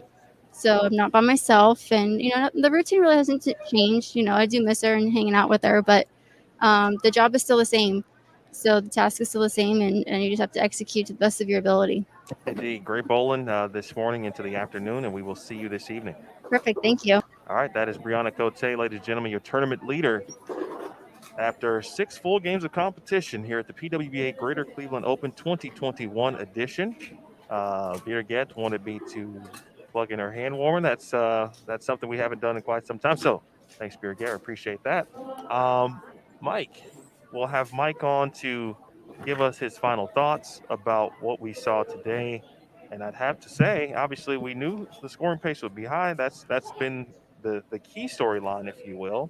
But Mike, I'm not sure if we expected this many players to have this sort of look. I didn't see very much transition happen that may have affected players today. What about you? Yeah, high scoring, but you never know once they oil the lanes again. They go to lunch, they come back, we'll see. But highest scoring event this year this year on the tour. So, but hey, I enjoyed working with you. I enjoyed the interview with Stephanie Johnson, who ended up being 4th on the squad. And, of course, our tournament leader, Brianna Cote, who just never let up the entire squad, bowled consistently well. It's about a 70-pin lead on the unofficial standings that I was just presented. She's bowling great. And we're looking forward to seeing what we have coming up here this afternoon. All right, I think that'll do it for us. I'll give you the top 5 here. Brianna Cote, again, unofficially at plus 345. Deandra Asbeatty in second at plus 288. Lindsay Boomershine third at plus 271. Stephanie Johnson is 4th at plus 258. And Birgit Doricks at 5th at plus 234. Mike, I know we've got some duties and some things to handle. We do. Let's take a look at the schedule coming up here. Just pop this graphic up. Just to let everybody know our schedule for the rest of the weekend. We've got coming up here today at 5:00. We've got our second round of qualifying. Then we're going to cut it down to the top 32. So there will be a cut number here tonight. Tomorrow morning, be back at 10 a.m. For 6 more games of qualifying. Then we'll cut down to 12 for 6 more games of qualifying at 2:30. And then at 6 p.m. we'll have that stepladder finals. So, Emil, it's been great working with you. I'll let you sign us off. Indeed, I appreciate everyone for tuning in. Certainly want to thank the United States Bowling Congress and the USBC Board. Want to thank the Bowling Proprietors Association of America and the BPAA Board. Big thanks to Kegel, of course, the official lane maintenance provider of the PWBA. All of our PWBA players, the members themselves, certainly providing with you all of the exciting competition to watch. And you, the Bowl TV community, and the fans of the PWBA, this was a great round to be a part of. We're certainly looking for round 2 tonight. And thank you for welcoming me back into the booth. And a big thanks to Mike Flanagan as well for getting me comfortable immediately. I appreciate him. So for Mike, my name is Emil Williams Jr. We will see you this evening. We will leave you with the schedule graphic just so you are aware. Round 2 this evening will cut to the top 32. This has been a presentation of the PWBA Greater Cleveland Open. You watched it live. You watched it only on bowltv.com. Bowling lives here. We'll see you tonight. Bye.